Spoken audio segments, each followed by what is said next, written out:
Testing, testing. Are we ready? Thumbs up. Great. Okay.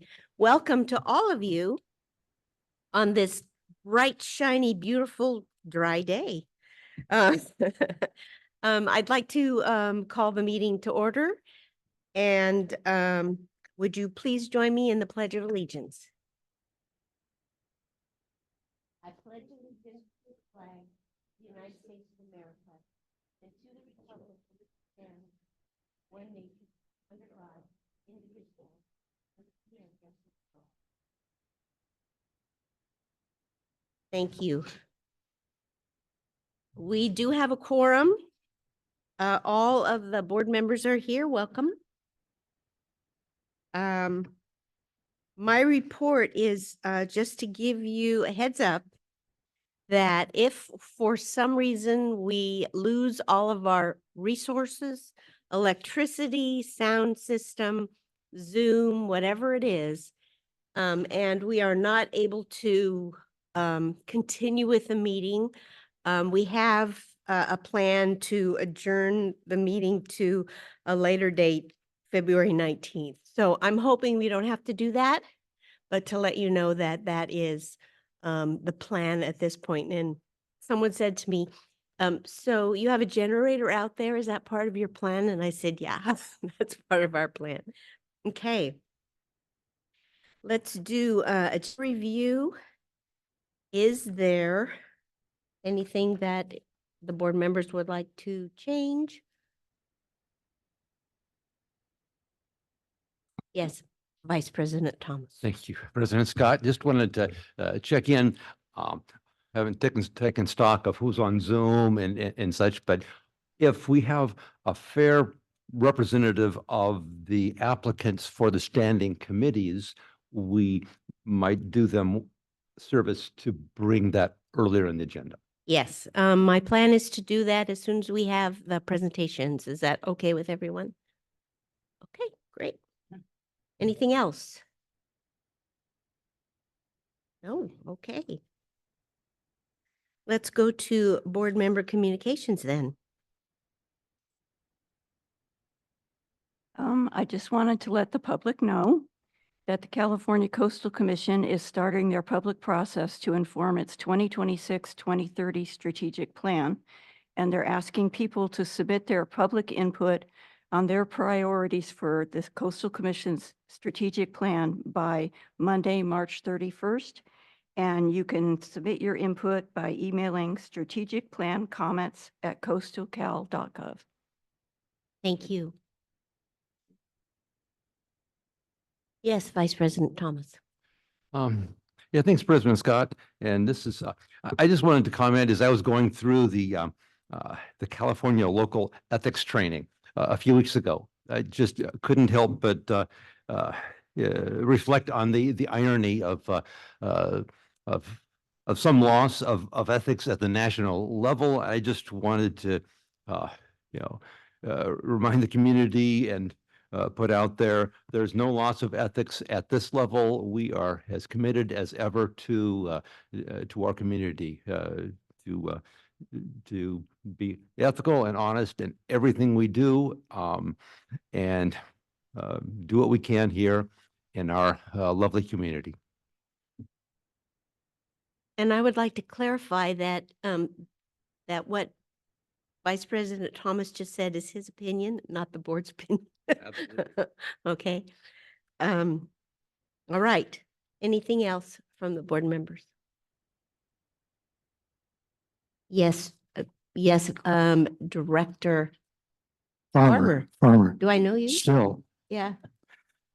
I somewhat want to concur with what Vice President Thomas just said with regard to the ethical standards and integrity of this board and the district. I realize in looking on social media and other ways of communicating here in Cambria, that there are a number of people in this town that don't seem to feel that we're doing the adequate job, that we're not necessarily trustworthy, and that we're not being responsible. And nothing could be further from the truth. There are things that we wish were being done differently, but some of this is beyond our ability to do so. But I just want to say that I wish folks would take the time to look more at the details of what are taking place here with regard to the board and how we're functioning, and not necessarily listen to what other people are saying that isn't necessarily correct. Thank you. Thank you, Director Farmer.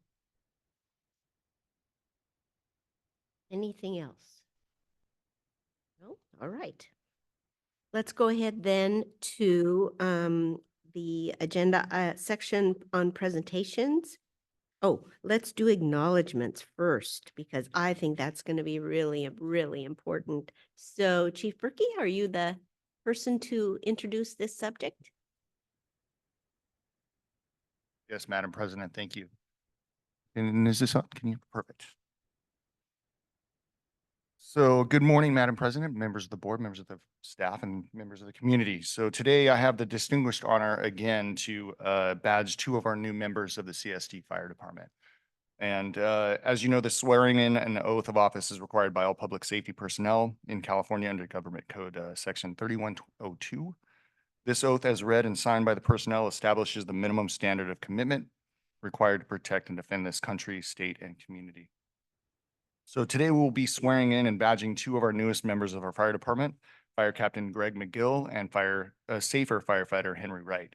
And if you wouldn't mind, family and firefighters come up and join me, podium.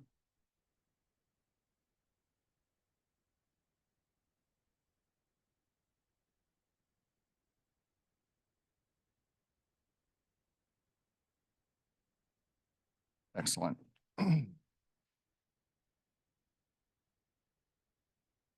Perfect. So I'd like to read a brief bio of both of the members prior to the badging. So starting with Captain McGill, Greg was born and raised in Templeton, California, and graduated from Templeton High School in 2005. In 2006, Greg moved to Bakersfield, where he attended Bakersfield College and started his associate's degree in fire technology, and now holds a degree in fire technology. In 2007, he started working for Kern County Fire as a seasonal firefighter, as a crew member of a helicopter 408, and then was hired as a full-time firefighter in January of 2010 and has been in the fire service ever since then. In 2013, Greg formed a local nonprofit called Honor Flight Central Coast of California. He now resides back in Templeton and got married to his wife, Alex, in March of 2022. And they are proud to be an aunt and uncle to 3 nieces and 2 nephews. Now to Henry. So Henry grew up in Cambria and has always loved the outdoors and being a part of close community. He spends his free time with his girlfriend, family, and close friends, and he's usually either out mountain biking or working on his Jeep. His journey in the fire service began when he graduated from the Monterey Peninsula College Fire Academy in May of 2024. A few months later, he got hired part-time with the city of Greenfield in August and joined the Cambria Fire as a reserve firefighter in November. In January of 2025, he was promoted to Safer Firefighter, proudly serving the community that he grew up in. So Greg was initially going to be badged by his wife, but she can't make it here due to the weather. So we're going to have our firefighter Colton Bloom badge him for him.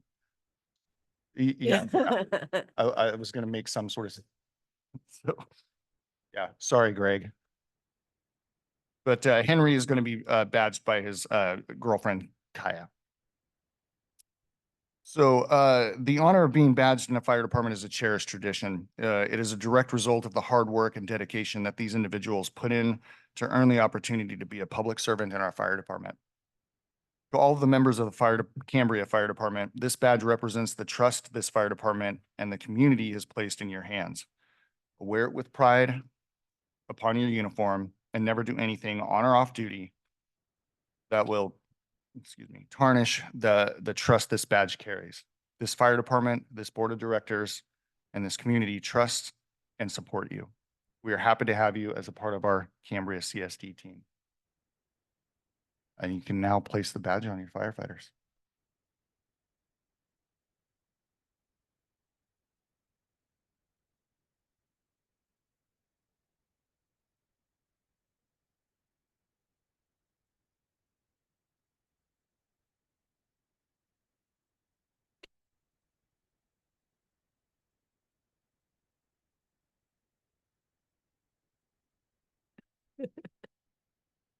I thought it'd be weird to hand flowers to Colton. So, yeah, since Alex wasn't here, you got the default. Family may now be seated. I'm going to administer the oath of office.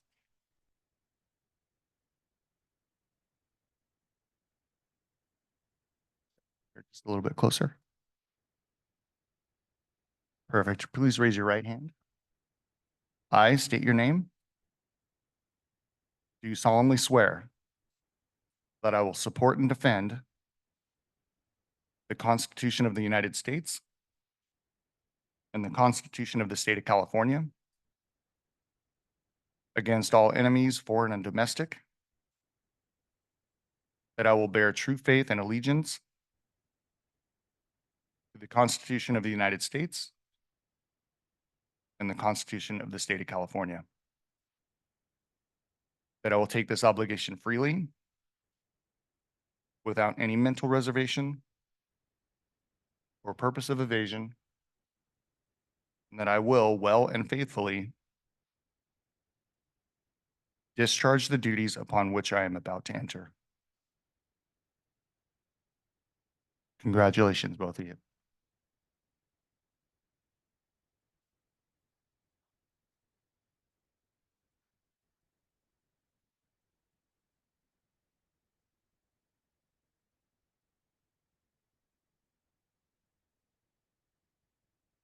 Thank you. Yeah. Thanks so much.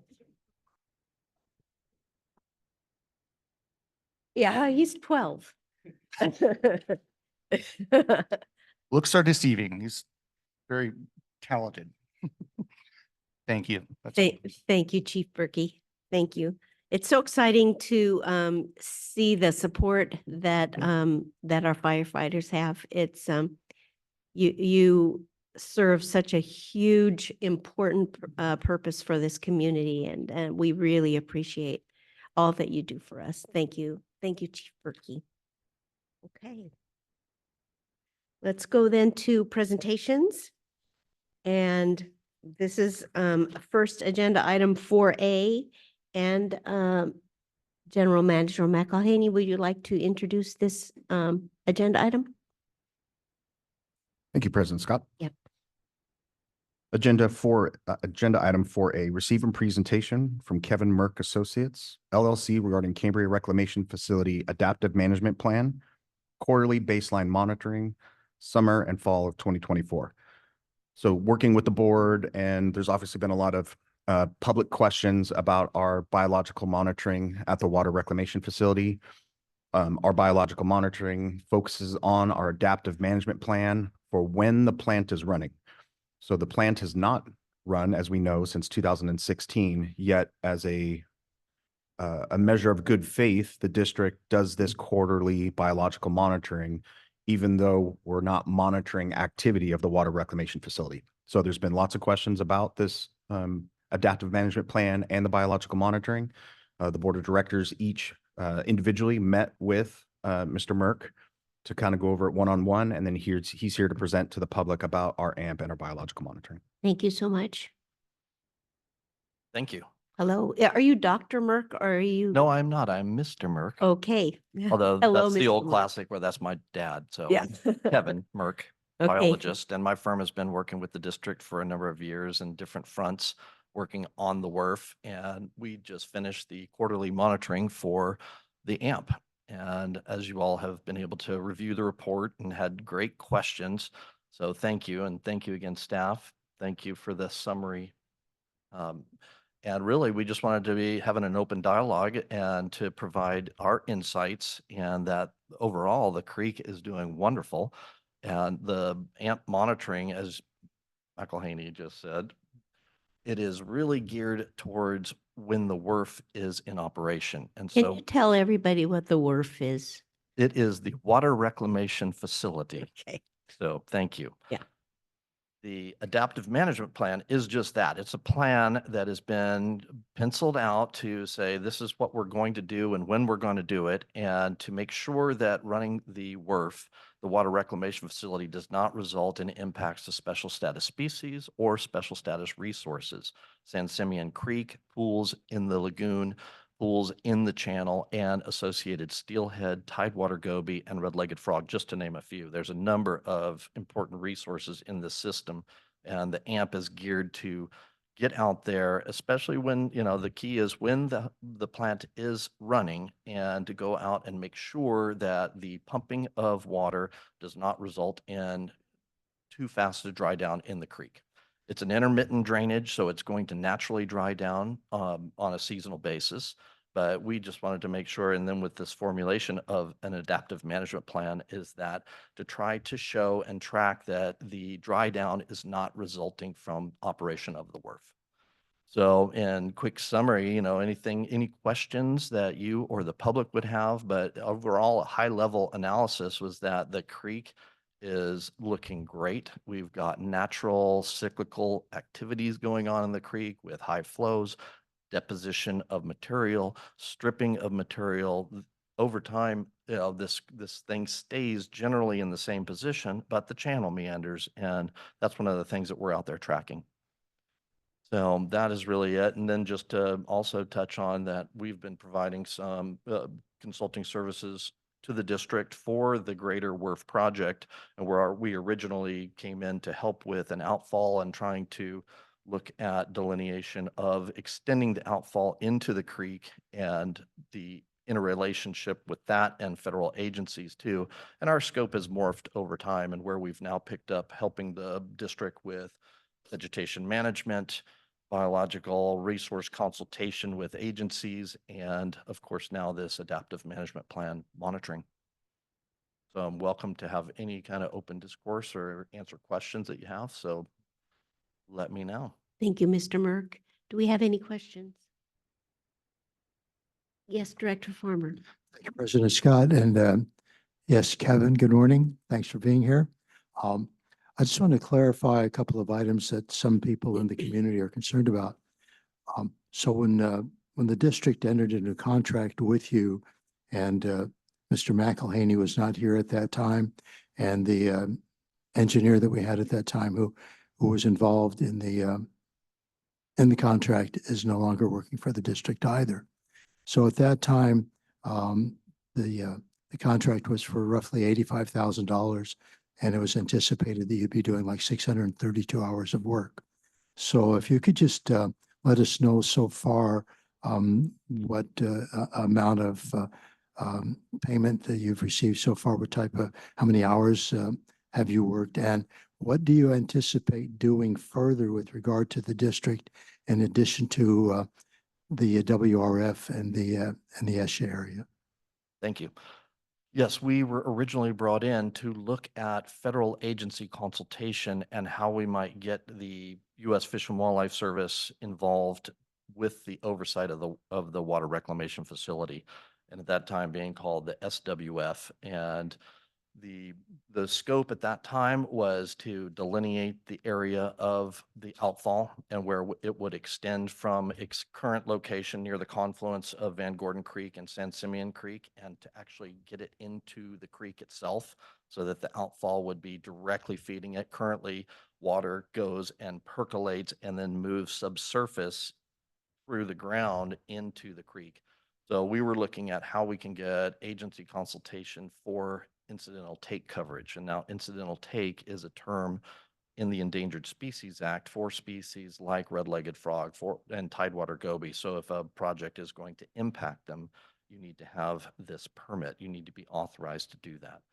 Now our scope has morphed, it's evolved. And so when we did some initial agency consultation working with the project engineer at that time, we saw that the agencies were only going to look at that small pipe extension, not the greater WRF project. And that's what we really needed to have that interface.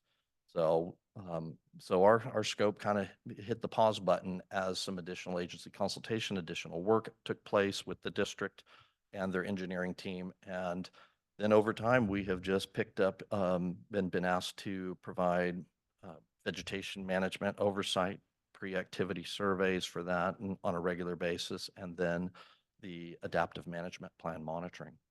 That's equated to about $25,000 plus or minus in billables over the last 3 years, since 2022 when we were brought in. And so those tasks identified in the original scope of work really have been paused. But then they've been reallocated based on your requests. All right, thank you very much. And how much longer do you anticipate being involved with the district and some of the various obligations that you anticipate in the future? Well, it's a work in progress, and as long as you'll have us, I mean, we're very grateful to be working with the district and in Cambria, and especially on an important water resources project like this. We still see that there's the need to get that federal lead agency identified and to be able to have them act as the nexus between other agencies, such as the U.S. Fish and Wildlife Service. So we still need to get coverage for operating the plant if in fact it is going to result in pond dry down and impacts to these species. So we do need to have some form of incidental take coverage, and that's an important feature, and that will take several years. You know, that will take a year, 2 years. It's a little bit unknown at this moment. So when you're talking about threatened species, so to speak, should there be concern with regard to the lack of number of steelhead trout that have been seen in the creek? I don't think so. I mean, my professional observations, we do not go insane these pools. We are not allowed to go in there and actually take nets and run them through the pools and capture these species. It's highly likely that they're there, or at the time the summer and the fall surveys occurred, that they would be in upstream locations or down further in the lagoon. So just our anecdotal observations of looking through the water profile, they could be there. All right, thanks very much. Director Farmer, I could follow up on, we'll be using Mr. Merck almost indefinitely, like he said, to continue this AMP monitoring, and we'll work with another biologist to do some protocol level surveys. Our total money spent to date, $26,875. All right. Thank you, Mr. McElhaney. President Scott, can I clarify one thing too? When Yes. Kevin speaks to outfall, we're not talking about a brine or a discharge from the plant. We're talking about the mitigation water that obviously runs at 100 gallons a minute or up to 100 gallons a minute to the confluence of San Simeon and Van Gordon Creek. And that's the portion where we brought Kevin in years ago to kind of develop that extension so we wouldn't flood out the area. We've also got some engineering, some civil done on manifold that would spread that out and apply the water more evenly to those, what is it, the sensitive habitats section 6 and 7 in that confluence area. So yeah, I just want to clarify that we're not talking about a desalination discharge. Yeah, thank you. Thank you. Vice President Thomas. Yeah, thank you, President Scott, and thank you, Kevin. I encourage all to read this report, the couple of key points, a great explanation of how the monitoring sites that were selected a few years ago, things move in stream beds. And so great explanation of that. And also great explanation of the uncertainty involved in monitoring of this nature. One question that I've heard, from the public a number of times is, how can 1-2 hour observation provide adequate data for a report of this nature? And I think you have a good answer for that. Well, sure. No, and it's important to note that our monitoring clock started once we were all in the creek and going right to our first sampling site. So we have other times where we're around the perimeter looking at the mouth of the lagoon and other things. But once we were in there to collect the sampling information, that's when the clock starts. So from the point, which is right just near the footbridge, all the way upstream and back, and then up Van Gordon Creek. That's really it. And we're doing quick sampling measurements, doing, observations from vantage points, also looking at wildlife upstream, downstream when we're in there, acting like biologists. And really that's what it takes. Just a couple hours to go to these different sites, get your measuring tools out and collect that information. Yeah, thanks. And I think what I've heard in terms of the nature of the question from people is, how is it that 2-hour window provides a statistically valid or fair representation of a larger period of time? Well, and that's important to note, like I was saying in the report, and it's important to say, hey, we've got so many variables. There are variations amongst these variables. And so trying to collect, we're not doing statistical analysis on this. We're going and collecting, measurements on pools, being able to set the baseline for when these pools persist, when they dry up, and being able to monitor that, especially as it goes into the summer and fall when the WRF is in operation. Vice President Scott? Yes. Oh, Excuse me, President Scott. Yes. And Vice President Thomas. Can I follow up a question with Mr. Merck? There's been a lot of conversations about specifically looking and studying those species versus what your role was in terms of the adaptive management plan, the protocol level surveys.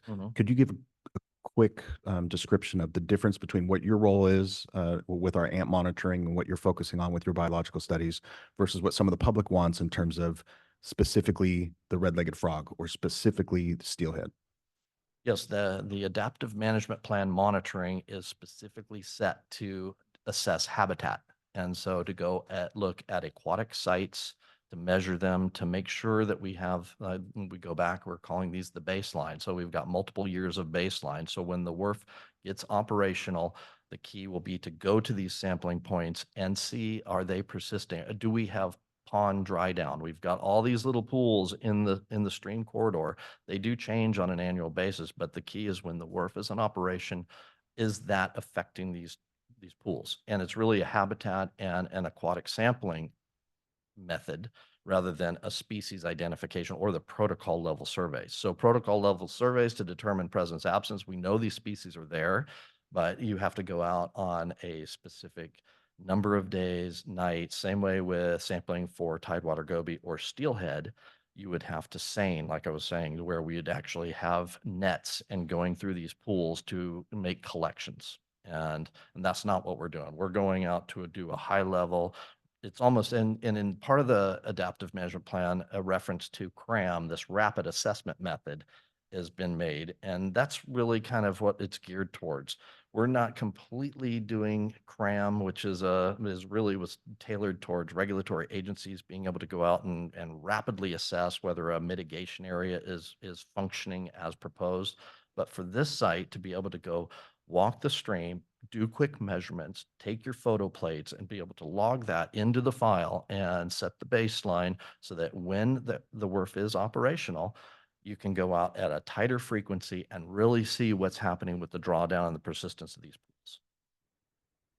And with that said, we are hiring another biologist that will be doing the protocol level surveys that looks at those species specifically. We'll have that contract completed here with Mr. Green and I are working on that. And that is something the Coastal Commission will want to see when this moves to eventually an appeal at the Coastal Commission level. And we'll have that data for them to work alongside Mr. Merck. Thank you, Mr. McElhaney. Director Gray, did you have a question? Okay, great. Any other? Yes.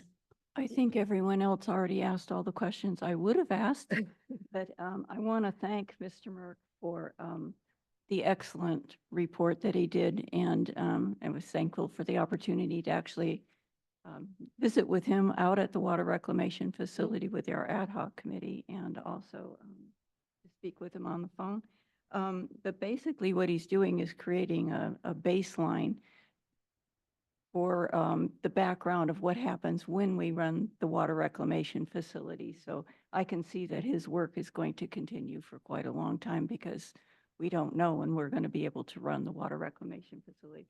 I also want to say this is the first time I've heard it called a WRF. Yeah. That's why I asked you to tell us what it was. That's what it truly is. Yeah. Rhymes with Smurf. Yeah, I know. Yeah. We're a community of acronyms here. Yeah. So anyway, but I just want to say thank you again for the excellent report, and we look forward to continuing to work with you. Well, thank you. Now, did you want to see any of the sampling sites or anything else, or did, you know, I will remain around. So if you have further questions or if things come up, by all means, we can continue our discussion. Well, I would like for you to at least stand by because we're going to have, we're going to ask for public comment and there may be questions that you can answer Sure. related to that. Okay, thank you. Yes. So do we have any public comment? Yes, sir. And please say your name and identify where you're from. Frank D'Amico, 270 Worcester Drive, Cambria, California, resident since 2003, I think it is. Question I have, because there was a comment earlier about expenditures and the idea of spending money. I'm a professional engineer in 7 states.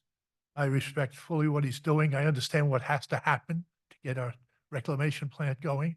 So it's understandable that we're spending money, and I always like Harry is always on the point of making sure we spend it properly. So that's great. But the question I have for you is the purpose of what the gentleman is talking about, the professional is talking about, is to get the water reclamation plant at some point in time approved. Is that my understanding of what the board is spending the money? That is correct. This is a process of making sure we have an effective adaptive management Right. plan. And so it is a part of the process of eventually getting it permanently permitted. So our community should be aware that we are at the beck and call, if you will, of the Coastal Commission. And we've got to do that. Plus, there's also some state, federal agencies involved. And we're doing that towards that end point. All right, great. I appreciate it. Thank you very much. Thank you, Mr. D'Amico. Are you a doctor? Okay, I was just making a joke. Oh, no, Yeah, no. thank you. PhD means piled hip deep. Oh, that's right. Okay, any other public comment in the house? How about online? I don't see any hand raised. No.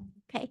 And what I'd like to let you all know is that his actual report was online and if you receive our agendas, it was as a attachment to the agenda. In addition, there is a copy of all of the board packets in the back. So if you have not had a chance to take a look at that report, please do so. Okay. All right.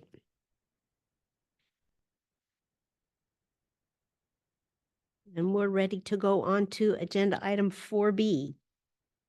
Mr. McElhaney, let's have Vice President Thomas introduce this agenda item. Yeah, thank you, President Scott. And my context, as you know, the pros committee was assigned a deliverable. Yeah, in the March strategic planning workshop of last year, there was a deliverable added, present updated community park plan to the board of directors.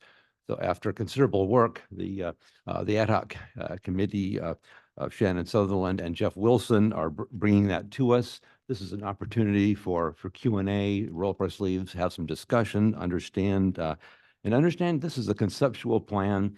This is not ready for proposal. This is not the details, all the engineering, the cost estimate that will come. And this is worded as presentation at this point, not asking for approval. We hope that'll come is a question on the agenda next month, but this is a chance to really, get into it, understand what we have, and then have the opportunity to soak on it and bring it back for approval next month. And then as we sort out, so how do we move it forward? So, General Manager McElhaney, anything else to preface that? No, Vice President Thomas, you nailed it. Thank you. And so with that, to the ad hoc, Shannon and Jeff, all yours. Perfect. Thanks. Wanted Yeah. to say welcome to Jeff Wilson and Shannon Sutherland, and we look forward to your presentation. Thank you. Likewise. Yeah. So thank you, President Scott, members of the board, GM, staff. Great to be here. I'm Jeff Wilson, Secretary of Pros Committee, and I'm joined by the PRO's Vice Chair Shannon Sutherland today, and we form the ad hoc committee in PRO's that is responsible for working on the community park plan. Trust you guys can hear me okay, and hope everybody out there as well. So roughly a year ago, I think as Michael mentioned, you tasked PRO's with providing a comprehensive plan for the community park on the East Ranch. With the help of our fellow PRO's committee members and including a lot of heavy lifting from Michael, we believe we've successfully accomplished that task. And Shannon and I are here this morning to convince you that in fact we have accomplished that task. So the details of what we're calling the Phase 3 plan are included in the agenda packet. As you know, we hope you all have taken some time to familiarize yourself with it in more detail. We're not going to go through the plan today with you entirely, but we're going to summarize what we believe are the key elements of the plan important for you guys in the public to know. Pretty much all of us know the general 30-year history and documentation associated with the community park. It's been a long time coming. Shannon is going to present this morning the activities and uses, the components that are in the Phase 3 plan, and I'm going to follow up and present the results of our in-depth community engagement process that we undertook in October and November. Our goal this morning is to obtain your general support of this plan. We know it's not going to be approved. We understand that. We look forward to feedback from you on it.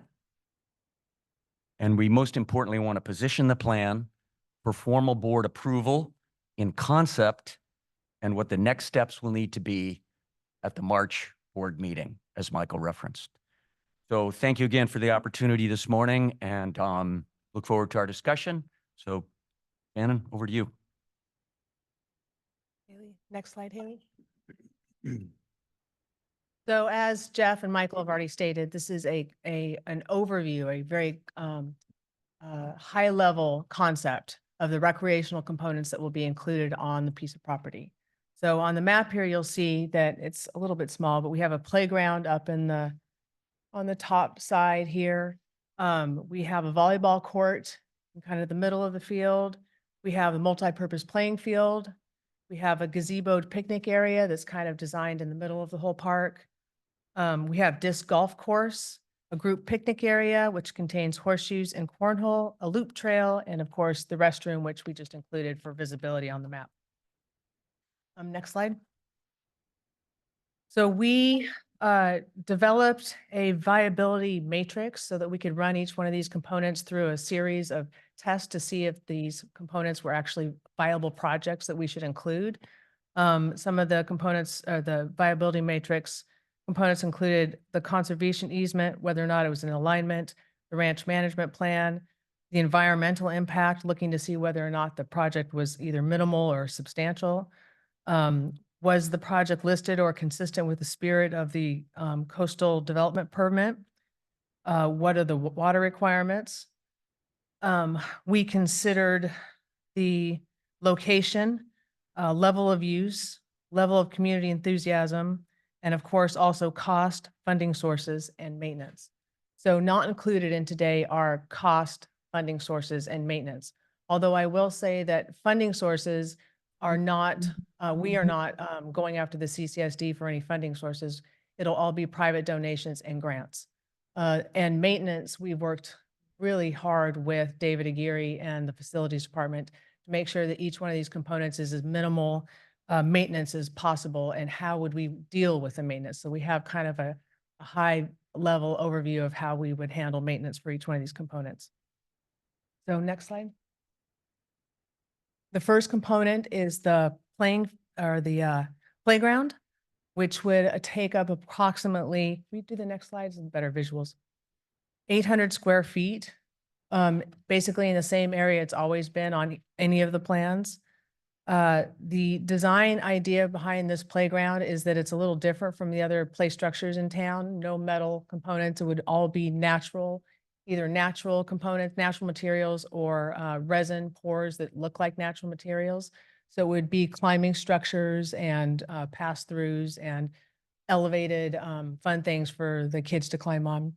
I think if any of you have been to El Chorro Park, there's a rock, one rock, sitting in the middle of the park, and there's kids on it constantly, all over it, like little ants everywhere.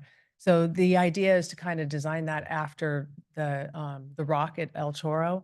A similar playground is going into a school district in San Luis Obispo County, and I'm working with them to kind of follow along and see how it goes. But the idea is, again, so that the playground is kind of consistent with the natural environment that we already have on site. The next slide. The next is there's some more pictures of that, which I think is a fantastic idea, super cute. I think it would be really well received in our community. And I also want to add too, that if you ever go out to the East Ranch daily, there's a group of kids that goes with their moms there every single day, and they climb and play all over the one picnic table we have. So I think play structures would be well received. So the next component is the sand volleyball court, which this is an idea that came to us from the community that really would like to see a sand volleyball court included. So we ran that through our viability matrix. It's a pretty standard sand volleyball court. Of course, you would have to dig out and replace the dirt with sand. Next slide.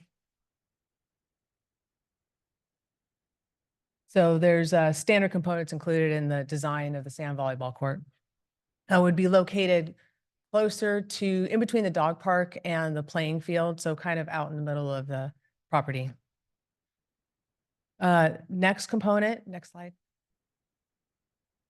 Next one. Well, you can show this one. I wanted to show here that the idea behind the playing field, this is one of the things that has been driving this project for 30 years.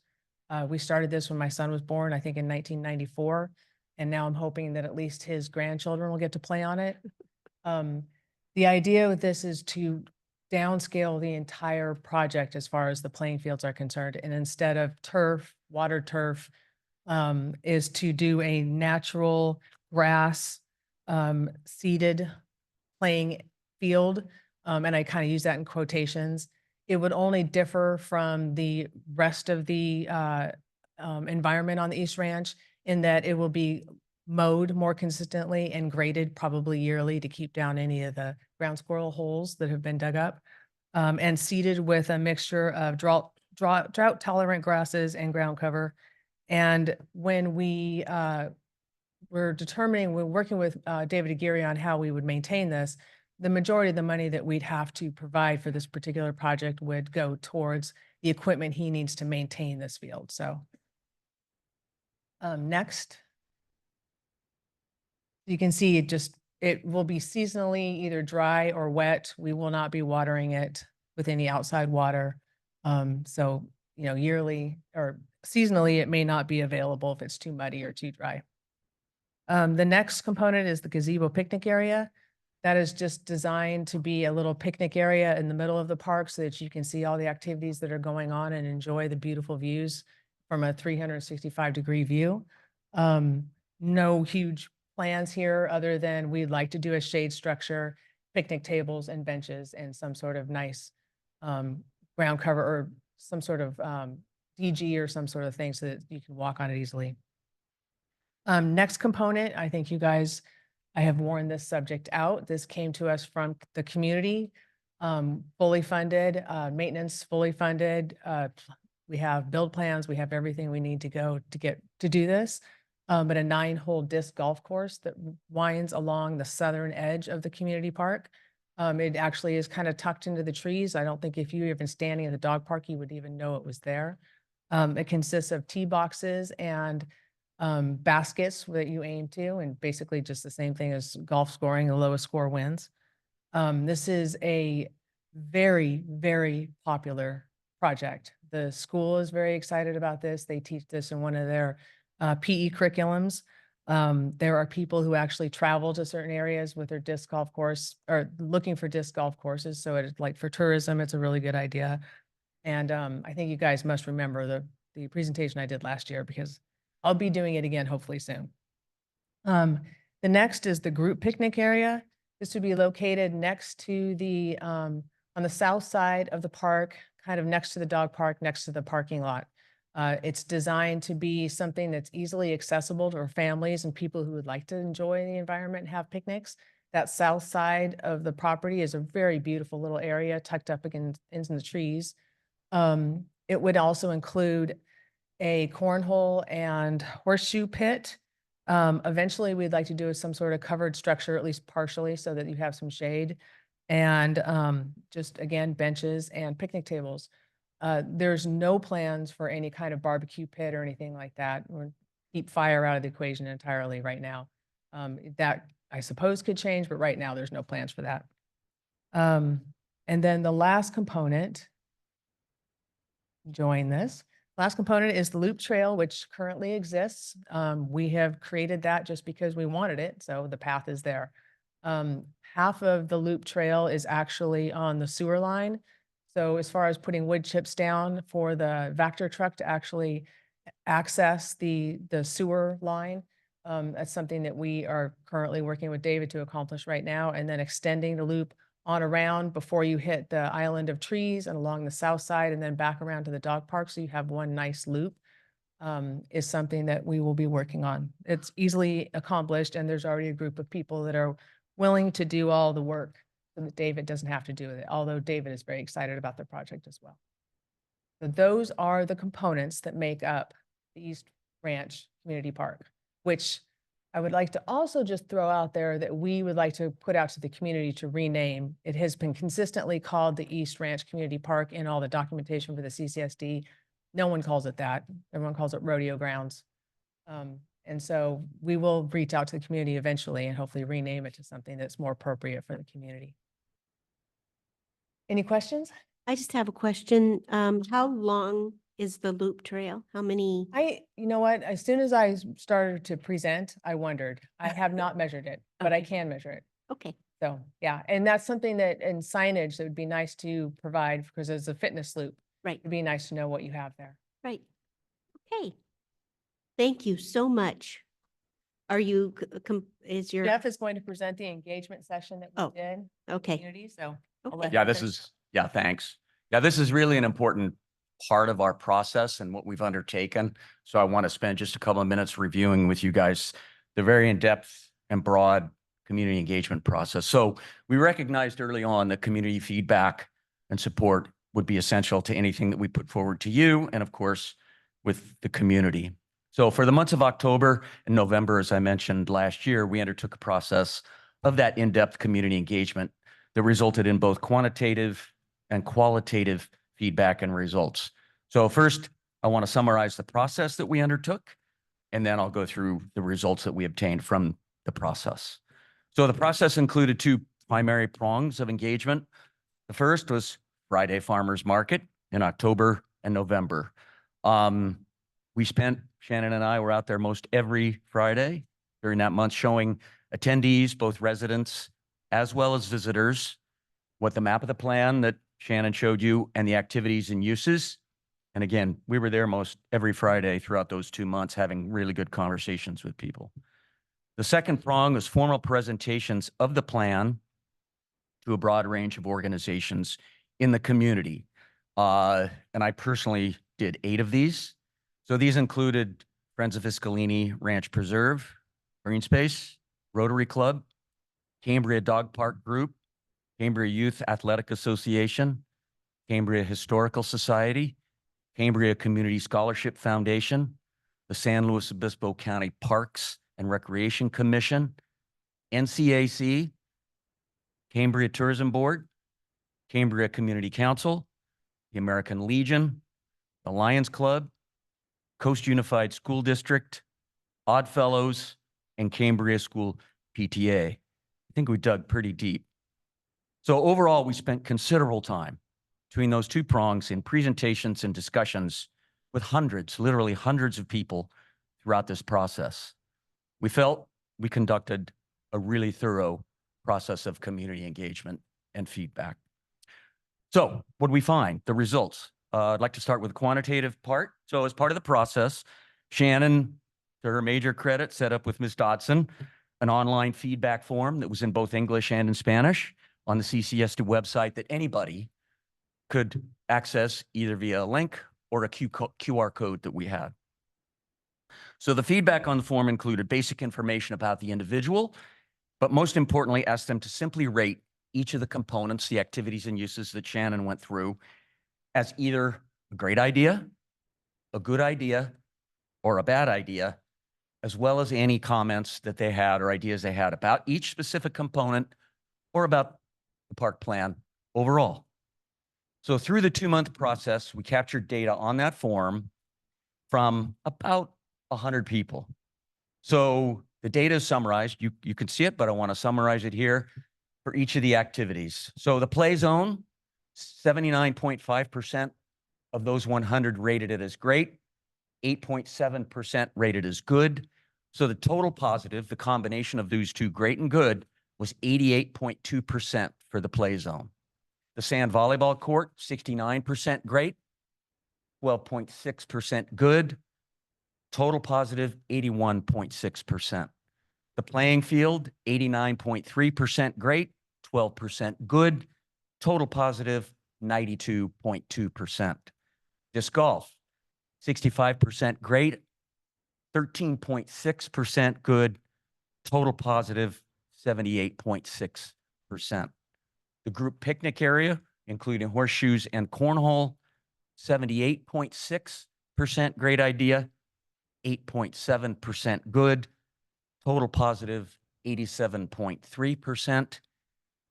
And the prize winner, the loop trail, 91.3% great, 2.9% good idea, for a total positive of 94.2%. I think you can readily see that the large majority of support for each one of these components. We're not talking 55, 60%. We're talking 80+% for every one of them. So to the qualitative results, as I mentioned earlier, Shannon and I, through all these engagements, had lengthy, short, numerous conversations with people from all over the place. So there were good questions about funding, about maintenance, about the uses, environmental impacts, permitting, a whole host of others that people peppered us with. But without question, we both found a significant amount of really positive feedback for the park. In some cases, there was opposition to certain uses, whether it was a volleyball court or whatever it was, right? And in some cases, sure, there was outright opposition to the park. We knew that was going to happen. We knew there were going to be people who just want to keep it the same. But these were small. These were a very, very small portion of our conversations in all those two prongs of engagement. And I think the quantitative data from the survey actually validates that qualitative experience that Shannon and I had. So in summary, we found a process of broad engagement, a genuine thirst and a desire for this park to become a reality, and overall support for the Phase 3 plan that you have before you. It would be a shame, really a shame, to miss this opportunity to make this finally happen after 30 years. We need to go after this. So thank you again for this opportunity this morning. And we welcome your questions, public questions, what have you. Thank you very much. Jana, if you Thank want to you. come up and, well, yeah. Thank you very much. Okay. Let's go ahead and have the board members go ahead and ask questions. Question. Yeah. Yes, Director Yeah, Gray. thank you, President Scott. This question is probably more for Mr. Wilson because it has to do with the survey, but I was looking over the results of the outreach you did, and I was wondering, I know from experience in Cambria that if you have opposition to something, even if it's fairly small, it can make a problem if people are really, very opposed to something. And I was wondering what was the nature of the feedback, and what were the reasons people were giving, for instance, for the relatively negative rating for the disc golf course, and also, I guess, the volleyball course. I noticed that there was, the loop trail and the playing field are very positive, very little negative. But I was wondering if you picked up any reasons that people had for that negativity. Okay, I'll start, and Shannon, obviously chime in when you want to. So in general, and I found to be kind of the usual is why change what's a good thing? Just leave it be. We don't want to make Cambria into Southern California. Just leave it alone. That's why we came to Cambria, was to just leave things alone. So I heard that now and then, but again, it was so small. Yeah. Right. And Shannon, from a general standpoint to the park, would you elaborate on general opposition comments to the park beyond that? General opposition really were, Yeah. which is what we heard. Unfortunately, we raised the money for recreation on that property originally. So that would kind of be a bait and switch to do that. I think as far as, I would not say that the sand volleyball court or the disc golf were negative at all. I think the people who thought it was a quote unquote bad idea were people who play it. So I don't think they were opposed to the project, more so that they would not actually use that particular component. And a lot of people who don't understand there was actually a few comments about people who didn't understand what disc golf was. The vast majority being people who thought it was golf, not disc golf. Yeah. So. I think if you look at the quantitative data on the feedback form, say disc golf. Okay, so it had an overall positive rating, great and good, of 78.6. That really only means that 22% of people were opposed to it.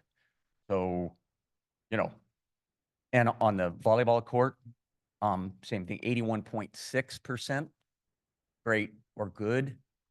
So again, we feel these combined numbers of great and good they're not small, and they're not largely overlooked by negative comments. We knew there were going to be negative comments about everything, but I guess to really summarize, we felt we went broad and deep with the engagement, and we felt that the results and the feedback that we got, both qualitative and quantitative, were overwhelmingly positive.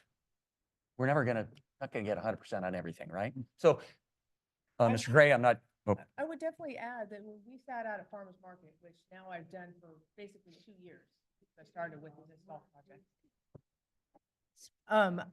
Sorry, Shannon. When we stood out at Farmers Market, which again, I've been doing for almost 2 years now for this project, disc golf, when we talk about the components, even though it's not representative maybe on the feedback, because not everybody wanted to fill out the feedback, but we spent more time talking about disc golf than anything else. That was the number one thing people were excited to have. Unfortunately, we couldn't direct everyone to the feedback form. People didn't want to do that. They were happy just telling us, yes, please disc golf. So I don't think the numbers actually represent the enthusiasm for that particular component. Thank you. Thank you. Hopefully that helped. Yeah, could I just piggyback on what Director Gray was saying is, how about noise? Did you hear any negativity about noise? Well, I think there's been, we understand through the work that we did relative to the environmental impacts that noise is going to be a component for all of these. People gathering and doing stuff is going to create noise. Disc golf, as we know, is along the perimeter. And so noise came up. It did. But I'll say again, in my conversations with people, both in the organizations as well as at Farmers Market, that much, right? That doesn't mean that as we go through this, we're obviously going to be sensitive to the noise. Everything that we've done here, we've done with the recognition of CEQA and environmental impacts and environmental monitoring. We pretty much know almost all, and this is where we're going to need the feedback from the county, what of these activities are going to require impact monitoring. We know this. And so, not unlike the restroom with Padre out there doing the noise abatement and stuff. So, noise, biological, chemical, air, all of that we know come into play here, President Scott. But specifically to noise, we've tried to really do these things that are not going to be heavy noise impact. And I would also just add real quick too, that people living is noisy. So, we're never going to get rid of that. If we do a little bit more landscaping, it's going to help. Every tree and shrub that we plant is going to help with any of the noise. we actually might even buffer some of the pickleball noise that people are hearing up on the hill. Yes, I think Director Farmer Okay, had his Director hand up Farmer. earlier before me. Thank you. Thank you, Director Dean. Thank you, President Scott. I just want to make a comment with regard to, first off, people are frequently wondering about, well, the district is just spending money here and there and everywhere. So I appreciated the fact that you said that this recreational area is going to be funded mainly by private donations and grants. So I hope people understand that. Also, with regard to disc golf, I believe after pickleball, disc golf is the fastest growing sport, if you want to call it a sport, in the country. And I've been to other areas where they play disc golf, and you see people just having a really good time. And it's as much social time as it is the playing time, so to speak. I think the thing that I appreciated the most was when you were showing the photos of the playground and seeing children play. And I'm thinking about a Cat Stevens song, Where Did the Children Play? Well, this is a great place that they're going to be doing that. And overall, I was one of the people who initially opposed having the park there. I remember when there used to be a home there and eucalyptus trees, and the visual was much different than it is now. But I think over time, I've come to realize that this is a great opportunity. When we're talking about volleyball and soccer, I know people meet over at Shamel Park to do that, but this just gives them another option, so to speak. And I think overall, this is a great idea, and I think it's going to be a real asset to the community. I just wanted to mention that. And I really appreciate the hard work that you and others have done in promoting this. And let's just look forward to having. So do you have any idea? Let me just ask you. And of course, we as a district have to, maybe as a board, have to approve this first. Do you have any idea moving forward how long it's going to take to ultimately build out the community park? Well, one of the reasons that we are presenting it the way we are presenting it, phase 3 being this very high level plan, and then hopefully breaking it out into phase 3.1, which would be each one of these components or even some of the components combined into a phase, is so that we can raise the money quickly and tackle some of these and start seeing some progress on the park, as opposed to waiting till we have $10 million in the bank so that we can do everything all at once. That's just not going to happen. And it'll be another 30 to 50 years. So the idea is that we can break these out into smaller chunks and tackle them a little quicker. If I could just follow up on what you said, $10 million, it's obviously not going to cost nearly that amount of money. We're probably talking maybe $50,000, $60,000 for, if that much, to install all of these various components of the park. The most expensive piece is going to be the playground. Right. To do an ADA compliant playground and do it right, the build plans and the equipment are expensive. So I think 50,000, that'd be great. And of course I am exaggerating with 10 million, but I mean, obviously you never can tell these days. It's going to be someplace in between those two figures. All right. Thank you. Thank you, Director Farmer. Director Dean. Great presentation. You obviously have spent a lot of time on this, and I appreciate all the surveys you've did with the public and all of that. I do have a couple of questions, if you don't mind. The playing field, is that going to be unfenced so it remains looking natural? Yes, unfenced.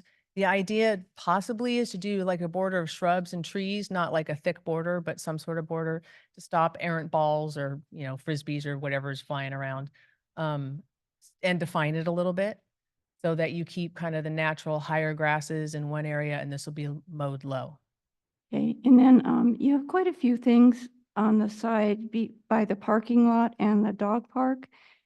And I can't see on your map where the setback line is. So I'm just concerned, making sure we're staying on our side of the setback. Yeah, I think, the drawings that we have are not, they're not formal professional design drawings. We know that. So these were approximations as to where we would want the, you know, the group picnic area and the cornhole and horseshoes and all of that. So yeah, I mean, next step is that we get the proper setbacks and distancing and even ADA pathways and all that kind of stuff. We know we need to take this plan, the graphical representation, to the next level. And So- I'm excited about that loop trail getting done. And I think the playground for the kids, they're gonna love that. I especially love that bee on the bouncing spring.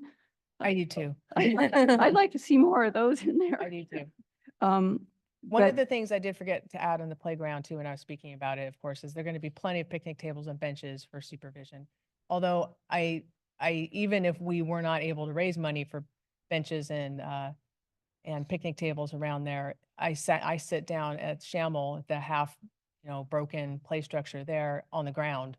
So I don't think we'll lack supervision if we don't have those. But of course, our desire is to have that. Yeah, that was one thing I was gonna request, is that we have more picnic tables around the playground, because families like to bring their little kids to parks to have birthday parties and things, so they don't have the mess at home. And it would be nice to have more picnic tables around there, but I appreciate all the work you've put in this. Good job. All right, so let's go ahead and do public comment. And there may be questions for you. So the first person that we have for public comment is Mr. Behringer.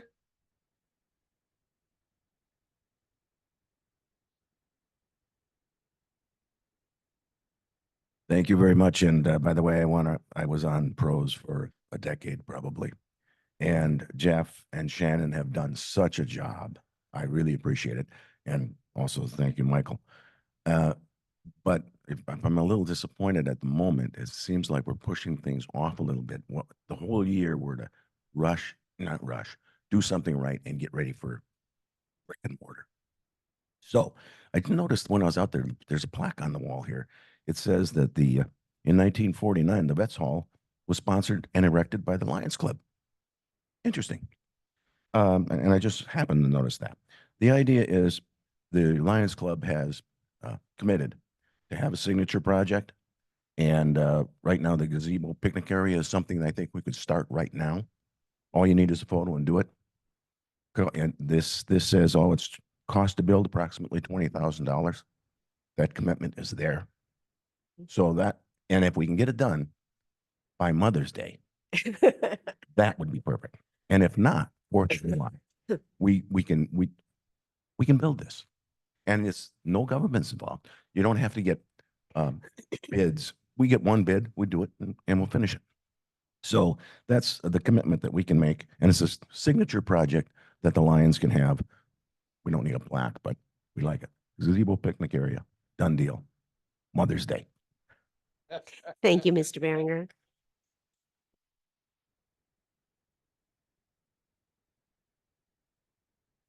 And then we have a second public comment, Mr. Dudzik.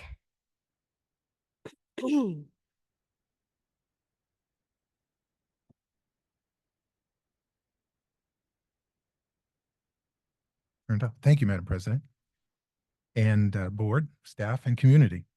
My name is Dennis Dujic, a Cambria resident. Shannon and Jeff did a fabulous presentation, and as described in their excellent report, CCSD holds title to the Fiscalini Ranch property, and FFRP holds the conservation easement.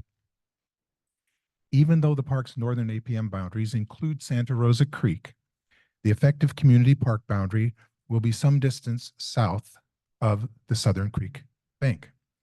As such, this plan does not deal with the health, care, or maintenance of Santa Rosa Creek, the creek banks, or what grows and dies in and adjacent to the creek.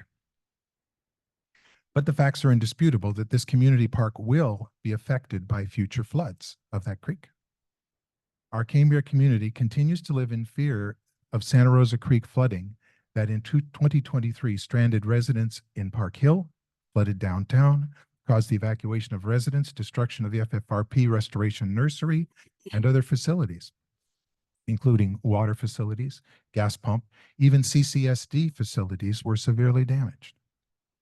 The recurring flooding problems were initially mitigated by the construction of the Highway 1 bypass channel and the Main Street pump station as part of the Cambria Flood Control Project in 2009. The completed project allowed overflows to move slowly through the bypass channel and then rejoin the Santa Rosa Creek downstream without overtopping Cambria Drive, Windsor Drive, or Santa Rosa Creek. It restored controlled flooding to the historic floodplain of Santa Rosa Creek area while protecting the West Village from overflows of the creek. So pardon my bluntness, but if you fix your home's plumbing and then you do nothing to maintain it, it's going to plug up again. The SLO County flood control guidelines specifically state that maintenance of the creeks is the responsibility of the entity who holds title to the property through which the creeks flow. Invasive plants and trees, as well as downed trees and their trunks, are supposed to be removed. As evidenced by the out of control invasiveness in and along the creek since 2009, only the current staff have acknowledged the magnitude of the problem and taken what actions they could with limited staff and budgets to clear obstructions to the creek and coordinate with the county. We're calling on this board to establish the Cambria Flood Risk Mitigation and Management Committee. This committee will work with County Flood Control, FFRP, local stakeholders, and the park people to develop, fund, and implement the maintenance plan to stop the flooding. Please refer to my November 4th report to the R&I committee on this matter. Thank you, and thanks to the fantastic work that these folks are doing. Thank you, Mr. Dudzik. Do we have anybody else in? Yes, please.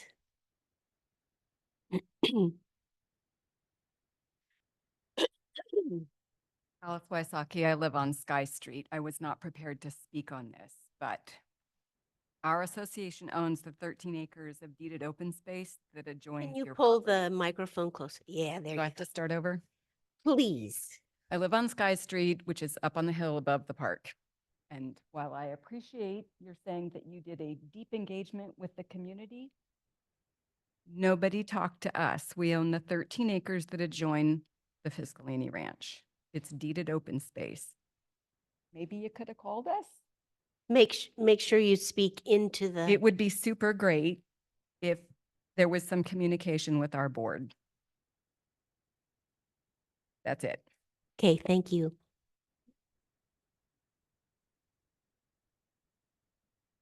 Anybody else in-house would like to give public comment? Okay, how about online? Christina Galloway. Okay, thank you. Miss Galloway? Hi, Christina Galloway, Cambria. My inquiry is more focused on the funding. I know it was mentioned today that this won't be going after the CSD for any funding sources.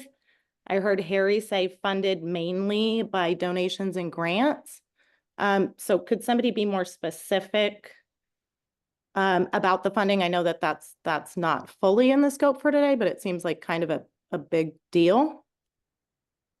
I would say that it's not mainly funded by donations and grants. It would be entirely funded by donations and grants. Does that help? Okay. Are you finished, Miss Galloway? Okay. Anybody else online? Nope. Nope. Okay. Anything else from the board members? President Scott, Yes. in full transparency, we will potentially bring forward a board decision on a budget adjustment for the potential costs of finding out what this park would cost to help aid in fundraising. Right now, we really have no idea what this is going to cost. So it was mentioned at the pros meeting that staff may bring forward a request for a budget adjustment to pay for construction and engineering documents. So I wouldn't be fully truthful if I said there wouldn't be some CCSD contribution to eventually find out what the overall cost of this project would be. So I just want to make that clear that. And do you have a ballpark about how much that might be? I'll lean on Jim or Mr. Green for this one. It could be anywhere between 20 and 30,000, depending on, I mean, and that may be on the high end. Jim? Are we talking about just for permitting or like an Yeah. engineering estimate? So engineering just and- the bathroom there, the East Ranch bathroom was $40,000 with Padre for Mm. permitting. So that's a pretty good starting point for kind of extrapolating out over the acreage that we have there. Okay. Yeah. Yes. So the bathroom, if I'm not mistaken, we got a grant from the county originally, and that was the money that we used actually to build the bathroom, or am I fully off base? That was what, an Ogles grant, so Office of Grants and Land Services. That was the primary on that. Yeah. So I don't want it to people to be confused and think that we're taking, ratepayer money when that was actually grant money for the bathroom even. It was matching funding, so yeah. Okay.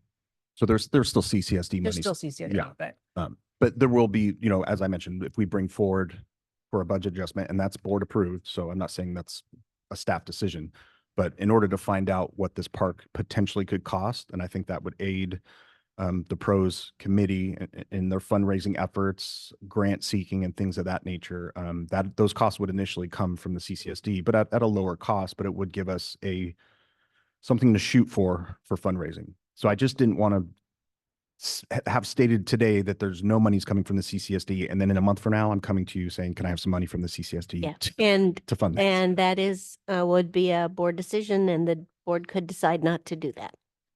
Additionally for permitting, we've done the majority of the cultural, historical, all that. So the majority of the heavy lifting's been already performed for the restroom installation. Okay, great. Thank you. Thank you, Mr. Green.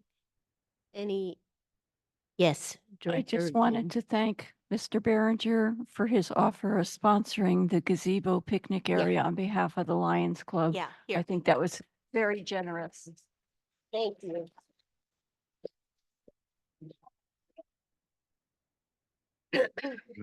Yeah, man. What did you say?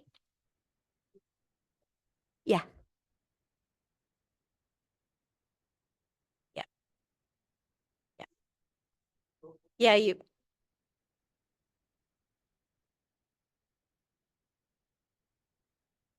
I'm trying to see if we can do little bits at a time to try and figure out what some of these portions are going to be, a park that may never exist. I'm saying if we can get something there, I could get a bid and build this thing in 8 weeks pretty easily. But I don't have to wait for somebody to say it's going to be $3 million.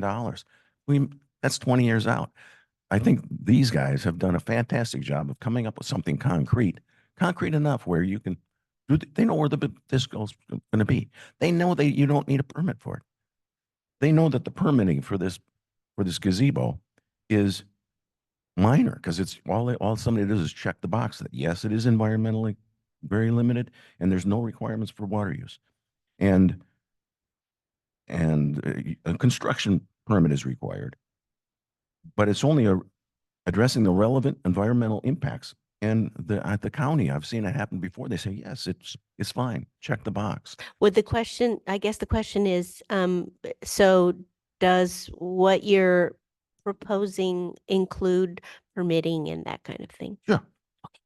Oh, well, we as an individual, as long as you let us use the spot, we can go to the county, say, hey, does this design match off? This picture is good enough for us to start. We have a lot of picnic tables.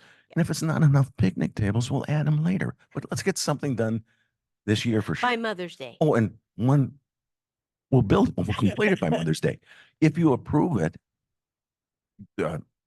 no one has to be involved really on checking off the details. The Pros Commission goes and says, oh yeah, that looks like a gazebo. Let's do it.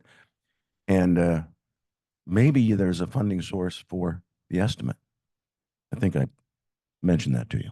Okay. Thank you. Yeah. Thank you so much. Any other questions from the board? Okay, this is not something that we're going to make a, oh, yes, sir. I'm so sorry.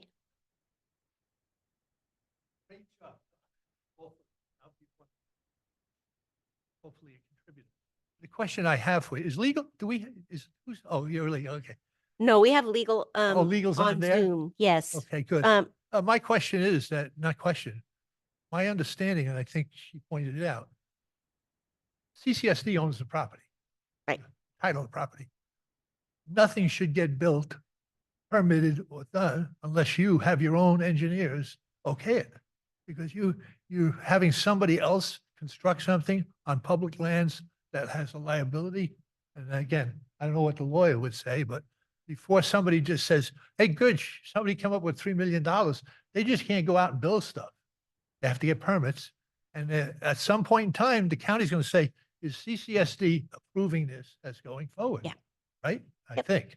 So So- that will be something that we will be doing Right. in the future. Well, I know, but I heard you were talking about, sometimes we get into these minutiae of financing, if you Yeah. will.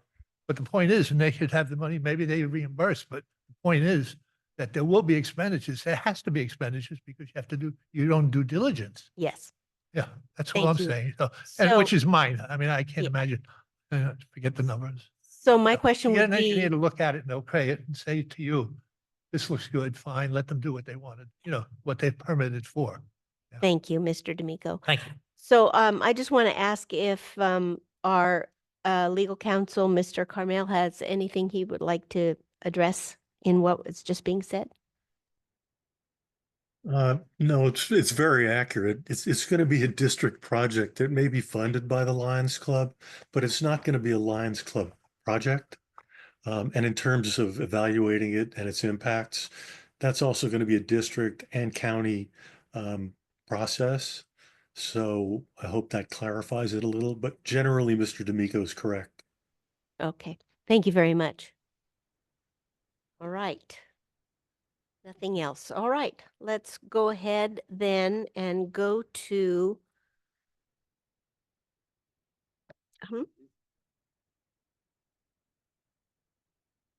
yes.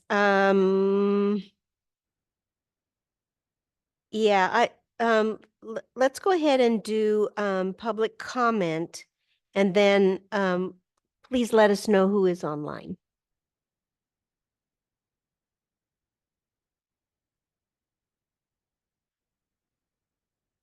Nancy Akavan, Christina Galloway, Christine Heinrichs, Crosby and Laura Swartz, J.R. Hakopian, David O'Grady, David Pearson, Daryl Robinson. Sorry, they keep raising hands and then it skips down. Diane Scaffey, Elizabeth Bettenhausen, Eric Johnson, Gordon Heinrichs, Julie Amadei, Mark Landsman, Rochelle Benjamin, S. Tony Safford. And that's all. Okay. All right. So there is no other public comment though. Yes. Okay, there are public comments for general issues now, right? Yes. Okay, well, let's go ahead and take those individuals. First, let me ask, is there anyone in-house that has general public comment? And this would be making public comment on something not on the agenda. Nobody in-house. So how about on Zoom? J Rare. I don't even know how to say his name.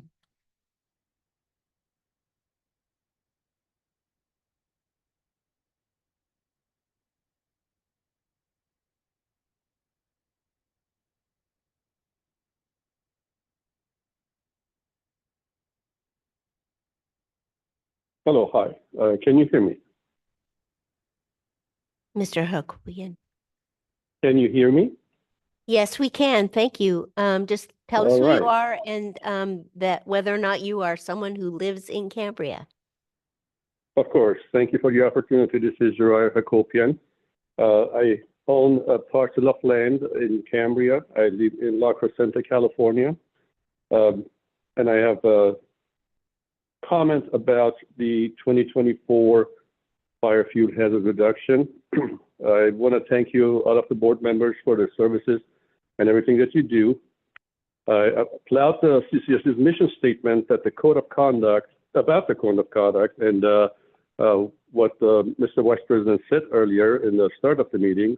However, I did not see anything that speaks about the enforcement and consequences if any of the CCSD employees or members of the board violate said standards.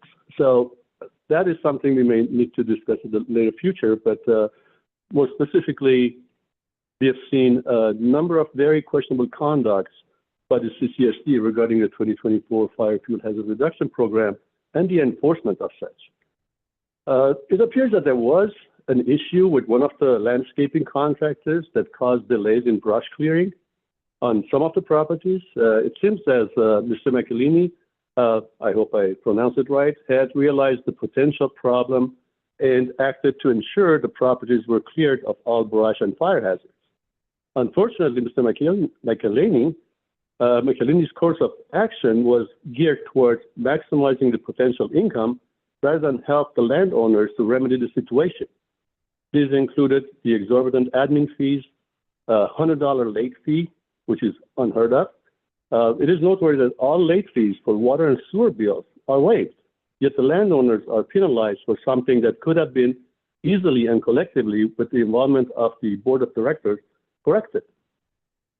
Landowners are once more being targeted as the milking cows of the CCSD finance. The landowners are not the cash cows of the district. We are already paying an exorbitant amount to the CCSD for the water waitlist position that we are patiently waiting for. We have over 600 properties. At $88 a piece, it adds up to over $52,000.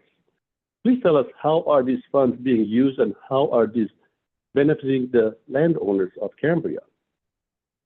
In respect to 2024 Fire Fuel Hazard Reduction Program, the public was sent several letters and emails by Mr. McElhaney that have gone unanswered. I have not received any response to my registered letter addressed to Mr. McElhaney and CCSD Council. I have sent emails to all board members detailing our concerns with the way all this was handled and the situation and the inflated billing of the Paradise Tree Service. I only received 2 reply emails from Madam President and 1 more board member acknowledging the email, but I have not heard anything about what was being done to correct the situation.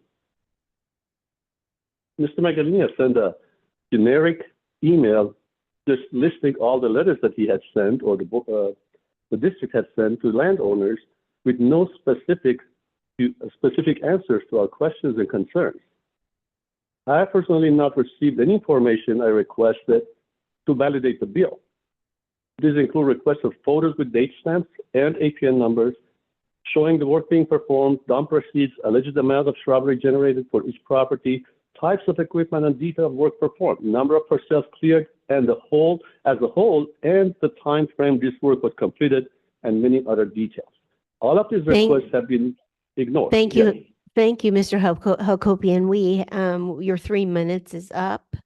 And we appreciate the information that you've given us. And I would just direct you to the board packets because there's a lot of information there on the subject that you're discussing right now. Thank you.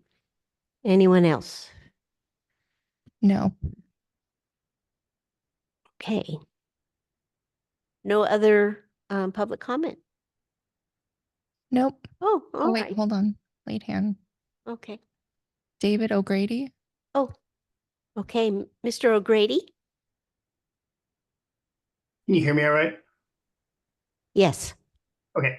My name is David O'Grady. I live at 339 Harvey Street. This comment is regarding the derelict property at 343 Harvey Street. This is a long time issue.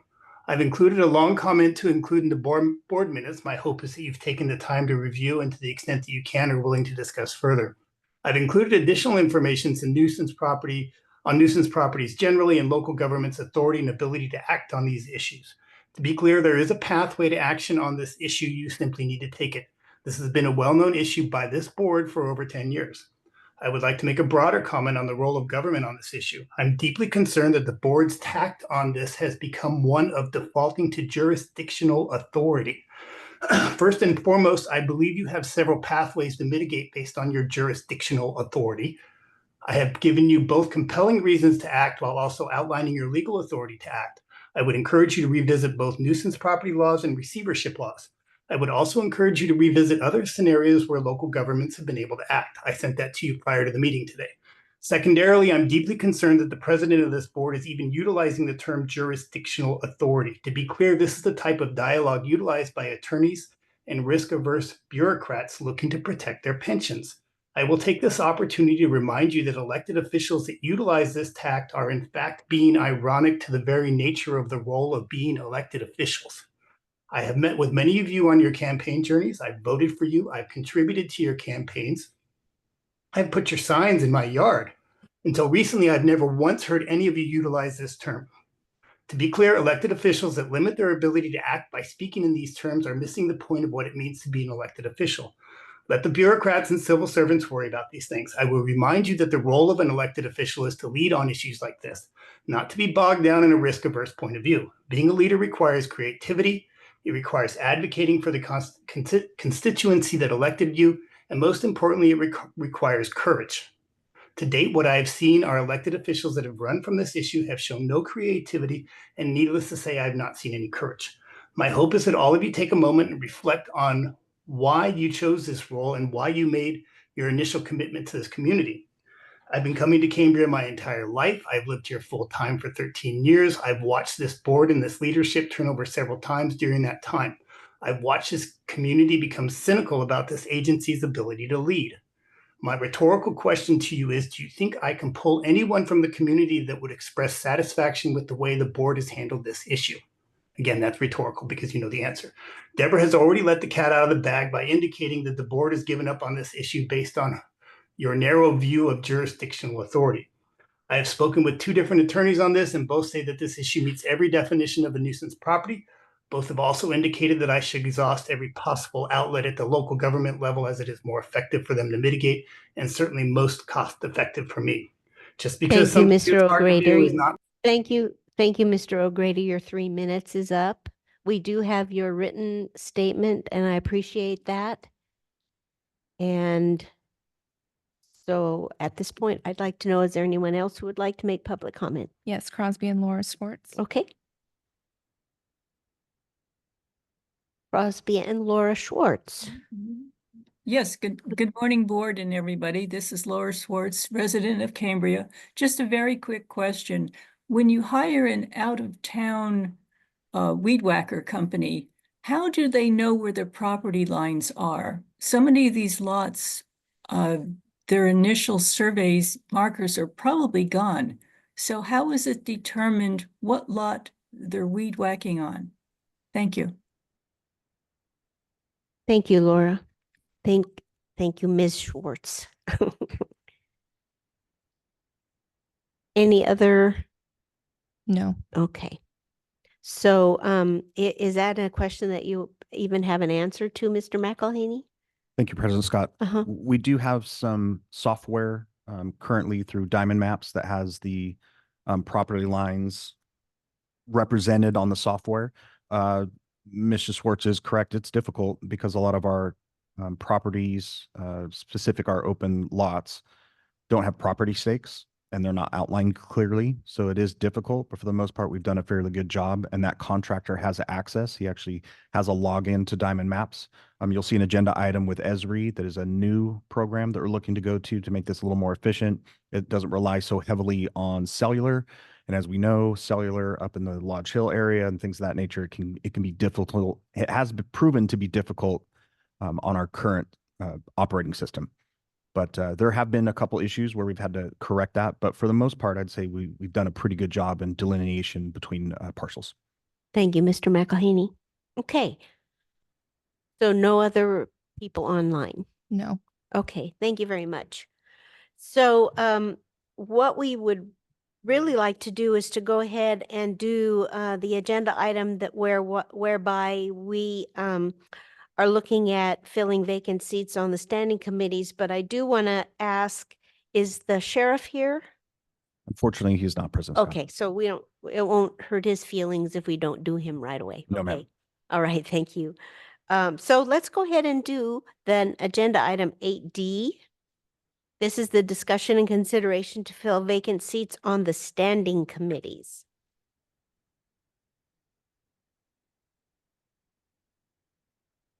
My apologies. It's a very large packet. It is a very large packet. And we're very thrilled that it's a large packet. President, Yes. do we need to appoint the Fire Protection Committee Chair first so he can speak to who he wants on his committees? That's a really good idea. Good question, yes. Yeah. That's 8C, basically. Okay, so let's do 8C to go ahead and appoint discussion and consideration of standing committee chair and liaison appointments. All right. President Scott, as Yes. stated, agenda item 8C is discussion and consideration of standing committee chair and liaison appointments. There's no fiscal impact associated with this item. The Board of Directors has recommended the Board of Directors should review and appoint one CCSD board member and a chairperson to the Fire Protection Committee. Section 3.1 of the CCSD Standing Committee bylaws identifies the appointment method as the chairperson shall be chosen annually from members of the Board of Directors by a majority vote of the board. The current committee chairpersons are as follows: Finance Committee, President Deborah Scott; Fire Protection Committee, vacant; R&I Committee, Director Dean; Pros Committee, Vice President Michael Thomas. And I'll turn it over to you. Okay. So let's go ahead and then have a short discussion on the Fire Protection Committee. And do we have a board member who is interested in chairing that committee? I am. Okay. Board Member Gray is interested in that. Can you tell us why? Well, I have long had a very strong interest in fire prevention and protection in Cambria. And as some of you know, I've been, Dr. Dean and I have been an ad hoc committee specifically on evacuation for several years now. My view of having view on having a standing committee take on fire protection is that I think this issue is one of our core, obviously CCSD's core responsibilities, along with, with water and wastewater. And in terms of our budget, it's one of the major ones. And it's also one of the, I say one of the most timely things to be concerned, be focusing on at this point with all the news we've had in just last couple of months from Southern California. I wanted, and I probably was the one who spearheaded this more than anyone else, the idea of a standing committee. I wanted to have the have a sustained focus from the board at the advisory level on issues of protection, prevention, defensible space, evacuation, ensuring adequate resources for the fire department to carry out its mission, and to have a group of community members, all of whom I think will be very competent and have quite a bit of experience in either. Some have fire experience, some have experience in management, and most of them have community involvement experience, and they know Cambria very well. I think having 5 people from the community to advise on these issues is a very timely step, and it will move us forward to some solutions to these problems that we've been working about and talking about for so long. Thank you, Director Gray. And if it pleases the board, what I'd like to do is go ahead and make this appointment, and then the rest of the appointments on this agenda item we can do after we do the appointments for the members on the committee. Is that all right with you? So we need a motion then. Madam President? Yes. I'm sorry to interrupt. Oh, sorry. Yes. I just wanted to note that 8B, which actually establishes the committee, should probably be heard first. I don't see any problem with going forward here. Okay. It's a little bit backwards, but I just wanted to point that out. Yeah, and I think that's going to be a even greater discussion. So what I'd like to do is to go ahead and, since we have many people in the audience who are here to find out whether or not they're going to be appointed, that I'd like to do that. Does that make sense to you, Mr. Carmel? Yeah, I have no problem with that. That's fine. You have a problem with it? No, sir, I'm sorry. Okay, I have thought no- you did have a problem. No, I have All no right, problem great. with that. All right, thank you. So do I have any public comment on the appointment of Director Gray for chair for this committee? No. Okay. But do I have a motion? Yes, I'd like to make a motion, and I'd also preface that with a comment that I think it's quite fine for us to appoint the chair of this committee. And then in a few minutes or a bit later today, we'll work through exactly what that committee is going to do. So we know who's going to be responsible for that action. But I nominate Director Gray for chair of the Fire Protection Committee. I'll second that. Okay. Do a roll call. Vice President Thomas, Aye. Director Gray, Aye. or sorry, Director Dean, Yeah. Aye. Director Gray, Aye. Director Farmer, Aye. President Scott. Aye. Okay. Let's go ahead then. This is a little bit confusing, so hopefully people aren't too confused about what we're doing here. So we're going to go ahead and do the agenda item 8D. And you want to go ahead and start? All right. I can start, and Okay. but I'll say, I guess in terms of our order of things here, these are, I guess, will be appointments, which will take effect when we actually officially establish the committee.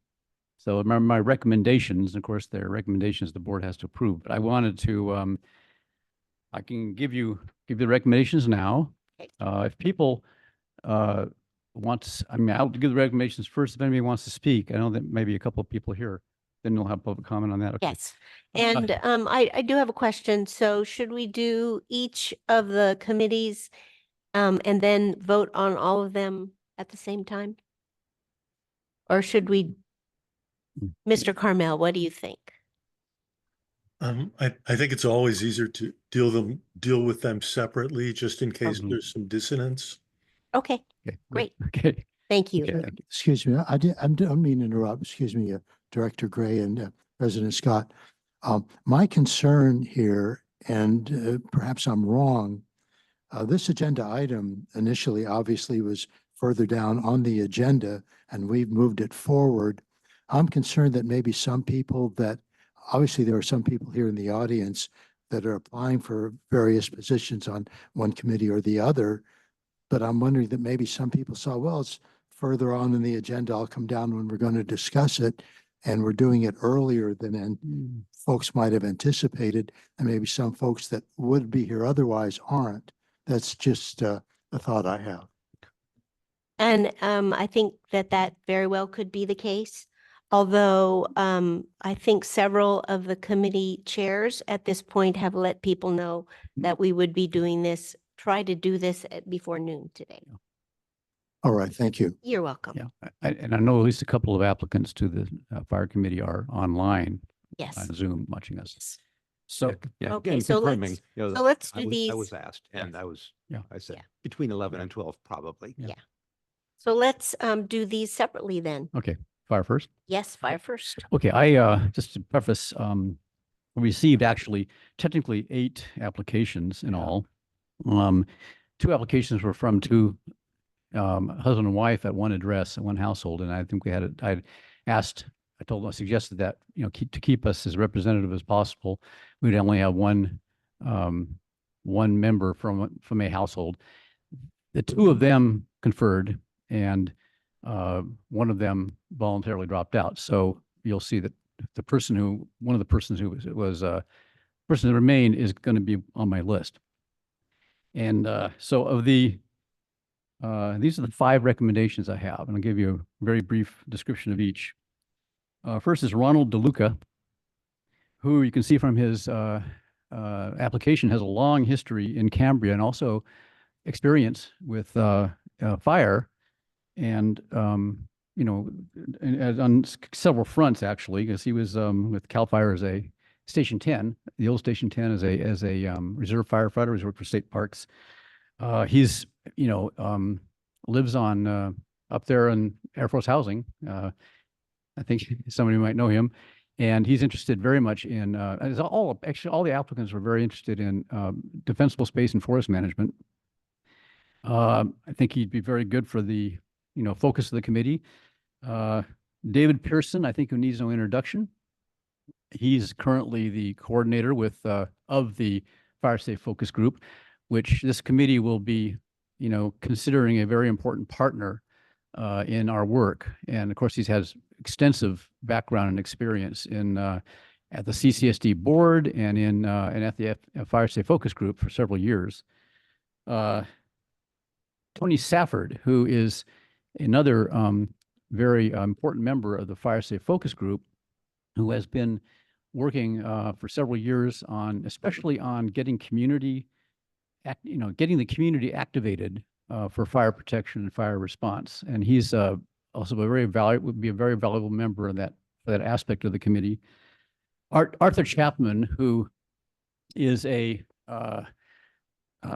very experienced executive in his pre-retirement life, but he's also been very active in local affairs. He was on the county grand jury, for instance, appointed by, I think, actually Shirley Bianchi, and has been is also someone who's very interested in the issue of both forest management and defensible space, but also organizing the public outreach, public organization of citizens to for resilience and for for increasing our self-reliance in a way in terms of responding to fires and preventing them.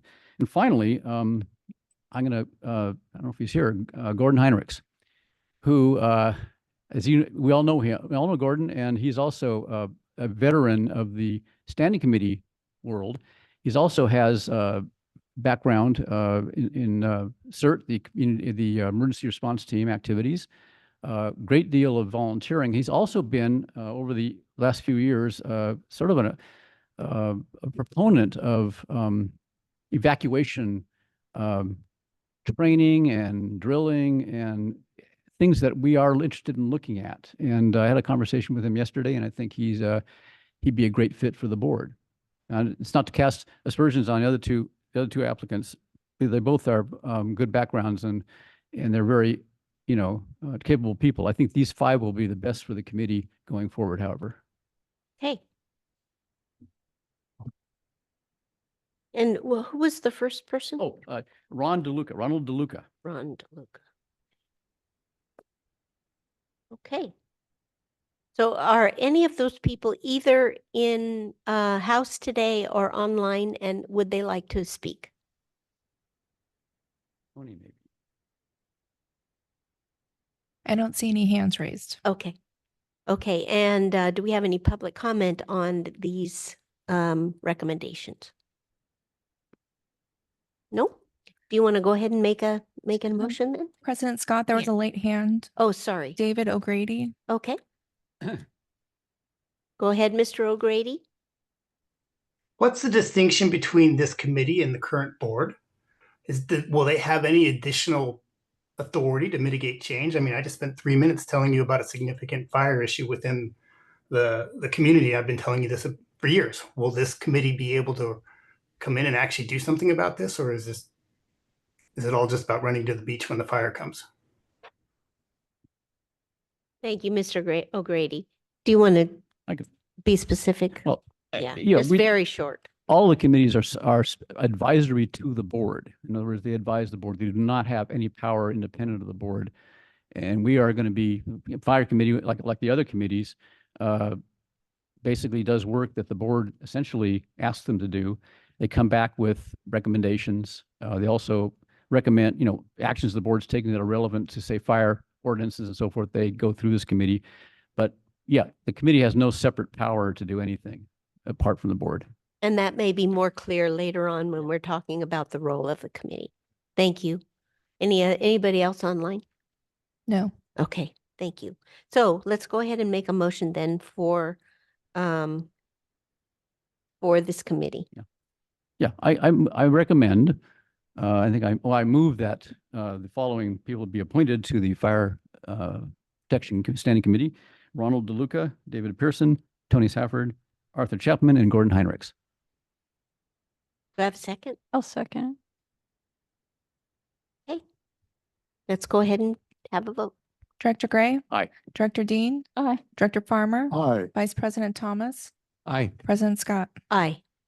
Okay. Who would like to go next? Okay. So this is pros. Our Parks, Recreation, and Open Spaces Committee, and minor corrections on pages 238 and 239. Just for the record, the Pros Committee applications from Matt Jaffe and Gary Stevenson. At the very bottom of the page, it shows January 8 of 2024, and the year is actually 2025. So those are current applications. So just the context, our former Pros Committee members, Steve Niffen, Julie Amade, and Jim Behringer have not reapplied. So we thank them very much. And we know we won't be strangers. They will continue to be engaged as active community members. I am very grateful that Vice Chair Shannon Sutherland and Secretary Jeff Wilson have reapplied to continue for their next term. They've both provided excellent leadership and been so engaged. Sometimes you get lucky. We have 5 applicants for 5 seats, so this is easy. But at this point, I feel like we've got the dream team. So I'm honored to endorse the 3 applicants. So Mark Glansman. Decades of experience supporting Parks and Recreation, the Youth Baseball League, is, kind of just about every hands-on role you can imagine in that. And he's been in Cambria for, 5 or 6 years, following a successful career as in contract management and procurement for the Pasadena City College. Gary Stevenson moved to Cambria maybe 20 years ago. Has continued his successful career as a TV producer. Big supporter of our public schools. All 3 of Gary's kids went through school here in Cambria. He's been on boosters, school board, Little League coaching, you name it. Matt Jaffe grew up in Chicago, made his way to California in his youth, had a successful career as a travel writer at Sunset Magazine and continues that work. Matt and his wife made their way to Cambria several years ago. So, so seriously, you hear that diversity of experience. I consider myself more than fortunate. And so I'm recommending that we appoint these 5 individuals. So discussion. Yes. Yes. Oh, wait a second. Okay. Do we have any public comment on this roster? No. Okay, thank you. All right, we have a motion. I move that we appoint Shannon Sutherland, Jeff Wilson, Mark Glansman, Gary Stevenson, and Matt Jaffe to the Pros Committee for the 2025-2026 term. Do I have a second? Second. I second. Thank you.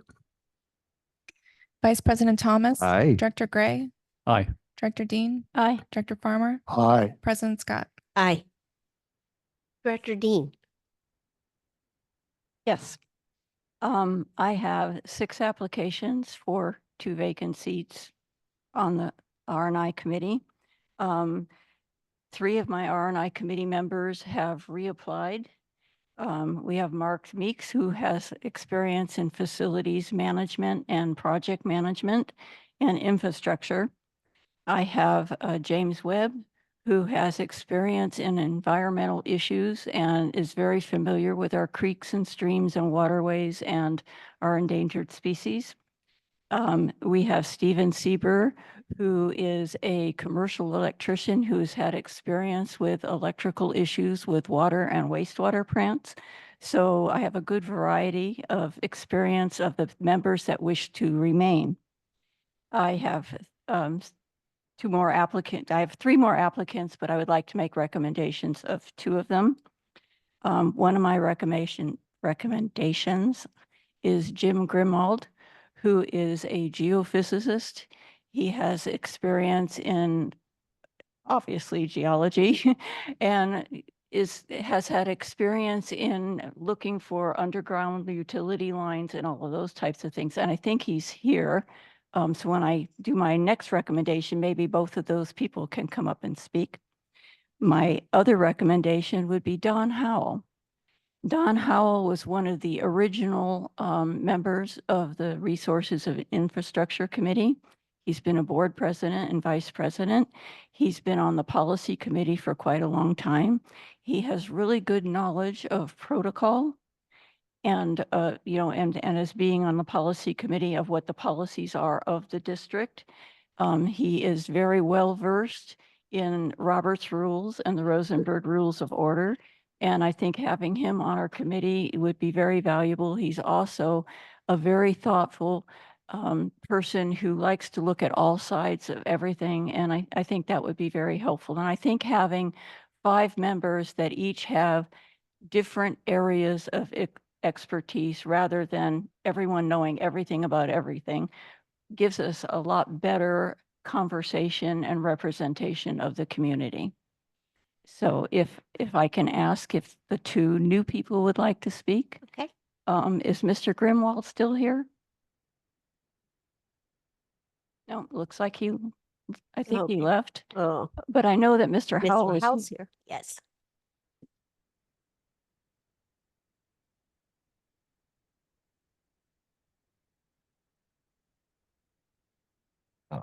Thank you.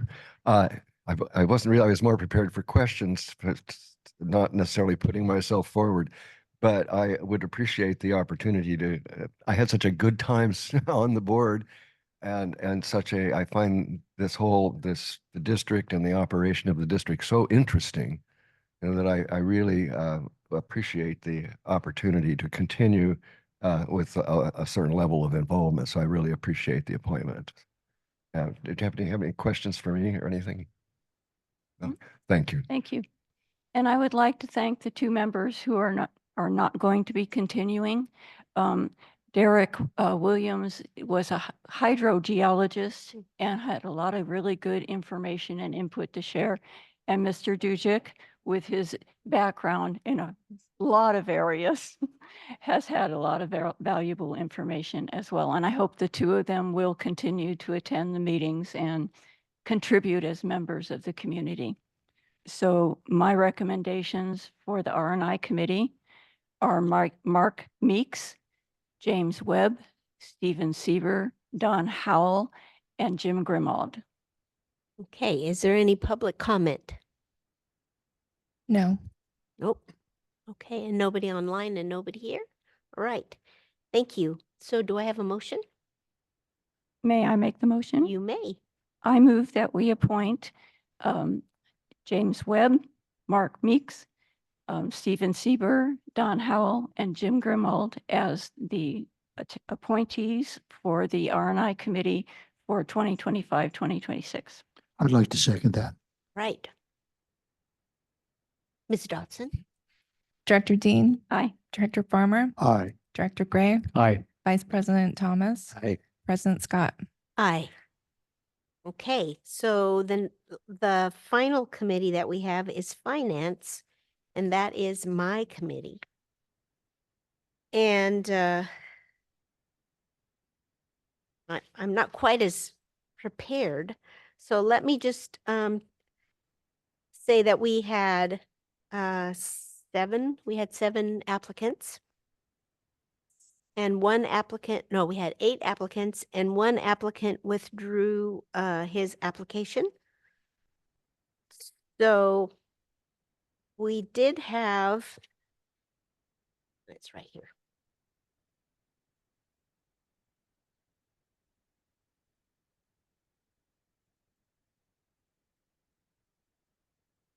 Here they are. I knew I was prepared. All right. So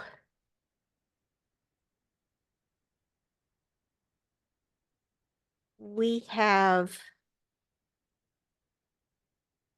Mr. Heinrichsen, who is currently part of the Finance Committee, who has reapplied.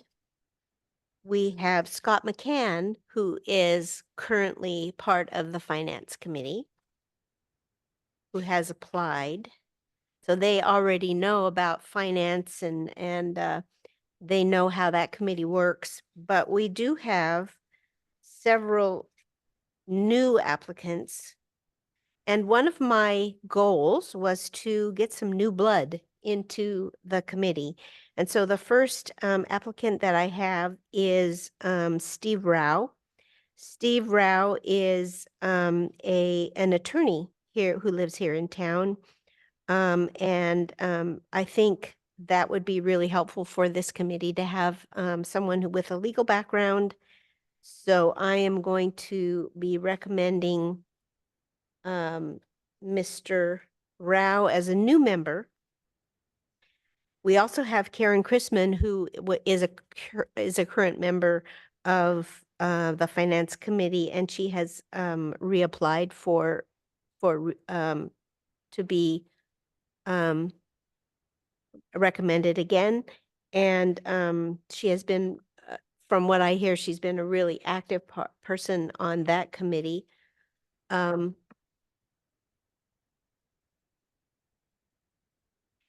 then I have two other people who are both here. And the two of you are really hard for me to choose about who to recommend. So what I'd like you to do is each of you come up to really talk about why you want to be on the Finance Committee. And the first one is Shelley Holden.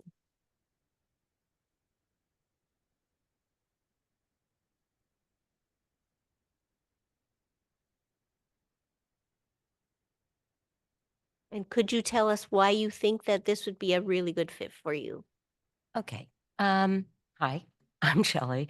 I moved to Cambria in 2021 from Los Angeles. In Los Angeles, I tried to get involved with community and it was just too cumbersome. Once I moved here and I retired about a year and a half ago, I've been slowly getting involved with community activities, and this is the next logical step. My background is in marketing and finance and advertising. I was a project manager and a creative resource manager. I'm very familiar with budgeting, with estimating, with monitoring costs, etc. So I just wanted to contribute to the CSD. And have you attended finance committees? No. Okay. You mean in? Just to listen in. No, I have not. Okay. Thank you very much. And then the second one is Alice Wysocki. Could you please come up and introduce yourselves to us? Hi, me again. So I have lived in Cambria now for 6 years, owned the property for 12, grew up in Morro Bay. I have a degree in economics from UCSB, and I'm currently a licensed enrolled agent with the U.S. Treasury. So I have a deep professional understanding of federal taxes and a deep curiosity about how the finances of Cambria operate. That's why I applied. And have you ever attended a finance committee? Not the finance committee for this group. Yes. I have been treasurer from our homeowners association for the last 10 years. Though. Okay. So. All right. And have you ever attended a board meeting? Yeah. Either. Yeah. All right. Thank It you was so much. my first day speaking. Okay. Thank you. Thank you. Okay. Thank you so much. Okay.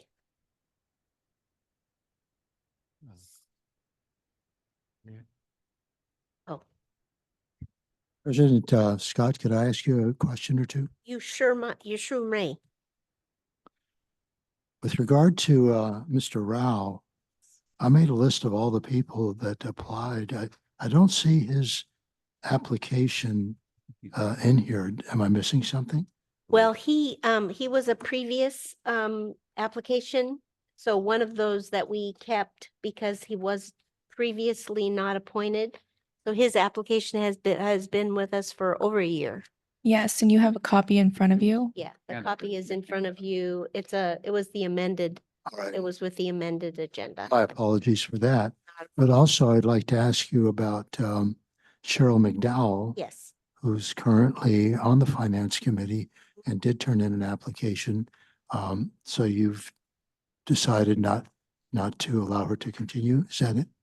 At this point, I I will not be recommending Ms. McDowell, but she has done an excellent job on the committee and has in fact been on that committee. Director Gray, how long has she been on the committee? She was on before I was. I think she's been on there for maybe 4 years. 4 years. Yeah, Okay. something like that. Yeah, and so, yeah, and when I talk about having some new faces, trying to involve as many community members as possible, that would be the reason that I will not be recommending her at this point. Okay, thank you. That makes sense. You're welcome. Hey. So the people that I will be recommending are the previous members of the Finance Committee, Karen Chrisman, Scott McCann,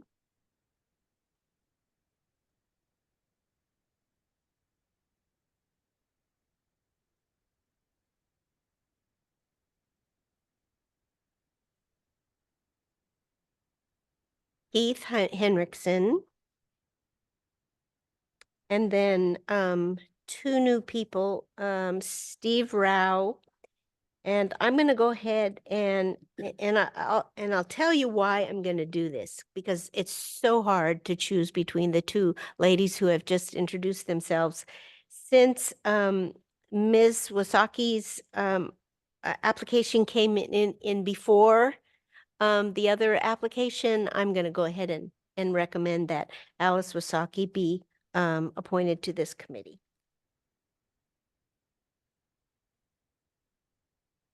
Okay, so you want me to go ahead and make a motion? All right. Yeah, do we have any public input on this agenda item? No. Okay. So my motion is to appoint Karen Chrisman, Scott McCann, Keith Henriksen, Alice Wasaki, and Steve Rao for the Finance Committee. I'll second that.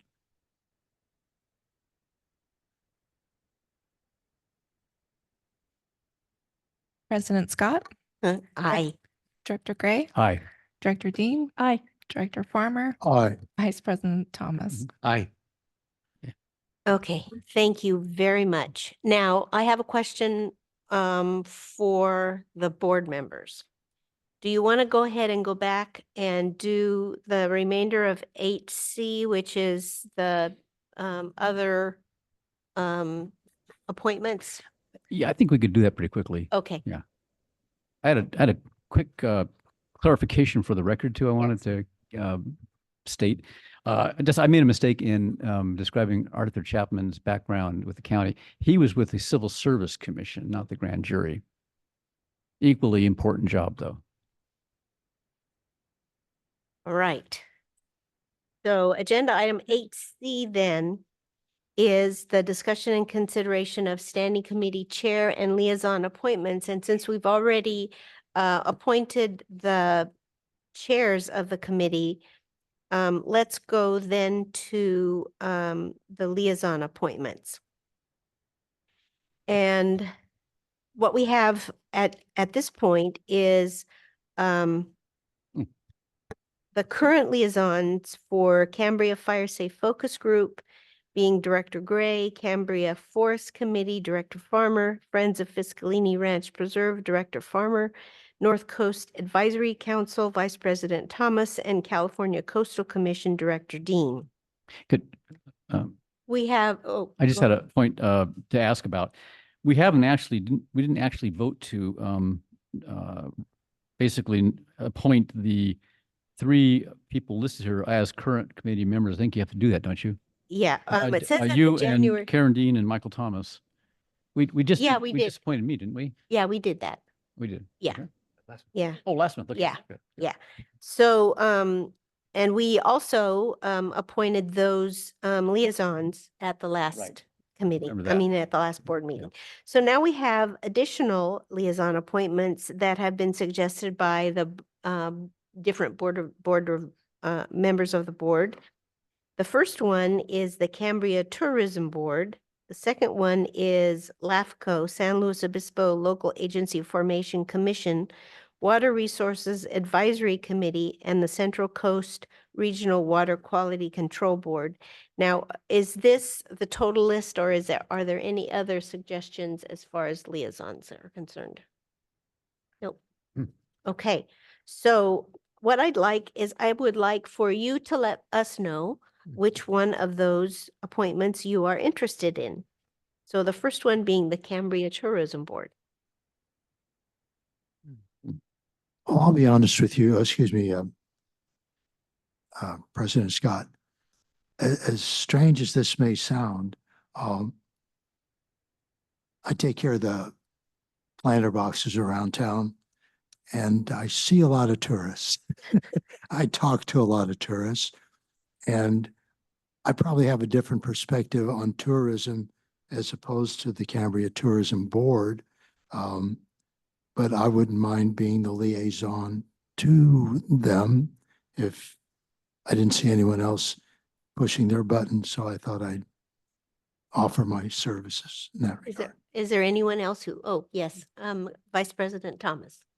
Yeah, thank you, President Scott, and I think that would be excellent, Director Farmer. I was also reflecting that as I thought through each of these and the connections that Cambria Tourism Board, there's a lot of connection with Parks, Recreation, and Open Spaces in that's a draw. And as a district, as we're going to be looking for help, the Cambria Tourism Board might be a great place for me to put on my knee pads and see what we can, what we can beg for.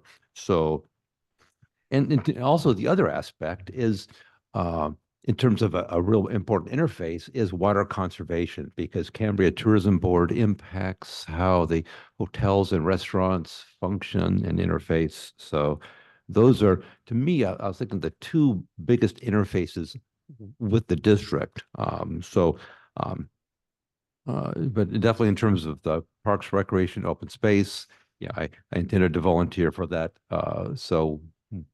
But it's good. We have a couple of eager beavers here. Yes, so you want to speak to each other and decide which of you would like to do the Cambria Tourism Board? Well, it sounds as if Vice President Thomas was more prepared with an assortment of reasons that he would like to be involved. So if that's the case, then you can go ahead and do that.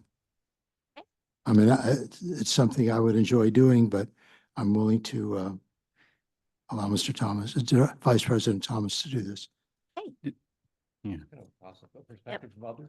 Yep. I can offer some perspective, and actually, I kind of lean toward Director Thomas too. I'm Vice President Thomas. The Tourism Board also, and this is a tie-in also with Parks and Recreation, especially, is a source of potential funding, and they have. Yeah. Right. They have, well, they gave a significant grant to the skate park for the restroom, and they bring in, I mean, their mandate from the county is to promote tourism in Cambria, but they get about something close to $500,000 a year from a 1-cent bed tax for that purpose. But a lot of that, some of that goes to pure promotion, advertising, online promotion, and so forth. But a certain amount of it does go to grants. Capital grants. And I think this is kind of a tie-in, a very, perfect tie-in with someone who's in charge of the pros committee. So that's, I think it might make the most sense. Do you have anything, Director Dean? I agree. I think it does tie in more with pros, and yes, would be very helpful towards funding, hopefully, towards the projects that pros is trying to do. Will you be sad? That's part of my nature, but I'll get over it. Thank you. Okay, let's go ahead and do all of these and then we'll do it as one motion. So San Luis Obispo Local Agency Formation Commission, this is LAFCO. Interestingly enough, yesterday I have applied to be on LAFCO and they have received many applications. So now I have to sell myself to them. So I don't know if this is going to happen, but I have given them my resume and I need to do a paragraph of why I would like to be part of that group. Yes. I was thinking that since you, President Scott, have already applied, you're the logical person to be liaison. Okay. Whether actually, I don't know if you get the position, Yeah. we don't need a liaison, Right. and we still need a liaison. Right. So Okay. I would say you're the one to do it. Okay. Anybody else okay with that? I think you're the perfect person for that position. And I agree, if you get the position, you don't really need to be the liaison, Okay. but still, you'll be reporting back to us. So that's Yeah. sort of being a liaison. All right, So- good. All right, let's go to Water Resources Advisory Committee. This is Iraq. And who's interested in this? Yes. Okay, I think I Director Green. added that and the Central Coast Regional Water Quality Control Board to your list Mhm. because I felt like both of those things were related to water infrastructure and things that we're trying to do here. Right. And so I think it ties in with the R&I committee. So as such, I really would like to be the liaison to both of those if it is possible, if And no does- one has any objection. I was going to say, does anybody have any I have no objection? objection. In the case of the Water Resources Advisory Committee, there is a position that's assigned, maybe two positions that are actually assigned to the CCSD. If you get one of the, Jim, Mr. Green, you could explain that. Yeah, exactly. So we have a voting member, and if that initial voting member can't be in attendance, then we have a subordinate. So I guess the question is, if you become, do we have anybody active now? Yes, I'm a do. voting member for the RAC. You're the and voting member, okay. CWAT. But we need an alternate, right? Tristan would be the alternate. An alternate. So We have a voting member and an alternate, but we don't have anyone reporting back to the board as Right. a liaison. And I used to attend those meetings years ago with Bob Gresham, so. I was a member too for a while. Yeah. Yes. So in other words, because we don't have, I just wanted to ask that question. If we don't have an actual member, liaison role is appropriate for you. Yeah. And how about Central Coast Regional Water Quality Board? Same with that. Okay, everybody okay with that? Okay, Definitely. all right. So do I have a motion? Oh, public comment. Is there any public comment on any of these suggestions? No. No.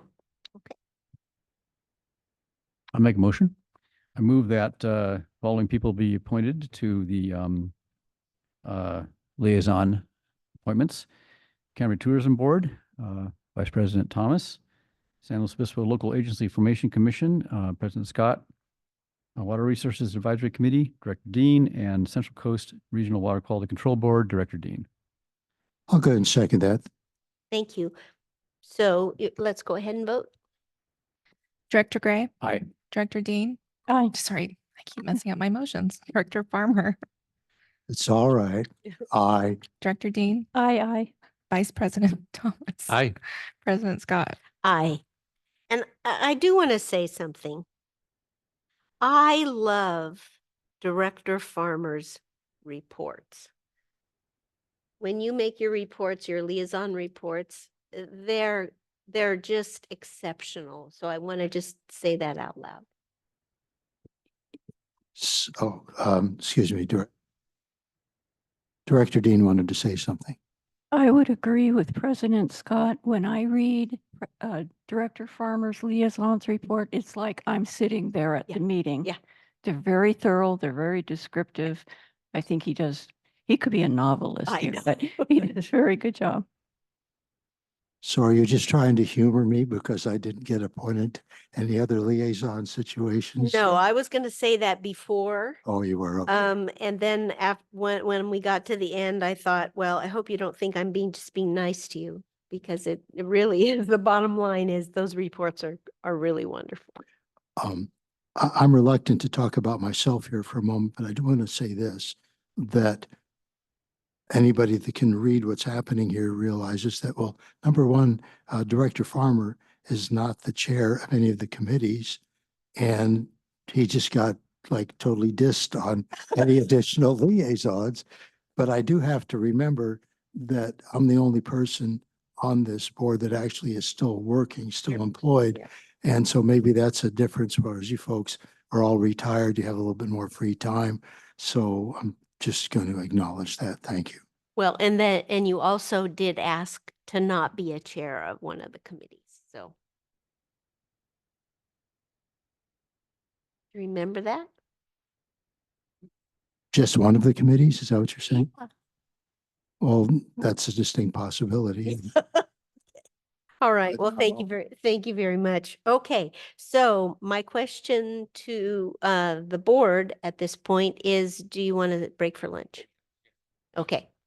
So let's go ahead and Did we make a motion on that, by the way? I don't think we need to. And I think let's be back here at 1 o'clock. Yeah. Okay. Thank you very much. Okay.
Business.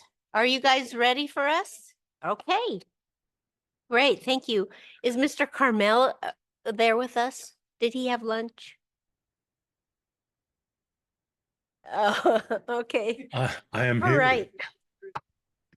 There you are. Okay, Well, good. well, You know, I think, and this is a recommendation from my fellow board members, is that we're just going to go back to the regular agenda as it is now, so that we're not skipping around, and then because that I think is more confusing. So since since our fire chief is not here right now, we'll wait till he gets back and then we'll start with public safety.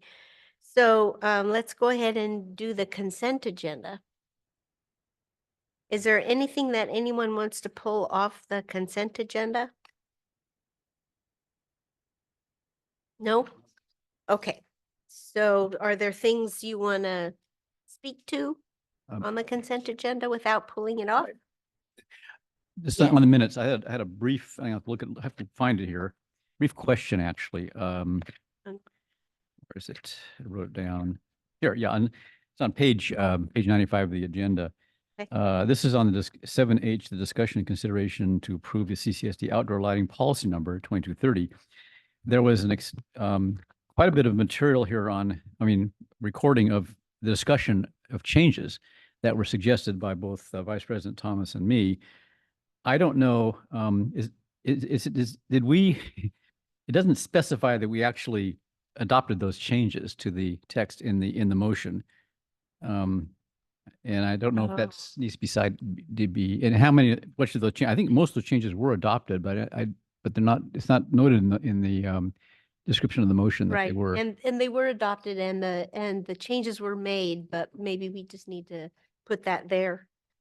Yeah, That was with that it was moved to approve the CCSD outdoor lighting policy number 2230 with the suggested edit. Suggested changes noted above. Yeah, that's fine. You got that, Miss Dodson?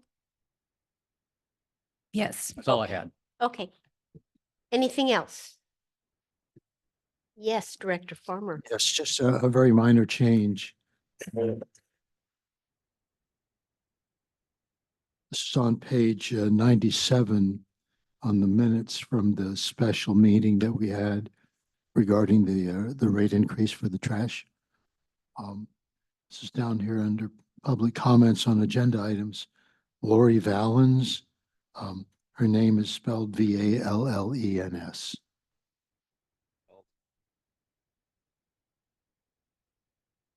Okay, and let me just say that my brother, Gary Willems, it says Williams, and that was my whole life. Everybody said my last name was Williams. It's not, it's Willems. And I already told Miss Dotson about that.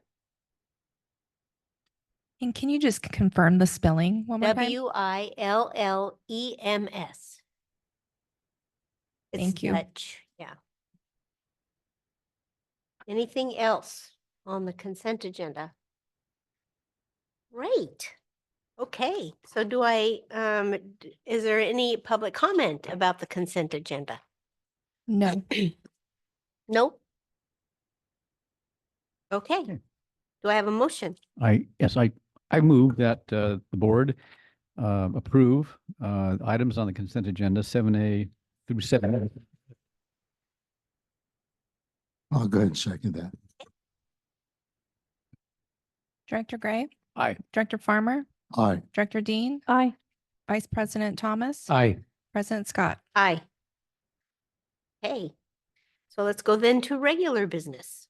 And we'll go ahead and just start with 8A. And I think we should ask our finance person to go ahead and present this agenda item. Thank you, President Scott. So this agenda item 8A is to receive and file the second quarter budget report. And so this budget report is comprised of all of the financial activity from July 1st, 2024 through December 31st, 2024, which is approximately 50% of the fiscal year budget.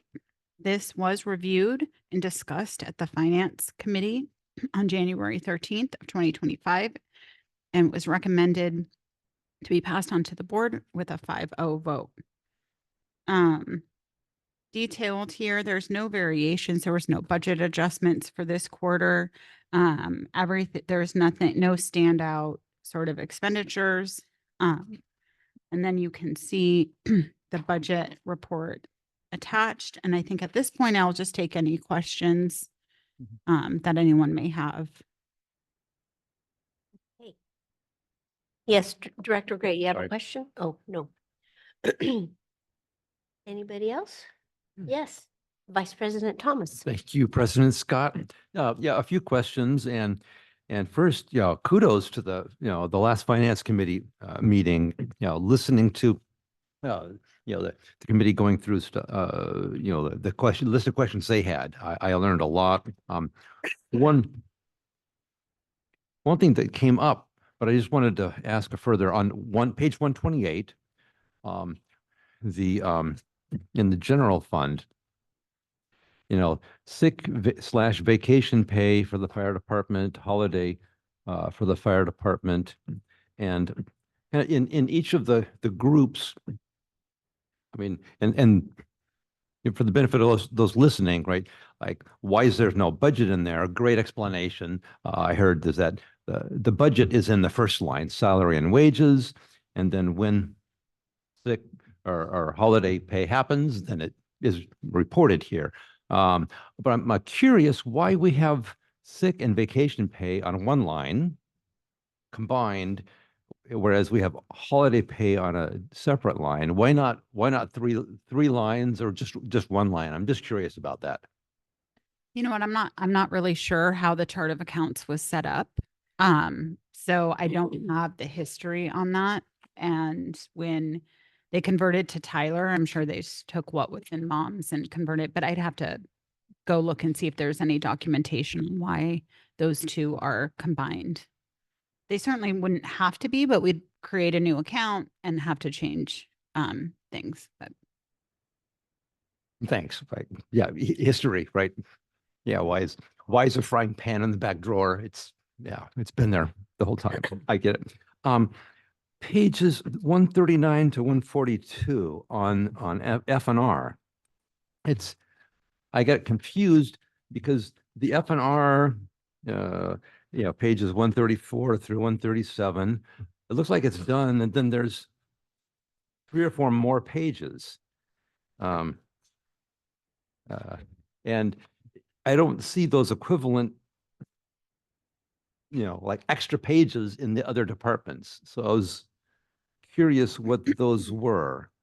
well, for F&R, when we decided to make the changes to the pros department, so if you'll see those last 4 pages are for Department 16, which then went pros under stuff. F&R. I don't separate them out by a separate line item, but if with a distinguishing page, because it's no longer pros technically, but that is where I run any of the capital projects related to facilities and resources. So the skate park and Fiscalini Ranch, and any subsequent construction capital projects would go in there. Got it. Okay, clear. Thanks. And then on that page 139, the 3 lines on community council and also East Ranch, I heard the explanation. It's like apparently it was coded in one line, had to be reversed out, and that's why the 3 lines. Correct. But the Cambria Community Council, like, what is that 131, 141? Remind me. The $13,141 is the remaining balance in the Cambria Community Council funds that they've given us for the skate park expenditures. Okay. And then likewise on the 177,592 on the restroom. That is the grant for the restroom. Gotcha. That's what I thought. Thanks. On page 145, the insurance line. And this came up in the Finance Committee also. So I see that's That's the line of, roughly $351,000. And I was looking at the other departments, like trying to figure out, so how this works, right? And I see there's a $800 in the fire department budget for insurance, 154 in the water department budget for insurance, and then everything else is on this line. I'm just like, it's like, so what insurance, what is insured in where in those three? And I assume that the 351 here on admin, obviously that's allocated out, right? But No, it's not allocated. Well, it will be allocated out in the process of the overhead cost allocation model, which we are changing or are proposing to change. So that would be different. But the 350,000 is all the property insurance, liability insurance, vehicle insurance. The small amounts of insurance you see in individual departments would be due to specific claims identified throughout the year specifically for those departments. Oh, from claims. Or yeah, if we've had claims and we have to pay the insurance, those would attributed to the small dollar values in the individual departments. Gotcha. Okay. And Or additional But- premiums. Yeah. So, I mean, I'd have to go research exactly what they all are. I don't know off the top of my head, but the bulk of our insurance is paid in the admin department and then allocated out for the cost allocation model at this point in time. Gotcha, great. And then last question, on the penultimate page of this, on page 189, the debt listing, thank you. It's like, there it is. All right. And looking on page 189, water meter project over on the left, I assume that is under the water department, not the WRF. Correct. Yes, that would be a correction, right? Correct. And as I was looking at this, wouldn't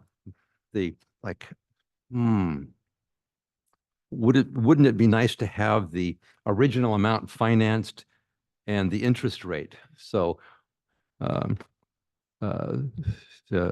curious directors and public didn't have to hunt for that. Would that be easy or a big conversation we'd have to have? Yes. Cool. Thank you. That's all I've got. Thank you.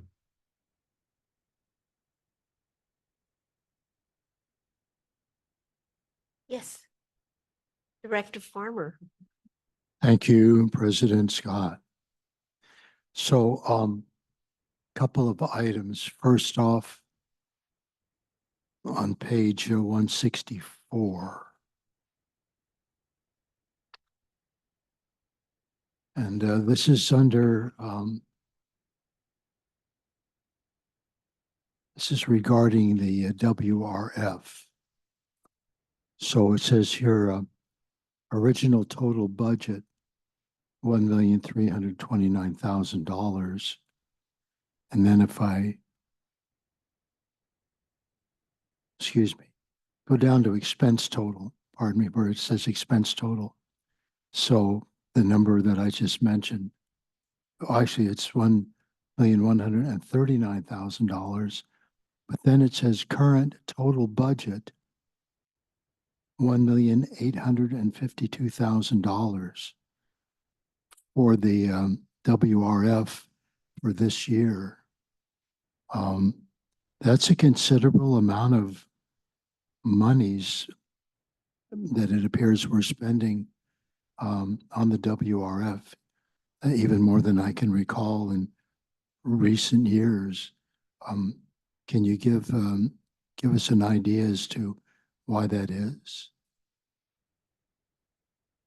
I mean, it could be that I'm not reading this correctly, which wouldn't be a surprise, but perhaps you can answer. Well, I mean, to answer if it's a significant amount, I'd have to look at what we have spent in the past and compare it to the increase for this year, which I mean, I don't have that analysis in front of me, but I feel like So again, it's hard for me to, I don't want to say anything out of turn, but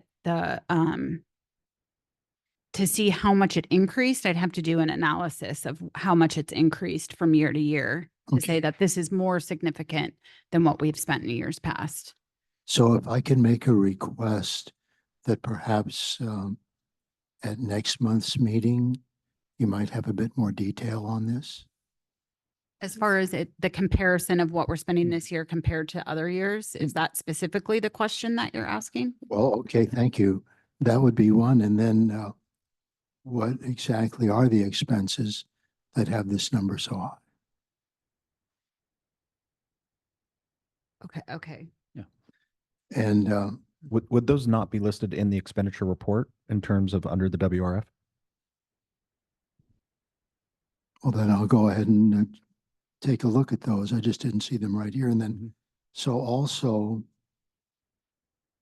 on page 189, the page that Vice President Thomas just referenced, under water reclamation facility, I'm noticing reclamation is misspelled, but that's not a big deal to me. WRF construction, principal and interest and balance. And I know we just, I believe it's in this month's expenditure report that we're paying our twice yearly payment to Western Alliance Bank. So balances of 6/30/24, $5.5 million that we have left to pay on the WRF, correct? Correct. All right, thank you.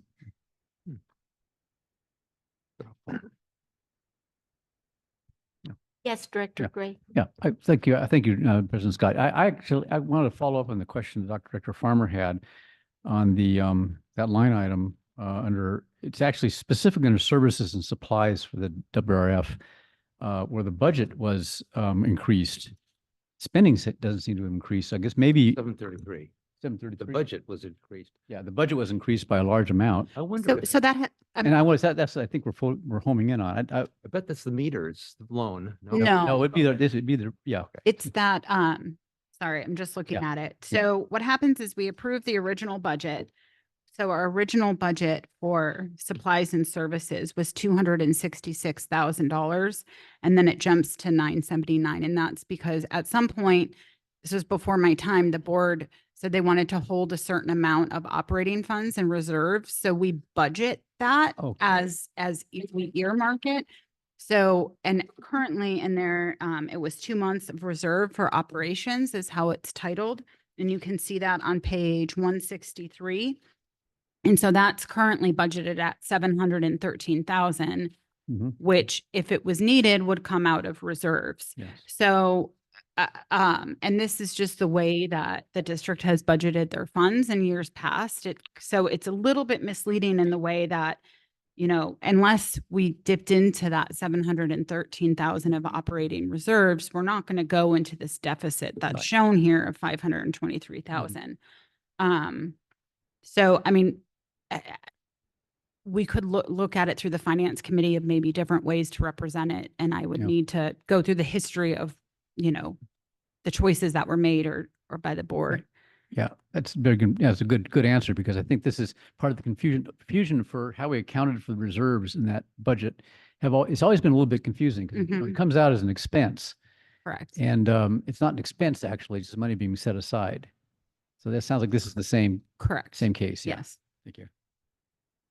Thank you for pointing that out. That answers Director Farmer's question. Yeah. Yeah, right. Thank you.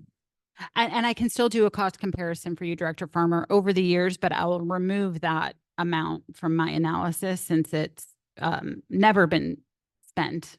It's just kind of earmarked in there in case. So I can still do an analysis for you for next time. Yeah, I'd appreciate that. I guess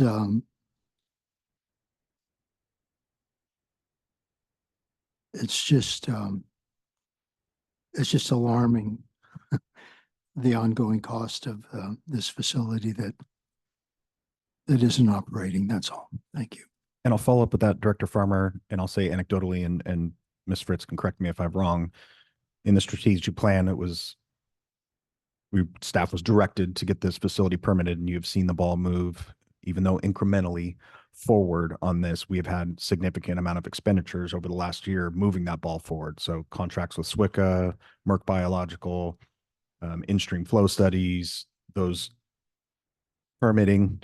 I'll just say anecdotally, that's why you're seeing probably a jump in the costs over the last year.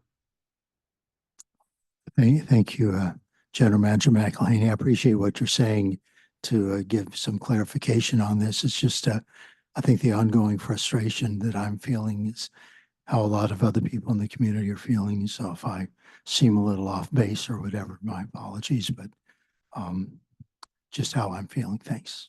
No apologies needed. Our hope is that we'll stand before you in a year or so, having permitted this facility, and hopefully the money spent will alleviate some of that frustration.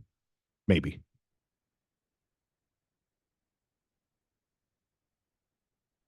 Any other questions? Do we have any public comment? No. And none in-house. Great. Right. So do I have a motion? Yes. Yeah, I move that we adopt. I guess the word is adopt. Yeah, the Receive and file. receive and file. Okay, good. Thank you for that. The second quarter budget update with one correction on under the debt listing, which is on page 189 of the agenda.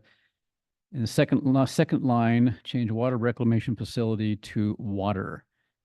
As for the water meter project. I second. Director Gray, Aye. Vice President Thomas, Aye. Director Dean, Aye. Director Farmer, Aye. President Scott. Aye. Hey. Let's go ahead then to agenda item 8B. This is a discussion about a resolution amending the board and standing committee bylaws. Mr. McElhaney, will you please present this agenda item? Thank you, President Scott. Agenda item 8B, discussion and consideration of adoption of resolution 10-2025, amending the board and standing committee bylaws to establish a fire protection committee. Adoption of resolution 11-2025, amending the list of designated positions subject to the district's conflict of interest code, and adoption of resolution 12-2025, establishing the 2025 CCSD Fire Protection Committee meeting schedule. There's no direct fiscal impact associated with the item. However, staff time will be required for preparation, admin, and support of this item. In January 9th of 2025, the Community Service District of Cambria Board of Directors discussed the title and focused on the proposed Fire Protection Committee. We've had some robust discussions about it, and the staff report is as presented, and I'll turn it over to you. Thank you very much. So do I have questions or comments from the board? Yes, Director Gray. Yeah, I maybe could start out it's a question, it's a comment, but it's also maybe helpful maybe for our discussion. I know there've been concerns raised about the wording of the section 164, and I would propose maybe just to start out, it does need to be compressed and simplified. And I don't know if our discussion is going to be about this primarily. I would think this is the one thing that's that's changed. But I'll put these suggestions out to start the discussion. One, there's no need for the bold-faced headings. We can get rid of those. I think the bulleted points can be reduced, and I'll give you a one suggestion under community engagement. I think the first two of those can be eliminated, so we have fewer specified tasks. And I'll throw this out to the board for further discussion. I do think we call it the statements of purpose and responsibilities should be broad, not highly specific. And it should include everything that we want to do, but doesn't have to name it. So for instance, things like evacuation, defensible space, public education in specific ways, I think those can be kind of summarized a little more, in five or six items. So that's how I would start. I'd start the change, especially, there's no need for the headings. You can see that right offhand. I'll take it. You can take it from there for now. Okay. Thank you. Thank you, Director Gray. Yes, Vice President Thomas. Yeah, thank you, President Scott. And yeah, Director Gray, I concur. As I was looking at this, the first read was, wow, this sounds great. And then go deeper and like, well, wait a minute. Like you read the other three committees, and for the other three committees, they're almost identical in a flow, and the A, B, C, D, they're very parallel but tailored. And to your suggestion, it makes really good sense is to take this back and bring it back next month with, I think you said it very well, kind of summarize, combine down to, it doesn't have to be in the same format, but it ought to have the look and feel of the other committees. Yeah. I think we should mention, I don't know, we have working with the fire chief at any point in this thing, which is important. Fire chief and general manager, especially the fire chief. Yeah. Oh, I'm sorry. Yeah. Yeah, for the others. Yeah, exactly. Thank you. One of my comments was that it seemed to me that this wasn't going to be a fire protection advisory committee. This was going to be another department for the CCSD. So it was just too much. You have to watch the verbs sometimes that are used, because it's everything is advisory. You can assess, you can recommend, which is good. Right. Review and recommend. Yeah. Assess, but promote, support. Yeah. Yeah, I don't think it's a huge undertaking to put it in a different format, but rather than spend a lot of time here doing that, I'm wondering if the board wants to go ahead and just refer it back to, was it to staff and to legal counsel? However you like, President Scott. Yeah. That sound good? I forget, was there an ad hoc associated with this? No. There wasn't. Okay. It does feel like close involvement of Director Gray would be appropriate. I think that's important. Yeah. Okay. Since you're now formally the chair. Yes. Okay. Madam President? Yes. Sorry to interrupt. He's okay. not technically the president because there's no committee. Well, Oh. maybe you could consider, the problem we have is we don't have a committee. And we're really dealing with Exhibit B of, what is it? The first resolution, 10/2025.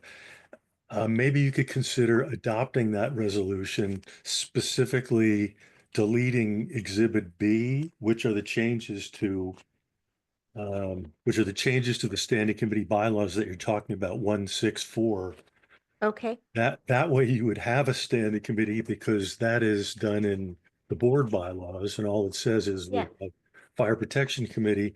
The other actions can be done without Exhibit B, and that would allow you to focus on Exhibit B, make the changes that you want, and then bring that back as a separate resolution. But it would eliminate the fact that we don't have a fire protection committee, yet we have members and a chair. So that may be one alternative. Yeah. Good, counsel. Thank you so much.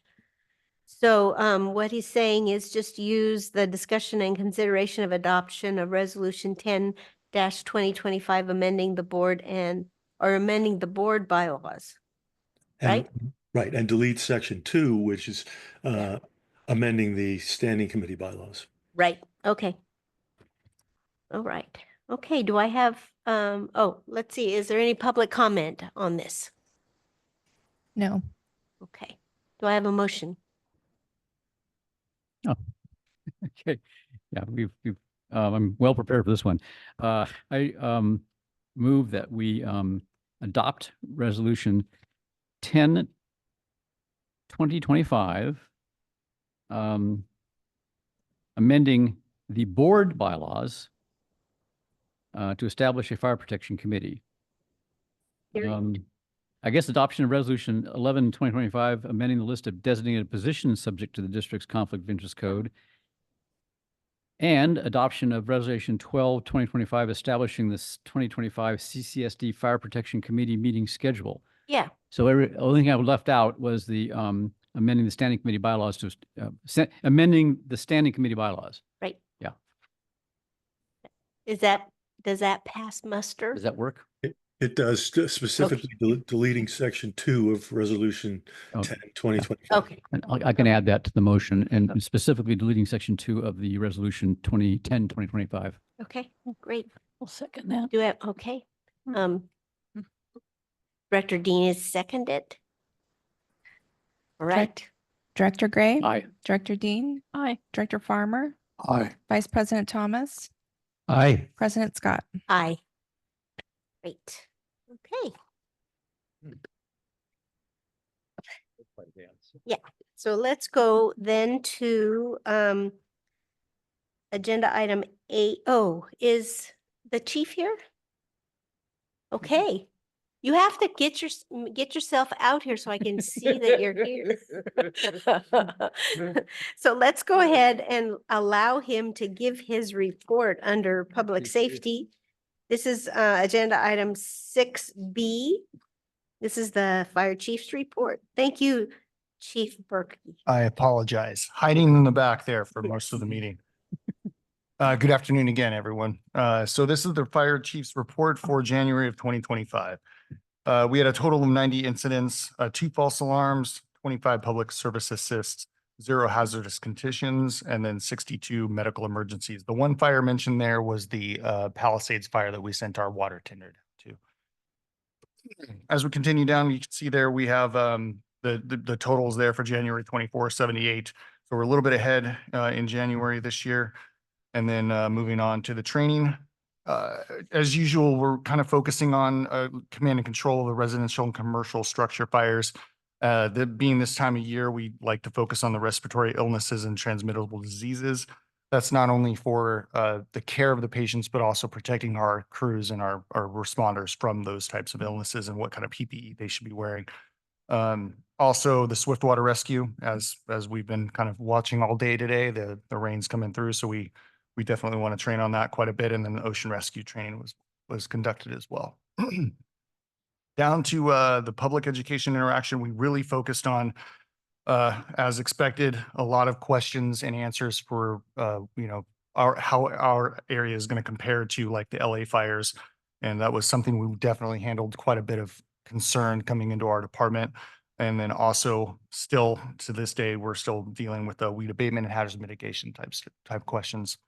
I wanted to mention we have some upcoming meetings. We haven't solidified the dates yet, but we are going to be having community meetings. And so what the vision of those meetings were to their emergency preparedness, not just for wildfires, but for all emergencies, earthquakes, tsunamis, flooding, everything.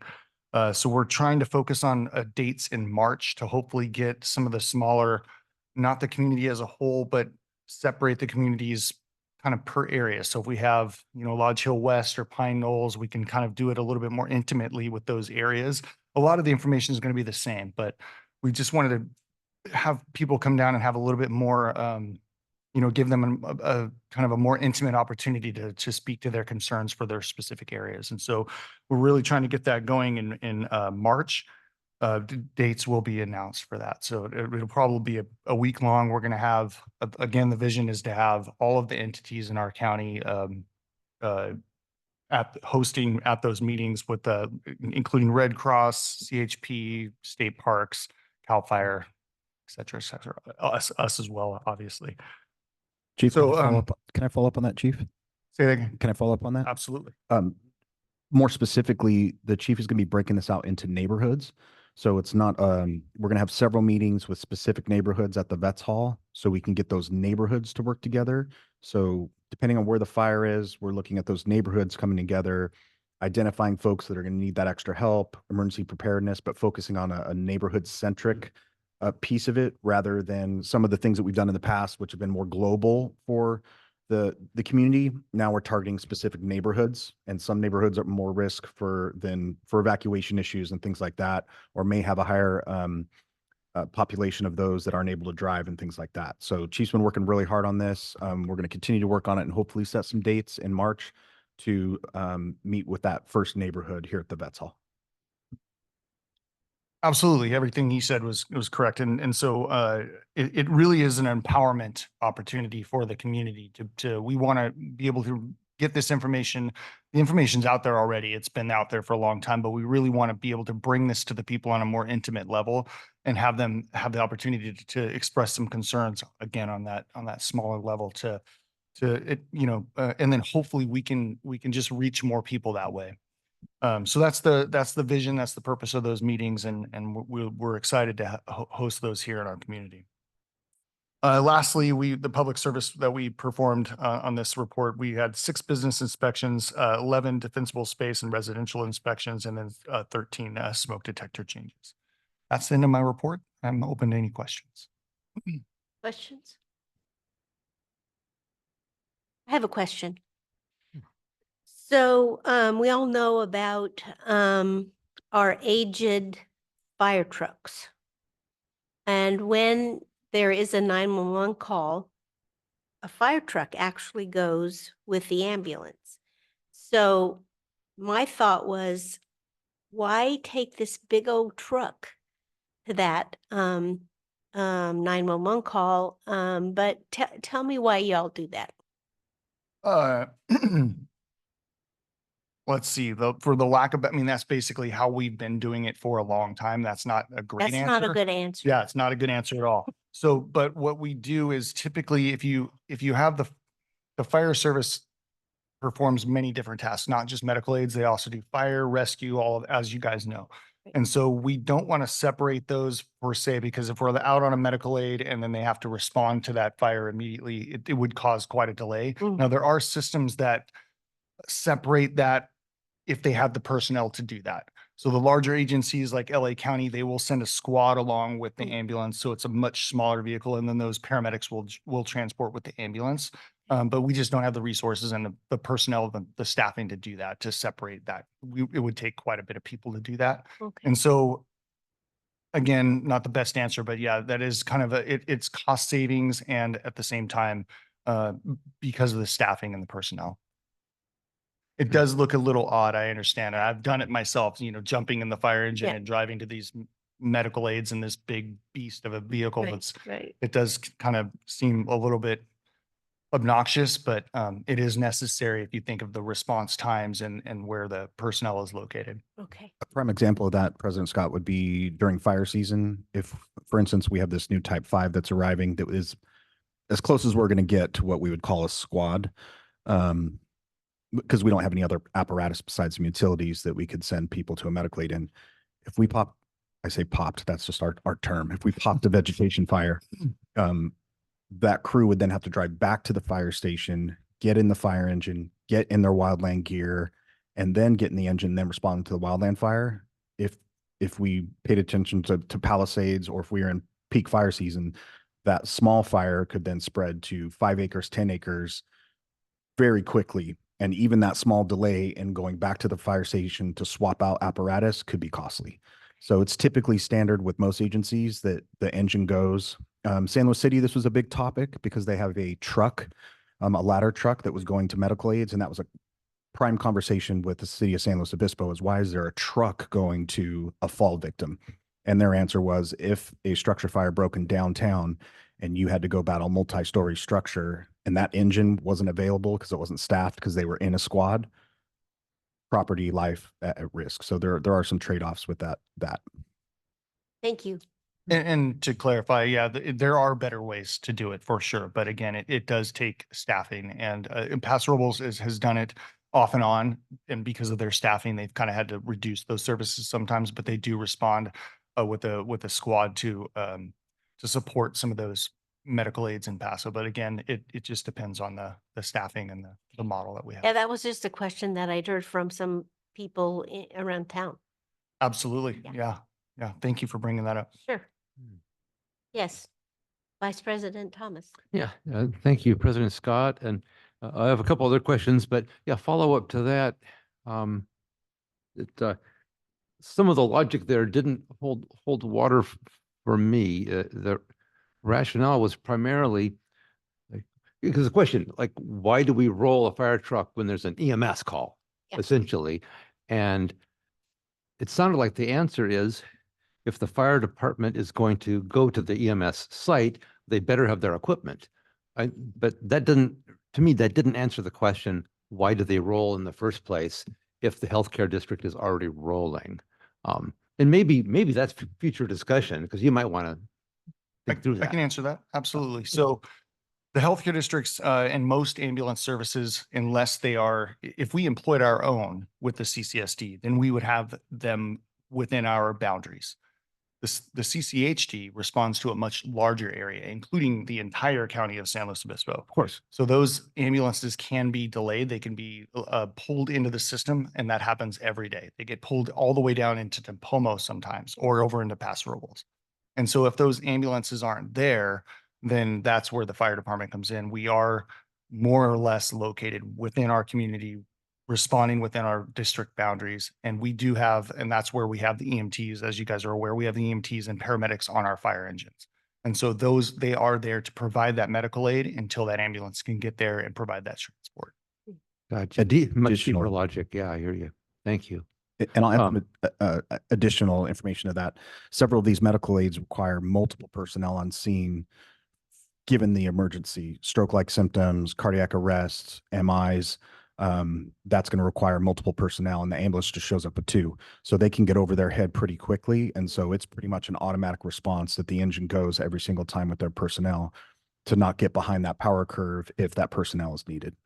Great logic. And I have a couple other questions, but different topic. Director Gray, did you want to dive into that? I just wanted to kind of add the comment about the use of taking the fire engine to the medical call. Since you have two different services, CCHD and Cambria Fire, slightly different locations, you're increasing your potential, well, you're decreasing your potential response time, because one will be closer than the other. And that's pretty common. I mean, sometimes fire will get there first and they can get on the job right away. And sometimes CCHD will get there first. So it's always good to have two going to the scene rather than just one, especially if they're from somewhat just, a couple miles apart, different locations. Absolutely. And you're starting to see a lot of systems that are doing kind of the opposite, which is they're increasing their fire department services and then decreasing the ambulance services in a way such as they're kind of staffing the fire department with paramedics, and the ambulances are just with EMTs. And so if there is what we call an ALS call or an advanced level life support call, then those paramedics on the engine would jump in the ambulance and they would transport. So those are a lot of the, it's just, again, it's just cost savings, but you see a lot of systems that are doing that. There are so many scenarios that make sense and could change things for sure. Thank you. Yeah, two other. Yes. Oh, and before I forget, it sounds, I'm sure Director Gray, you already flagged this, but thinking about community meetings upcoming, I'm sure you're already thinking, your new team, they would probably want to be involved in that. That's one of the key priorities. And we work with the chief on that. Yes. Yeah. We recently sent the fire, the water tender to Palisades for that response, and kudos. And it might be worthwhile to hear a little more about what we learned from that. Also, for folks who might be skeptical about sending our staff and equipment, you could probably explain how invaluable that is to staff to get that experience, and then also, eventually, where will we be seeing the, either the income or the expenditures on that?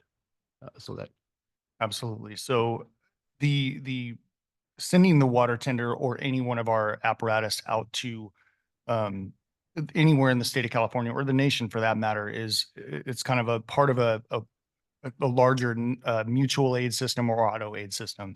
And those are put in place exactly for that purpose for the Palisades type fire, the Paradise type fires, those larger incidents that really require additional resources that are overwhelming the local agencies. We would have the same and we would experience the same treatment for our area. If something was large to happen in our area, they would do the same for us. So it's a mutual aid program.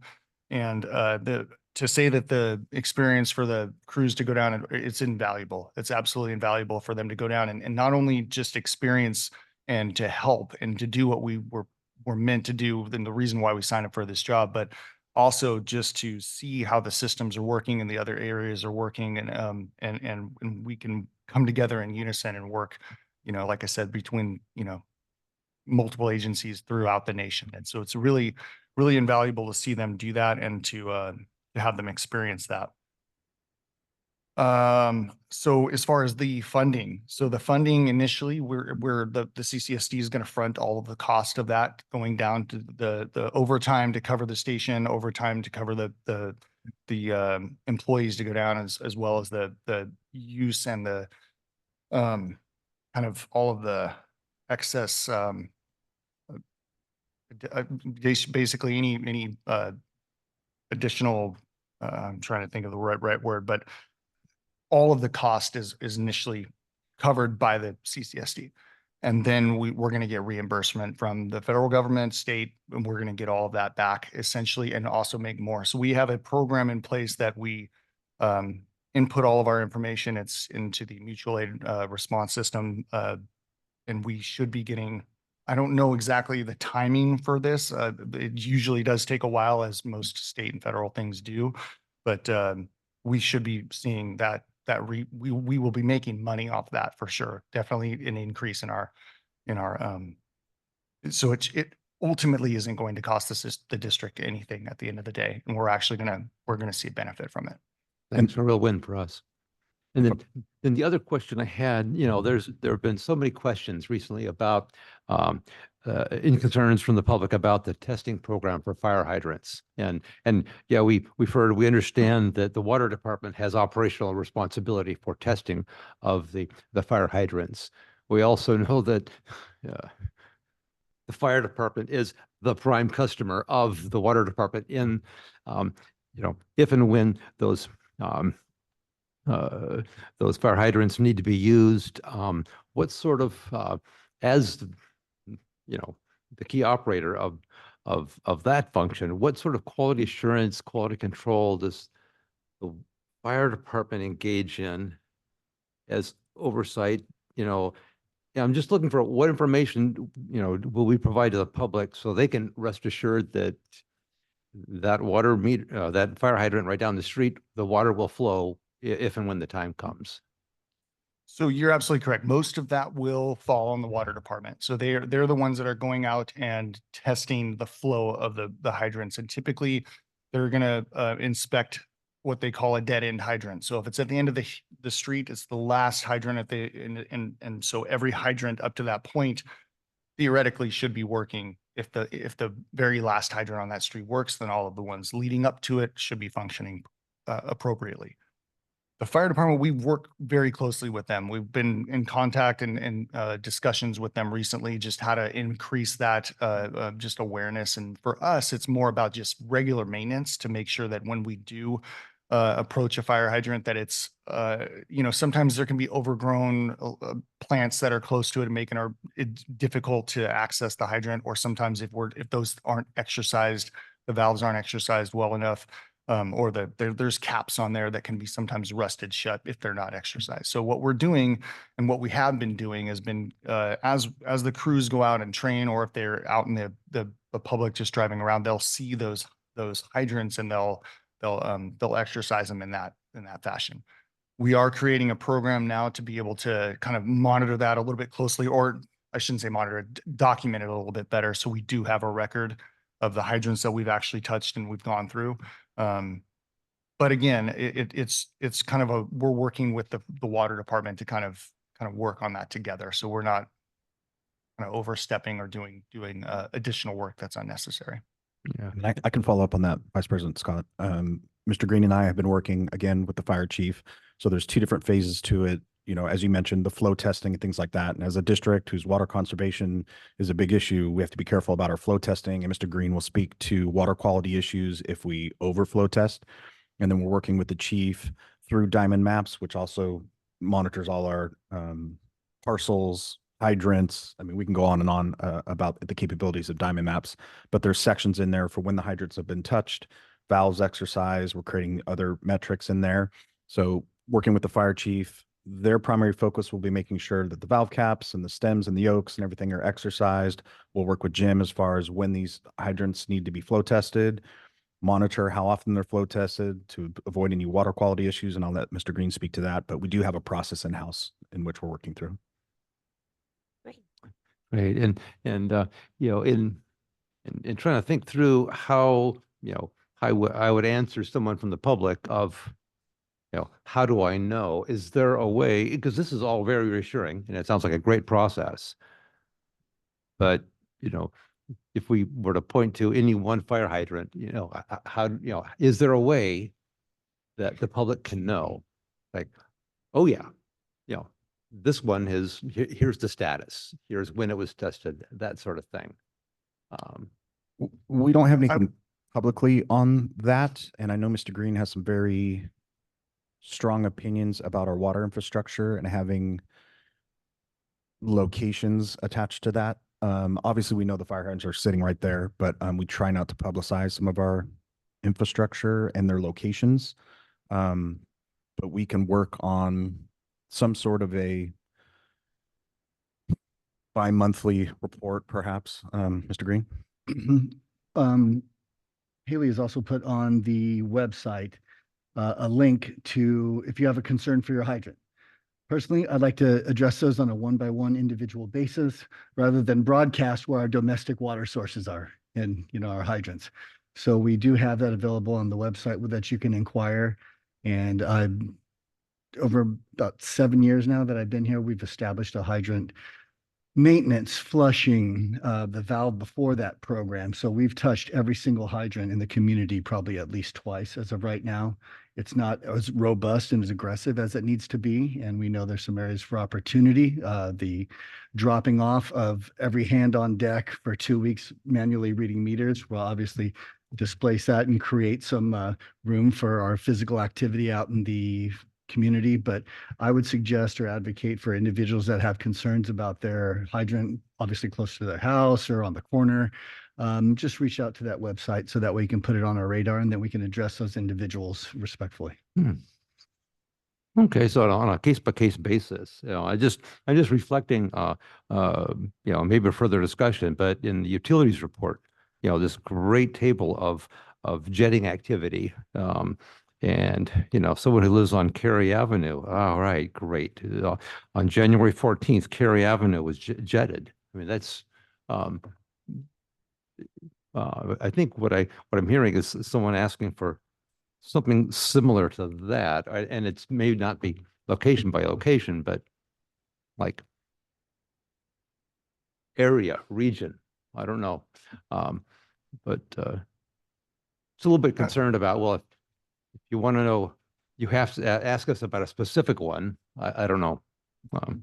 It's important to note too, for our usage, not every single fire hydrant is accessible, depending on the call, where the fire is. Sometimes that hydrant that's, you know, right in front of the house is not the most perfect hydrant for that. And that doesn't make a lot of sense, but it depends on where we're going to be locating our apparatus. It depends on where we're going to be fighting that fire. And so that hydrant that's right out in front of somebody's house, we might not even utilize. 90% of the time we're going to, but it's important to note that because again, people might have a concern about that one fire hydrant. And I understand where that concern is coming from too. The Palisades incident brought that to light for a lot of people. But again, I want to point out that the singular hydrants in that area were not the issue. The issue that happened down there was an overabundance of usage. Obviously, if you turn on every single hydrant in our little town here, most likely the same thing's going to happen. It's going to be there's no way we can keep up with that type of demand. And that was exactly what was seen in Palisades. So the individual hydrants, I would question why they, I understand where the concern's coming from, but at the same time, just a little bit of education to the public and to those people that are asking the questions, might go a long way. And we can work on periodic reports like the jetting, but obviously the hydrants aren't something we're doing monthly. There's periods in which we exit and we have the time and staff, and the AMI upgrades will help pull some of our staff back into doing their normal routine in the water department instead of out there driving around in trucks and manually reading. I'm sure there's opportunity at some point in a utilities report within a year that we can give you the region in which we went and serviced hydrants. I also think that we have to trust that our staff is doing what they think is really important. And so that would be my response is if you have concerns about your water hydrant, then let us know through the website. But rest assured that our fire department and our water department are doing the maintenance and doing what they need to do to make sure that we're all safe. We want those hydrants to work just as much as everybody else does. More importantly, And I understand the concern, but there is a way for them to find out about their fire hydrant. So. Okay. Absolutely. Yeah. Anything else? Right. And there's no public comment or anything on this report.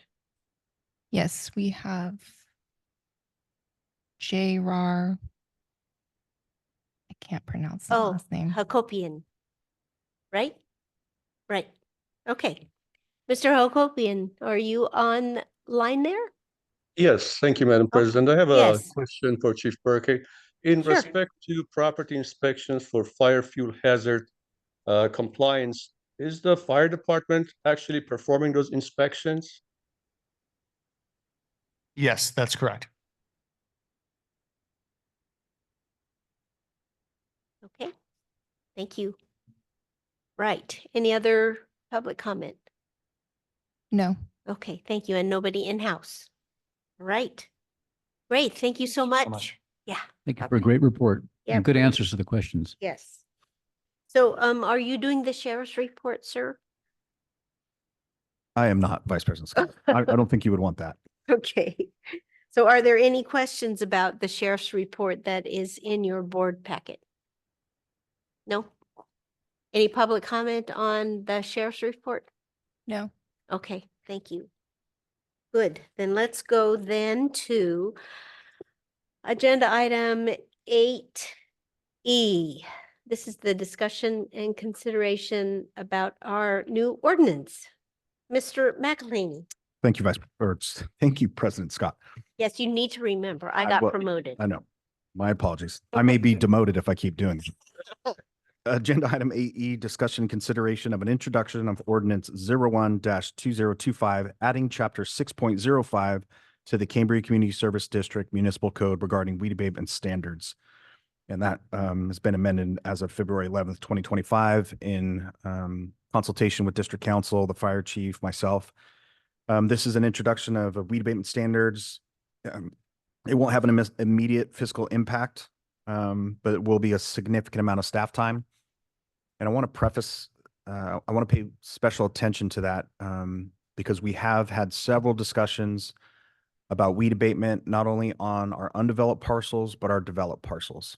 And in addition to some of these changes within the municipal code, our administrative citation program, the last person standing is the fire chief that is going to be able to do some of this work. So while it's a blessing, it's also probably his worst nightmare in terms of the actual enforcement piece of it and regulating it, because we do not have a district fire marshal. And now we're stepping into the world of a true fire marshal. And as we know, the chief definitely has his hands full in the district. So something to consider as we move forward. The district council, along with the fire chief, has prepared a pros weed abatement standards for board consideration. The ordinance is in front of you. And I'm want to also preface that the Fire Protection Committee wasn't stood up or constituted when we were working on this. So They obviously have not seen it. Staff is aware that they may want to see it, and perhaps this ordinance could be, depending on board discussion, pushed back to that committee. We take no offense to that, as this was created long before we knew this committee was going to be stood up. Our only concern is that we're hoping to eventually get this into play as we head in to those weed abatement months. It looks like even if this was pushed back to the committee and then back to the board, it would be effective around May, which should give us enough time. So I'll turn it over to the board for discussion. Hey. So, Mr. Carmel, do you have anything you'd like to say in beginning this discussion? Nothing specific, Madam President. Okay. All right. So let's do some discussion here. Yes, Okay, Director Dean. so I have some concern about the definition of weeds. In our fire hazard fuel mitigation plan, we talk about weeds and grasses being cut back to no more than 4 inches. Yet under 6.05.40B, it says to remove weeds. That makes it sound like we're pulling them out by the roots. It also says that we're not in the fire hazard fuel mitigation plan, that we're supposed to be able not expose bare ground for subject of erosion. So do we need to separate weeds and grasses from other types of hazardous materials?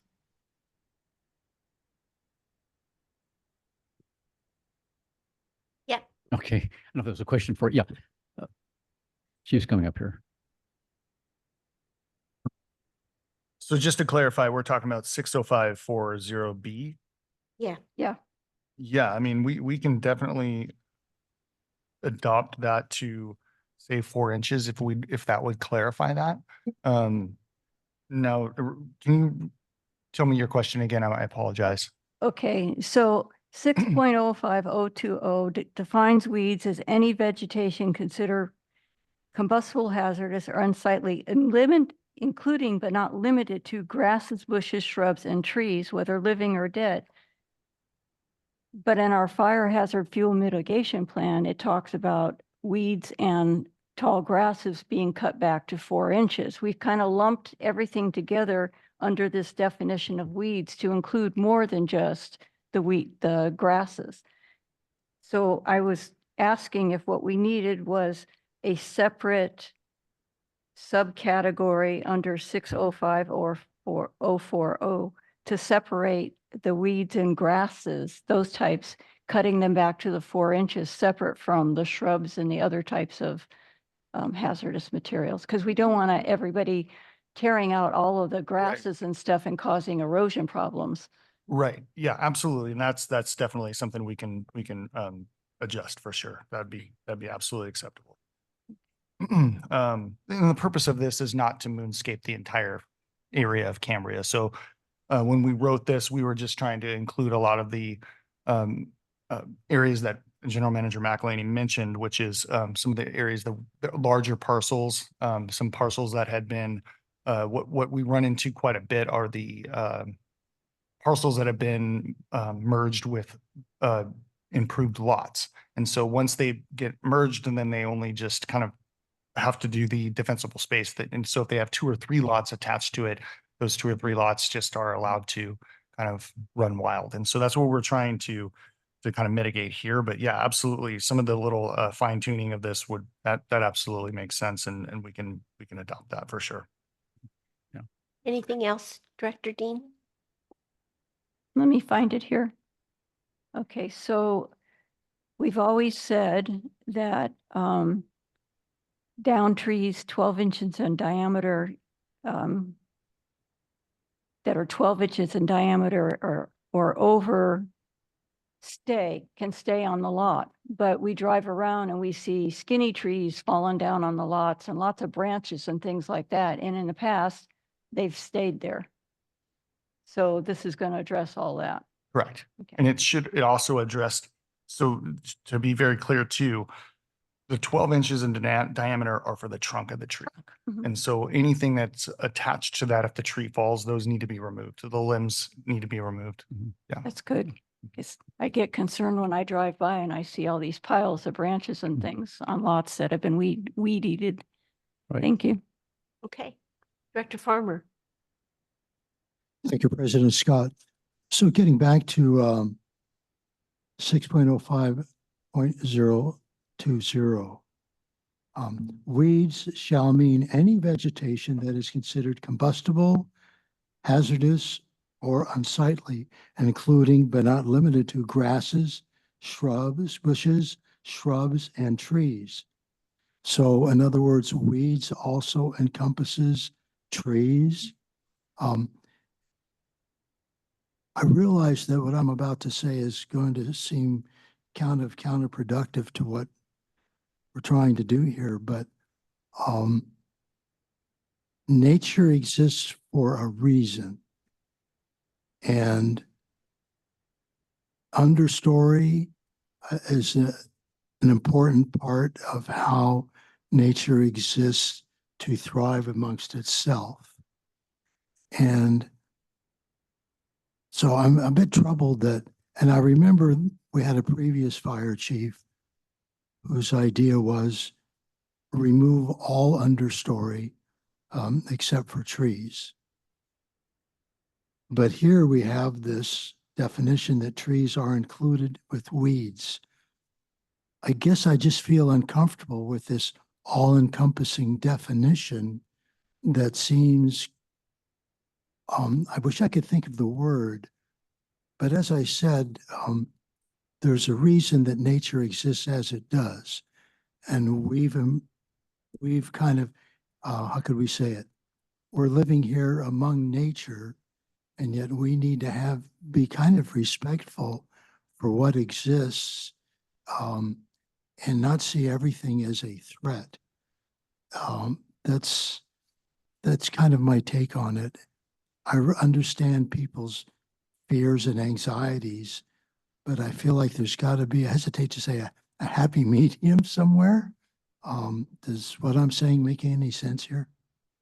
100%. And that what you're saying is exactly our intent. We want to make sure that we are balancing that for sure. We need a healthy forest requires fire. So if we haven't had a fire here in some time, so what we need to do is as environmentalists, even, we have to make sure that we are providing nature with that fire activity. So we can't have a fire in this area, obviously, because of the threat to our community. We need to be able to go in and remove a lot of and perform the activities or the tactics that fire would have provided on our own. That's what we see a lot of the pile burnings and the removal of those.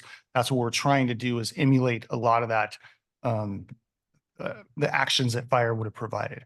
And so what we want to do is exactly what you're saying. It is definitely not the intention to come through and ruin the beauty that we have here in our area. We want to maintain that. And through those mitigation efforts and through this mitigation effort, we're trying to maintain that happy medium to where we can still enjoy our beautiful forest, but maintain some level of safety while we do that.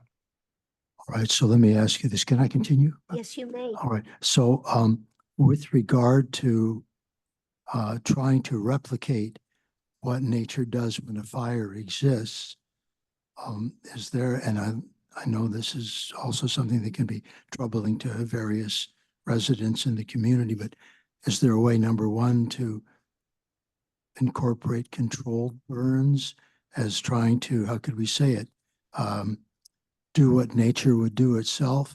But also, what I was trying to point out here is this very broad definition of weeds that includes trees.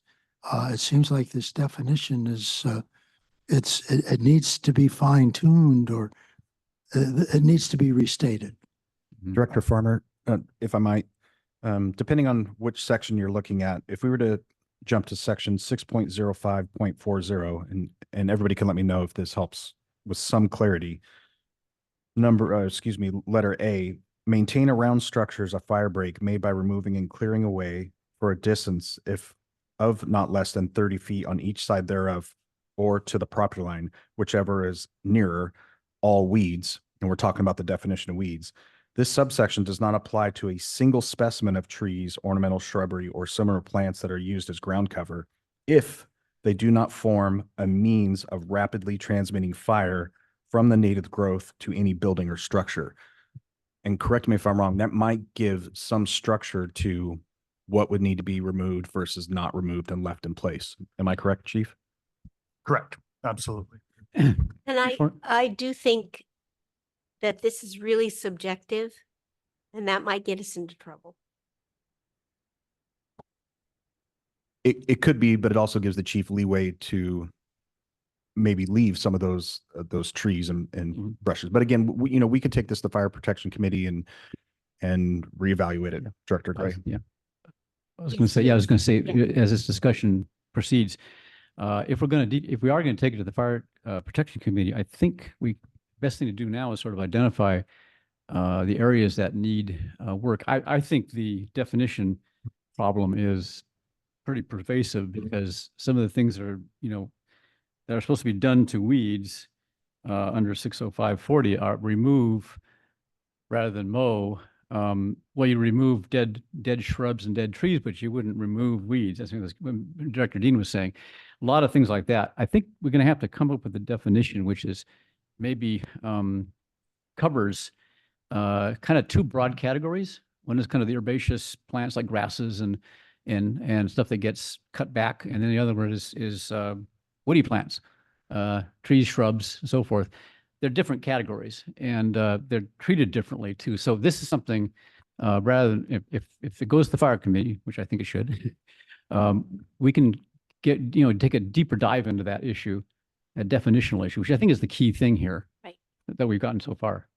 The only thing I'd like to add to that is we just, as long as we can, I absolutely agree with everything you're saying, 100%. I just want to make sure that we're moving this forward relatively rapidly, just to be able to give time for this weed abatement season to, and for the community to be able to evaluate it and see it in a timely manner. That'd be my only call on that. I think I assure everybody that the fire committee would take care of it and next week, actually. Yeah, they and have it a would be done. meeting. We'd send it back to the board for March 13th. Yeah. Okay.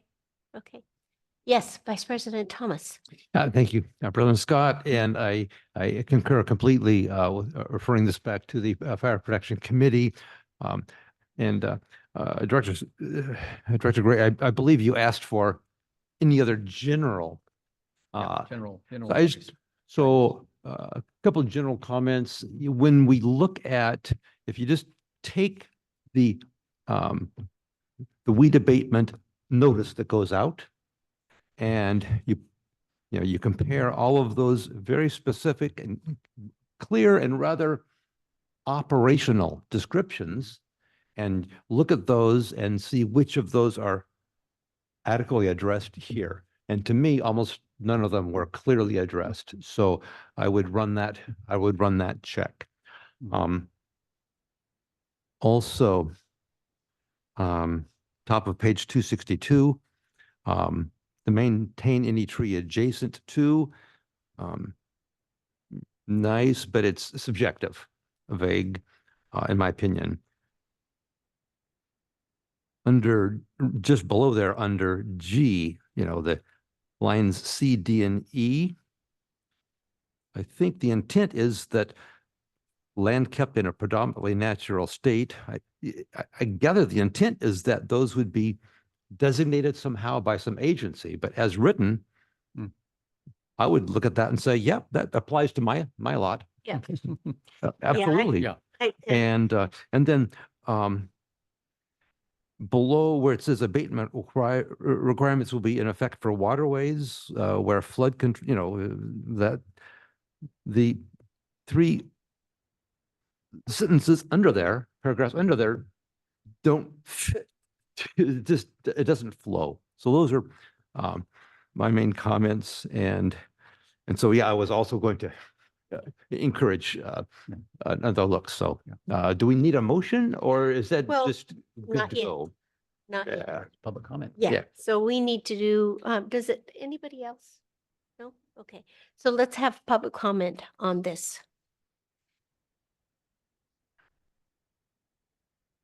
Crosby and Laura Swartz. Okay.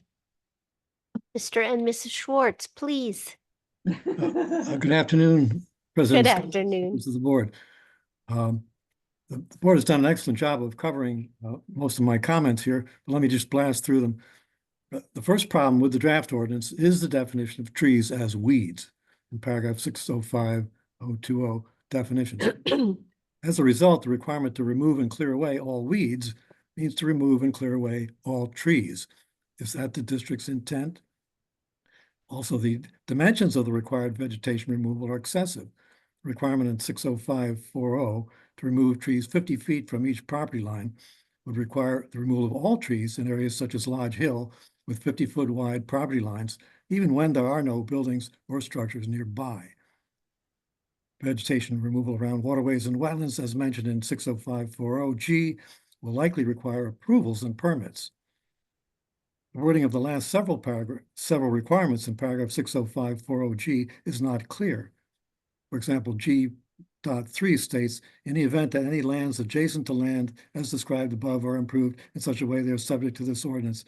Does this refer to the requirements or the exemptions? Please consider moving this approval of this ordinance to a future meeting to resolve some of the questions and allow time for the community to fully understand the positive and negative effects of.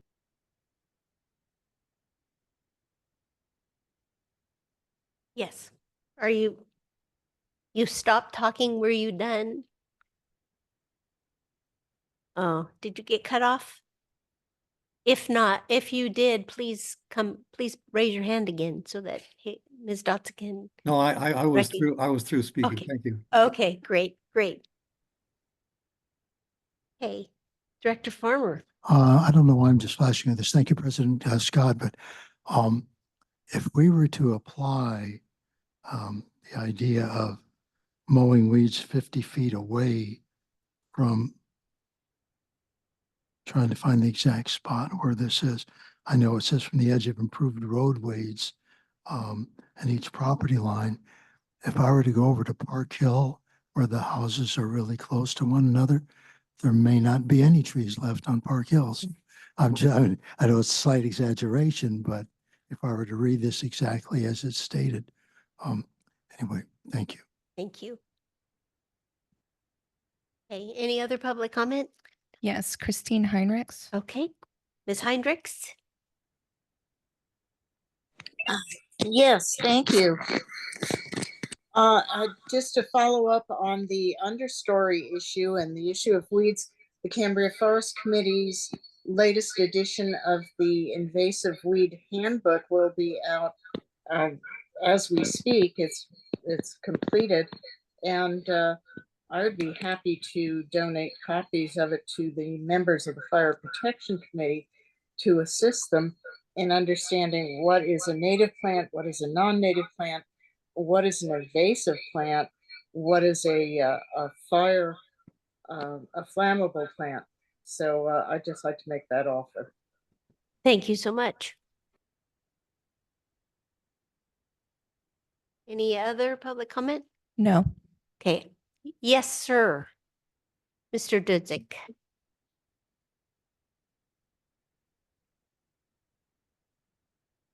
I want to reinforce all these comments. I think they've been really good ones. And particularly, I would second that the Cambria Forest Committee is definitely an authority in this matter. They have lots of information, and I would hope that they'd be very tightly linked to the committee on this matter, on the Fire Safe Committee. Thank you. Thank you.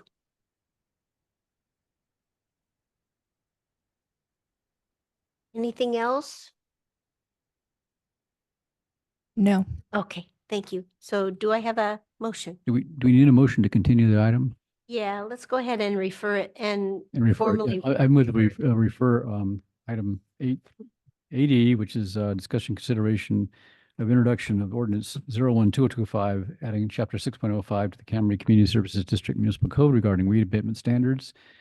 amended 22/11/2025. Refer that to the Fire Protection Committee for review and report back to the board on March 13th. Have a second? Second. Hey, Ms. Dotson? Director Gray. Aye. Director Dean. Aye. Director Farmer. Aye. Vice President Thomas. Aye. President Scott. Aye. Okay, let's go to agenda item 8F. And this is the receiving public input related to the strategic plan. And Would you like me to take it over, President Scott? yes, I was gonna do something else, but yes, please go Oh, right ahead. I'll No, you go right ahead. Agenda item 8F, receive public input related to the strategic plan, which was amended on 2/11/2025. There's no fiscal impact. On January 14th, CCSD staff issued a notification to the public stating that the board of directors was seeking public input related to the strategic plan. The attached document compiles that public input received as a part of that outreach effort to include the mission statement, vision statement, core values, core areas of our strategic plan. And with that, I will turn it over to you. So we did have an amended agenda on this item, and so I'm hoping that all of the board members got that new format. So we're open for comments or questions.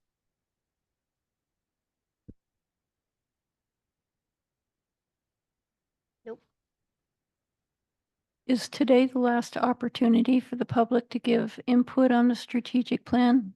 Okay, Yes. so in the past, we've had a meeting like a day or two before the workshop and taken public comment, but we're doing this in place so we have plenty of time to absorb the public comment. Exactly. So when we get to the day of the workshop, it's just the workshop and this is the final opportunity. And it is a public meeting, but there will be no public comment. Okay, And that was no- my question. Yeah. Thank you.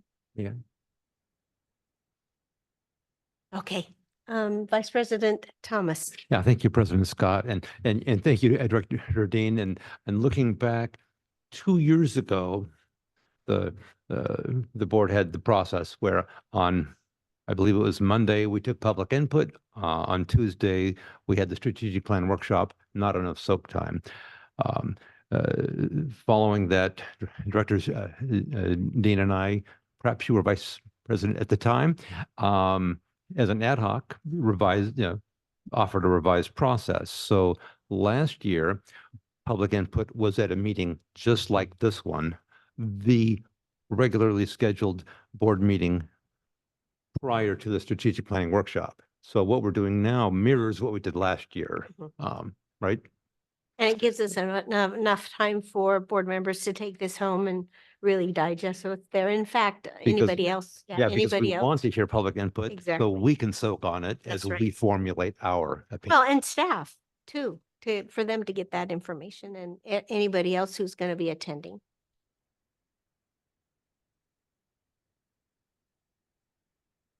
Comments, questions? You have no comments, no questions, except that it sounds like, do we want to just invite the public comment now by area or just generally? In other words, sections of the mission statement, vision statement, core areas, or just say? I think in general. Generally, yeah, okay. Otherwise, I don't see any reason not to just go ahead. Okay, so nobody on the board. Great. All right. So let's go ahead and then ask for public comment. And we do have one person who has, more than one. Mr. Dudzik. Oh, well, you're both. Okay. Ladies first. Ladies first. Yes, Miss Dudzik. Thank you. 52 years in marriage. What do you want? Yeah, one and the same, right? I'll probably need this down here. Okay. Well, thank you, Madam President, board, staff, and community that's left and online. My name is Pamela Dujic, and I've been a Cambria resident since November of 2023. And I've loved Cambria Pines by the Sea since I first visited my great aunt Rose in her Park Hill home 62 years ago. Came as a child with my 6 siblings, my parents. We spent a lot of time here. I grew up here, kind of off base, grew up here. But Dennis and I submitted these proposed changes to the CCSD mission and vision statement online, and they are in the agenda package. However, we want to emphasize the subtle but we believe essential changes that we have offered. And we presented with you those to you earlier. And I want to state that I'm going to read these as is, but we've also highlighted the changes, so I will accent those. Proposed mission statement for Cambria CSD. The Cambria Community Services District mission is to provide a resilient and reliable system of water supply and delivery, wastewater management, fire protection and emergency services, parks, recreation and open space, and accompanying community services to our customers in a safe, cost-effective, adding sustainable and environmentally sensitive manner. And our proposed vision statement for Cambria CSD, our vision is of a thriving, multi-generational, and diverse community where all feel welcome and valued, and where the natural beauty that attracts us all to Cambria is preserved for generations to come. We see a district wherein all facilities and core services are well-maintained and staffed, and adding and continuous improvement is a reality. We see a Cambria where future generations work together to balance the many and varied needs of those who love Cambria, those who live here, those who work here, those who want to live here, those who visit here, adding along with those who represent us at all levels of state and local government. In addition to these two proposals, we're recommending the current CCSD core values would remain unchanged, except for the teamwork core value, which would read, teamwork. We recognize the qualities, abilities, and contributions of others and seek to work collaboratively across departments, adding and other agencies to carry out the district's mission and strategic plan. I want to thank you for your time and efforts on the behalf of all of us. Thank you so much. Thank you. See, you get an extra 3 minutes. That's pretty neat. Well, thank you. Thank you, Madam President, board, staff, and Cambria community. My name is Dennis Dujic, Cambria. This board, general manager, staff, and committee members have taken bold action to realize a more enjoyable, secure, resilient, sustainable future for Cambria. Thank you. Now this board has a chance to enhance our vision, mission, values, and core areas, as Pamela has just described, by adding 2 foundational goals along with associated action items, milestones, and funding sources to achieve these goals without overburdening our customers.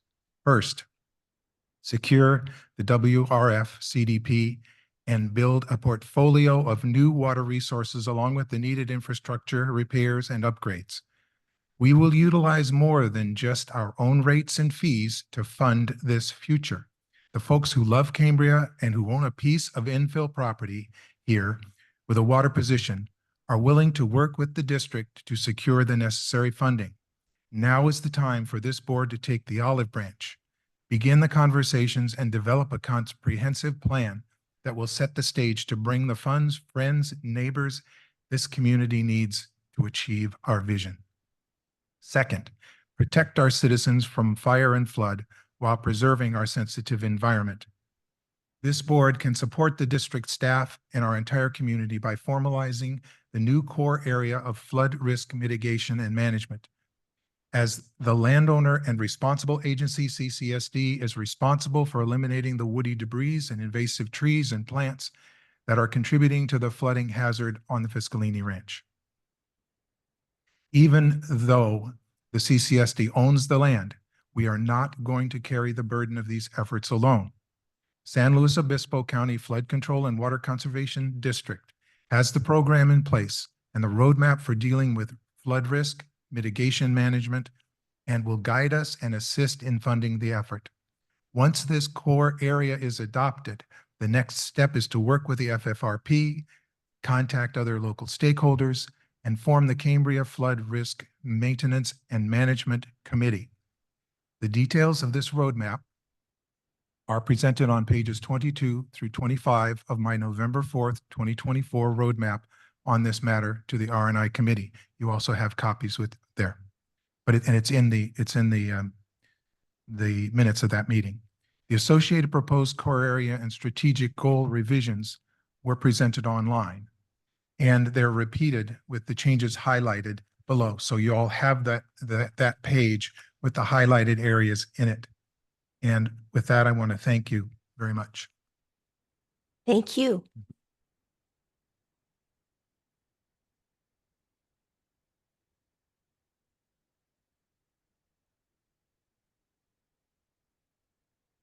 Is there anybody online? Yes, Daryl Robinson. Okay.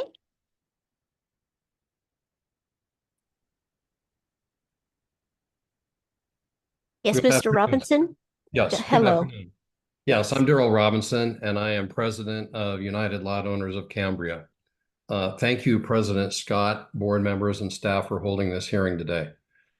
Our input to the strategic plan recognizes that CCSD needs capital to invest in modernizing and improving water, wastewater, and fire safety and protection infrastructure, all to the betterment of the community. We want to point out that Cambria has a large source of unrealized value locked up in the difference between the current value of residential lots with no water meters and the increased expected market value that would be realized if those lots had firm commitments for water service. Our suggestion is that CCSD can raise the needed capital for its capital improvements by granting the water wait listed lots firm service commitments and harvesting its share of the gains in market value through updated connection fees, a share of the property tax increase, and additional service charges and available special assessments.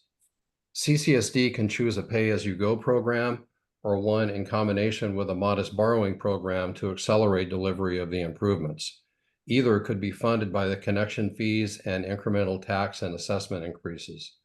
As we always have for over 20 years, the owners of the waitlisted lots stand ready to assist CCSD with facilitating these opportunities. We hope you'll invite us to provide more information on our proposals. Good day, and thank you for this opportunity to speak. Thank you, Mr. Robinson.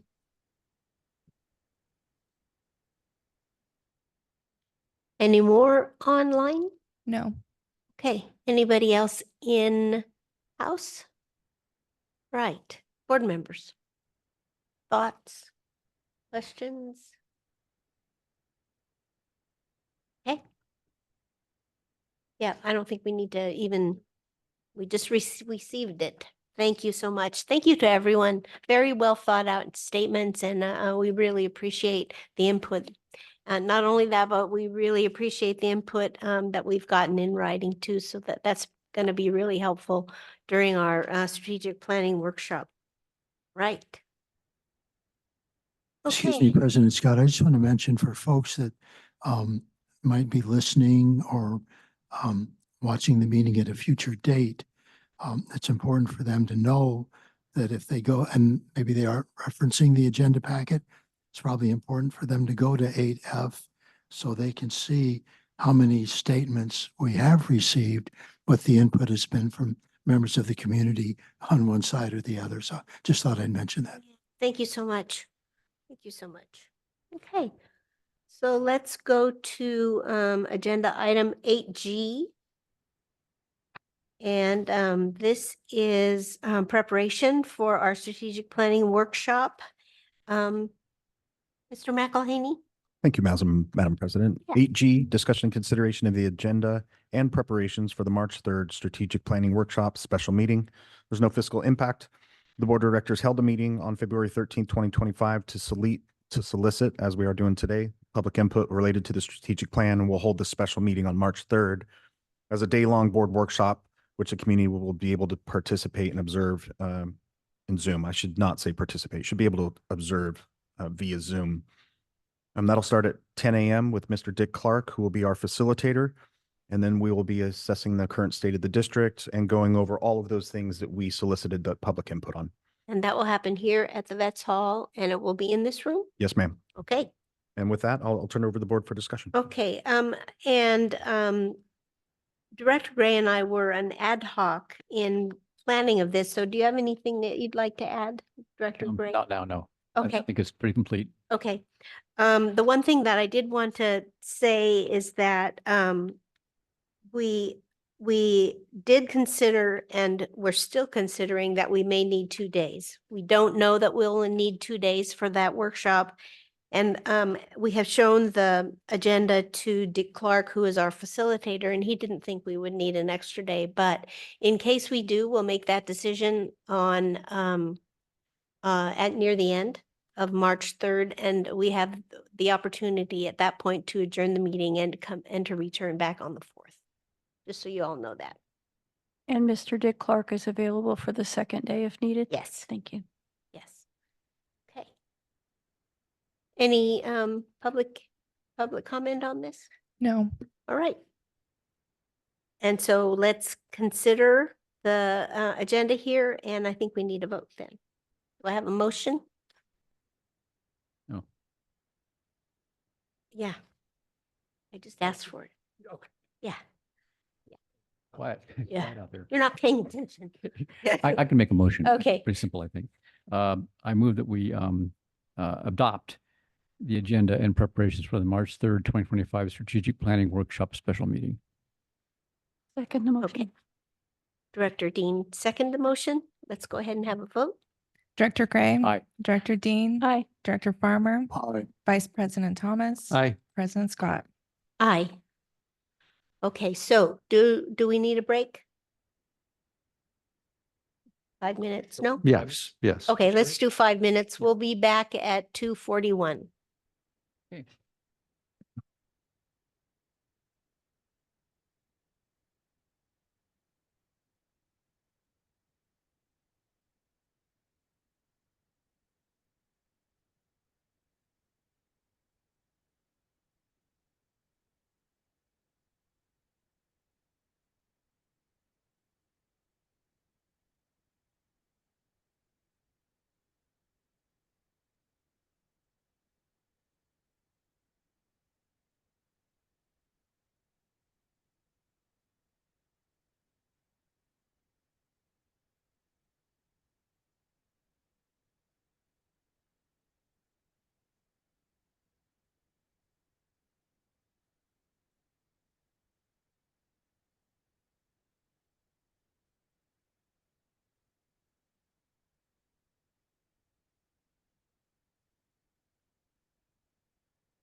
Ready? Okay. All right, so we are here. We are back in order. So let's go to agenda item 8H. This is adoption of a budget policy revision that we needed to do because it was legally required. So Mr. McElhaney, what can you tell us? Agenda item 8H, discussion and consideration adoption of the budget policy revisions recommended by staff and finance. There's no fiscal impact currently. The Finance Committee prepared a budget policy, which was approved by the Board of Directors on December 14th, 2023. And then an ad hoc committee was assigned by the Finance Committee to review and update the policy. It specifically reviewed and updated the section on overhead allocation. And so in layman terms, we've had a unique way of calculating overhead allocation. So the admin department obviously has a lot of staff and salaries associated with it. And those costs are spread out amongst the various departments. And there may or may not have been a understandable methodology on how that was divided up and applied to those different departments. And so we started having a deeper dive into how we allocate that administrative overhead to those different departments. And so Ms. Fritz and Director Dean, the former Finance Committee Chair. Oh, Director Gray. My apologies. Did I just promote Jim to? Yeah. Took a deeper dive into that. And so with that, I'll turn it over to Ms. Fritz if she'd like to go any deeper, or turn it over to the board. Thank you, General Manager. So as General Manager McElhaney stated, we were specifically tasked with going over section F. It's on page 310 of the budget policy that had been previously approved. So that these changes are just centered on that. And there was a methodology that it was hard to understand exactly where we came up with it. The district came up with it, and understanding some of the metrics that were used. So we spent a lot of time in the Finance Committee utilizing a subcommittee to kind of talk about what we wanted to do. And so I'm going to give overview of some of the bigger changes that we made, and you can read the actual policy. It's the red line version on page 310. So we have decided to take certain what we can allocate as direct expenditures to charge them directly to the departments, certain things as insurance. You know, what Director Thomas was kind of indicating before, we would, property, we can allocate that to the departments it belongs to, vehicle property insurance and those sorts of things. Legal fees, any outside of the legal retainer that we pay monthly. If it's for a specific department, we would start charging those specifically to the departments involved. We also looked at the allocation of salaries and wages based upon the different positions that are in the administrative department. So we've kind of had some changes in duties. We got rid of a position for payroll, and so that has been combined with our billing supervisor position. And so we relooked at her time and how that's allocated, as well as allocated more of like our front desk person to the utilities, because his time is majorly spent on utilities.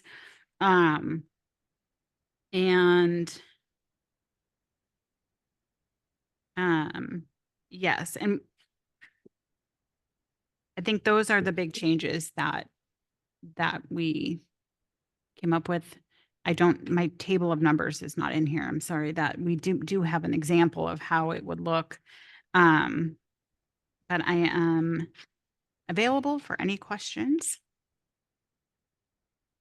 I have a question. Yes. So did you do time studies with your payroll and your front desk person or is it anecdotal?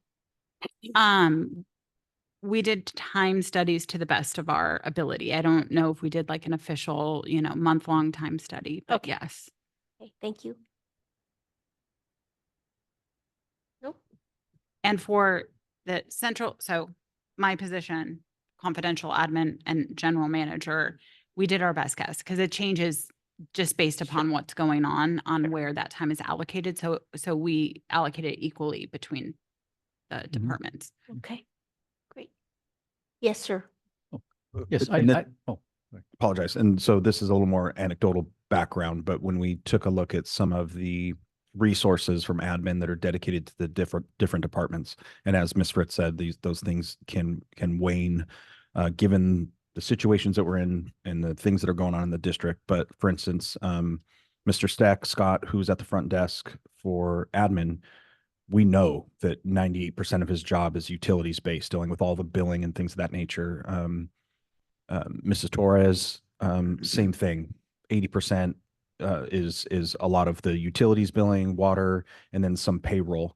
So we started looking at that and then looking at, okay, well, how much support does the fire department need from the general manager and confidential administrative when the fire chief is handling a lot of his workload with his department? You know, he's really hands-on and handles a lot of those things, but yet the fire department is being charged a significant amount of overhead. So we started looking at those roles and responsibilities. So for instance, a lot of what I've been doing, working with Mr. Green, on the water reclamation facilities, CDP permitting. I mean, a lot of my time is being spent with utilities right now, but there's a period of months where we have the weed abatement program, and that will get pulled over into that. So we started looking at those different things and starting to formulate some idea of where that time is being allocated.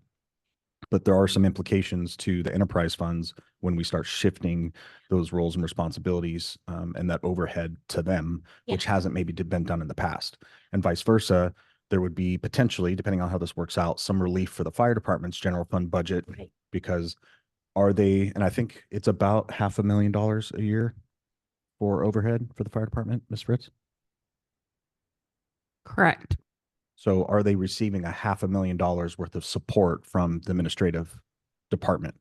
And our feeling is probably not. So that's why we're here having this discussion, and the finance committee as well. Okay. Thank you. Or yes. yeah, I had a question. Director Gray. Thank you, President Scott. Yeah, I had a question on the administrative cost category, administrative cost recovery, which it seems to be analogous to the current administrative cost, which is actually somewhat small, I think. But I'm wondering if we need slightly more precise language referring to facilities and resources. I don't know if that's because that's the one that's not the same as the others. And I can understand why fire, water, wastewater, and WRF operating can be said to, take sort of equal shares of general, undifferentiated administrative support. Is there sort of a way to describe what facilities and resources would be like? Is it half of the others, or is it useful to have sort of a proportion put in there? Rather than just lower. Rather than just lower, yeah. I mean, yes, Even we could. yeah, even a somewhat arbitrary number just to have something And concrete. honestly, I mean, I did many models on this through this process, and facilities and resources does not have the funding to support the administrative overhead is the final answer to that question. So it is an arbitrary number so that they can be fiscally sound, which is going to become more and more of a problem. And that's just the reality of it. It's a discretionary number then, as it were. Yes, it's discretionary. And so when we look at facilities and resources and what they're allocated from the general fund, it barely meets our salaries and wages and benefits. And you'll see the deficit that we've been in F&R for better part of a decade. And Mr. Aguirre last year was able to fix that in 1 year by stopping of the contracting, doing a lot of the work themselves. But what that has also done in order to have a balanced budget is you'll see, for instance, ranch maintenance went from $60,000 or $70,000 budget to 15. There's very little to shave off or even have to charge them overhead allocation. So discretionary. And I would say that there is a valid discussion on that. Our time is spent less, I think, with facilities and resources. I would say that the majority of our time spent on facility resources is with project management, which would be would be. Jim Green, the utility manager. So, That guy. Mr. Green. Yeah, yeah. So. And you can see the smile on his face when he Yeah. said that. And I would say that this is also something, these policies are supposed to go before the committees and the board on a regular basis. And so having something in writing that currently we all understand as the methodology, and then being able to compare it from year to year, see how it's going, and we can make adjustments as needed. So even though, yes, the facilities and resources is receiving less of an allocation for the administrative cost piece, I think there is a valid argument that it is less work for us than fire and the utilities department. Okay. But we could have more specific language so we don't run into the same problem in the future that we're having. Thank you. Vice President Thomas. Thank you, President Scott, and a compliment and a comment. Your explanation just harkens me back to 30 years ago when I was in the MBA program in the management accounting, and it's like, yeah, it sounded like one of those class case studies. You presented it to the class that ended up with an A. So this is the explanation is really clear. Well done.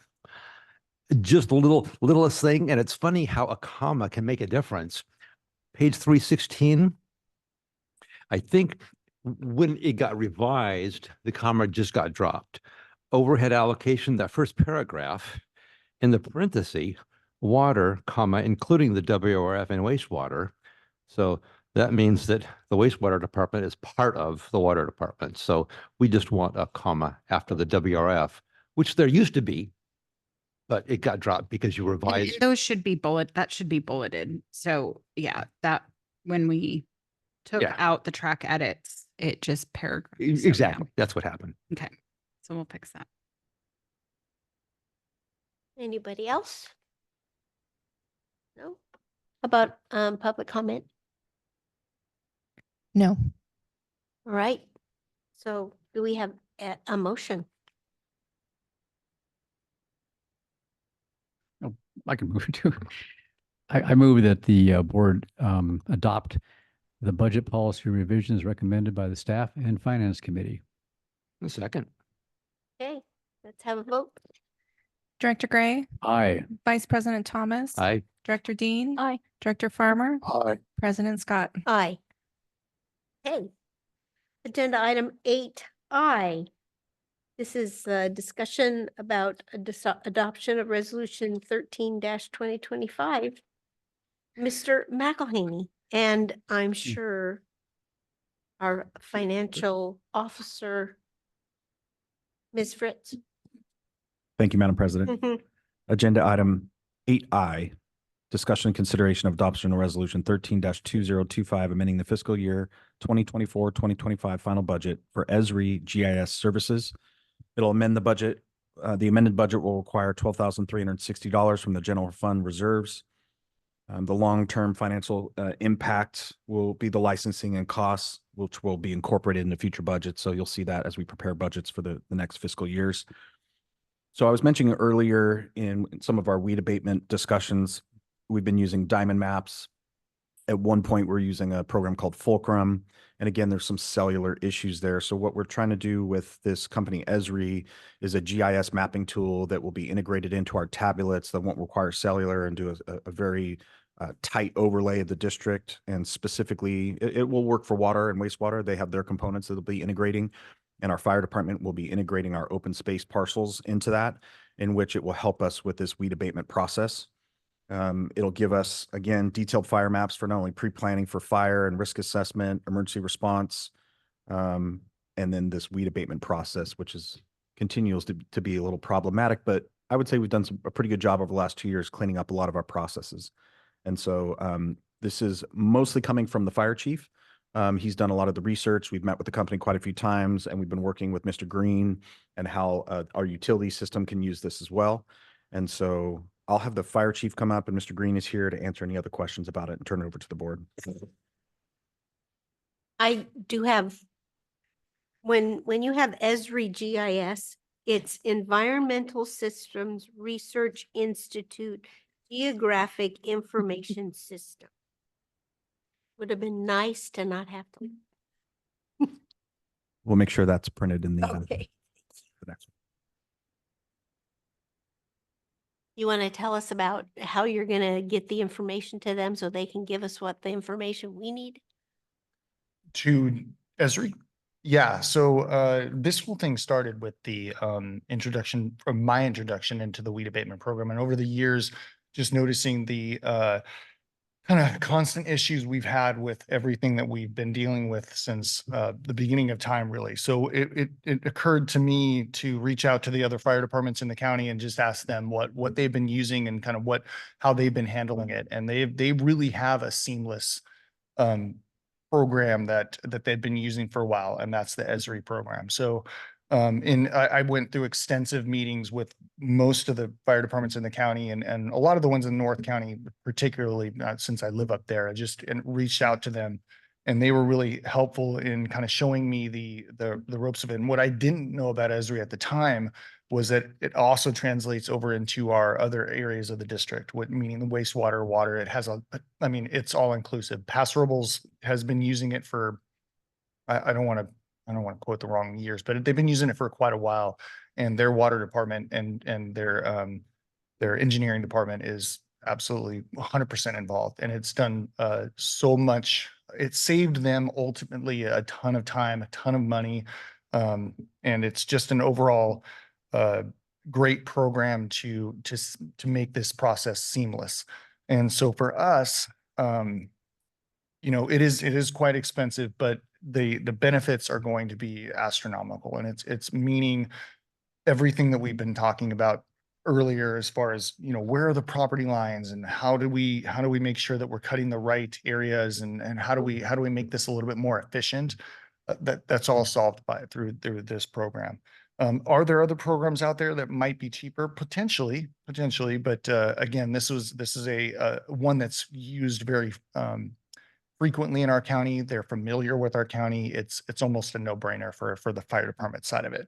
Again, what I was a little surprised about was the ability that it has for our water department, and kind of what the information that they can provide on such a larger scale that and again, Jim can speak to that a little bit more than I can, but as far as on the fire side, it really is going to increase our weed abatement program efficiency tenfold. And then also it does provide, not to drag this on too much longer, but if we have, you know, if we're responding to a fire right now, this program has the ability to create pre-plans in there so we can pull up that building or whatever it is, and it can actually show us what some hazards to that building are, where the fire hydrants are, if it has any fire department connections, meaning we're to the actual building itself.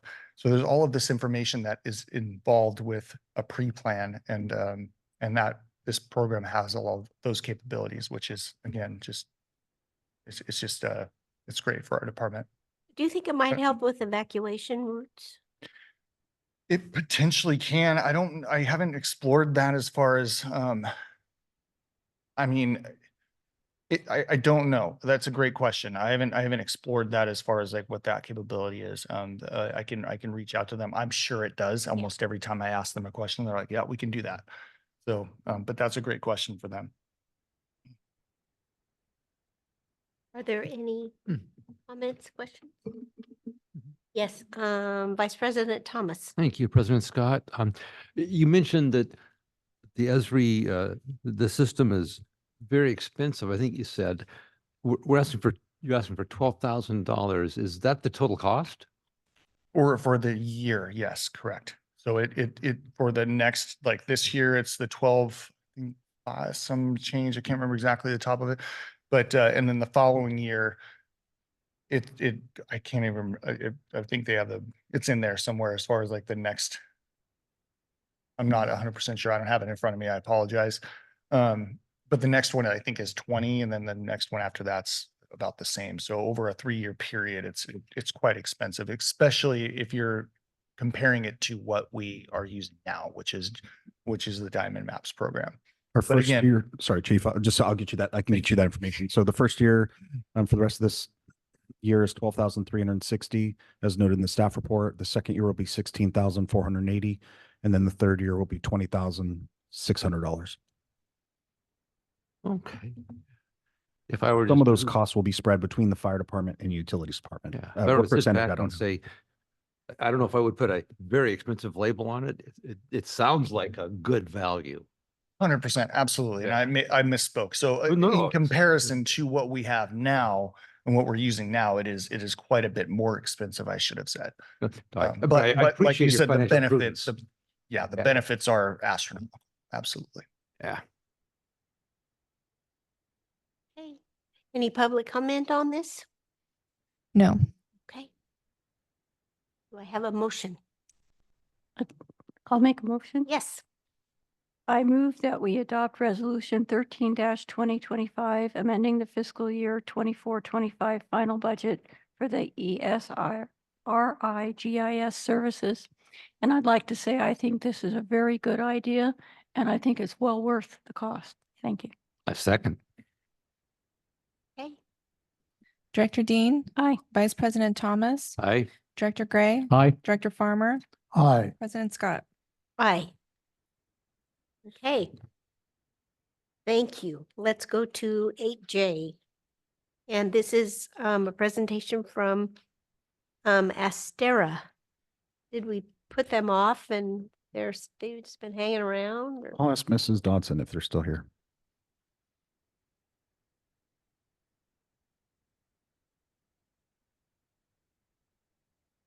Yes, he is. I'm bringing him in. Okay. Agenda item 8J, receive a presentation from Astera and discussion and consideration approval of an agreement for consultant services for satellite-based leak detection services for water and wastewater. The current budget has about $120,000 for the item, which comprises emergency repair, scheduled maintenance, and leak detection services. I'll turn this over to Mr. Green for an introduction. He's much more familiar with the project. I'll let our vendor representative explain to it in more detail, but obviously water loss, unaccounted for water loss is a huge concern for us. We are on the very lower end of the state average at about 9 or 10%, where allowable or tolerable is around 15% average on the low for the state and higher. So we're considerably lower than that, but it's still always a concern for us. Our water source is obviously vulnerable and very small. That bucket that we have fills up really quick, but it also evacuates quickly as well with consumption. So any place we can look to tighten up areas for water loss, we're looking to do. We do a third of the system about every year. So we're spending about 10 grand a year to evaluate that through listening devices and looking on the surface. This is a much larger scope. It can look below the surface. If we have our GIS lining up, saying it's located here and it's 5 or 10 feet off, like we experienced at the restroom installation at East Ranch, this has a 30-foot wide swath. And again, I'll let the vendor representative get into the details of that, but it's a larger, diving deeper into locations and leaks and things that don't surface, so subsurface leaks that we wouldn't see or recognize. So it's a fantastic opportunity to get on board with this. And from there, I'll let Andy from Astera take over. And if you can give us a brief synopsis and be around to answer some questions, I appreciate it. Absolutely. First and foremost, thank you, Board of Directors. Thank you, President Scott, for having me. Can everybody see my screen okay? Not really. It's tiny. I think you need to go into presentation mode. Let's see here.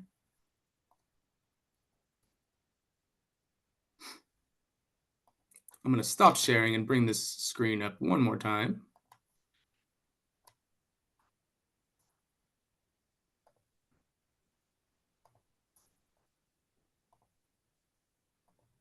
Alrighty, folks, can you guys see that screen now? Better, yeah. Alrighty, well, we can go ahead and get going. First of all, thank you all for having me. My name is Andy Puentes. I'm a sales representative at Astera, Satellite Earth Observation Company. And first and foremost, I just want to thank you all again. So we're going to jump in here today, briefly talk about the satellite, our satellite-based water loss management solution. What we're doing here is we're helping water utilities such as yourself get that quick turnaround on locating a leak out in the field to get your quickest repair time. So that's what we're going to be speaking about today. As you all may or may not know, water loss, of course, the crisis that we can't afford to ignore. Water is the most precious resource here on Earth. It's a $1.5 trillion global problem, and it's a critical area of investment heading into the future. Pipe maintenance and leak repairs is key to reducing loss and hazardous events. And in addition, due to just technician shortage, the broader field services market with technician shortages, it boosts the need for efficiency out in the field with those leak detectors, not wasting their time knowing that they have leaks in the field contributing to their non-revenue water percentage. And so it's key to addressing and identifying those out in the field as quick as possible to get your quickest return on investment. Of course, climate change and evolving regulations, we are here to be that added tool in your toolbox to help combat those as well. Diving real quick into Astera, we are an Earth observation company that was founded in 2013. We first launched our first ever product in 2016. And a little fun fact about us is that our technology was first used to seek subsurface water on Mars. Our chief technical officer and co-founder, Loren Guy, was actually part of the project with NASA to locate water 5,000 feet beneath the Martian surface, mind you.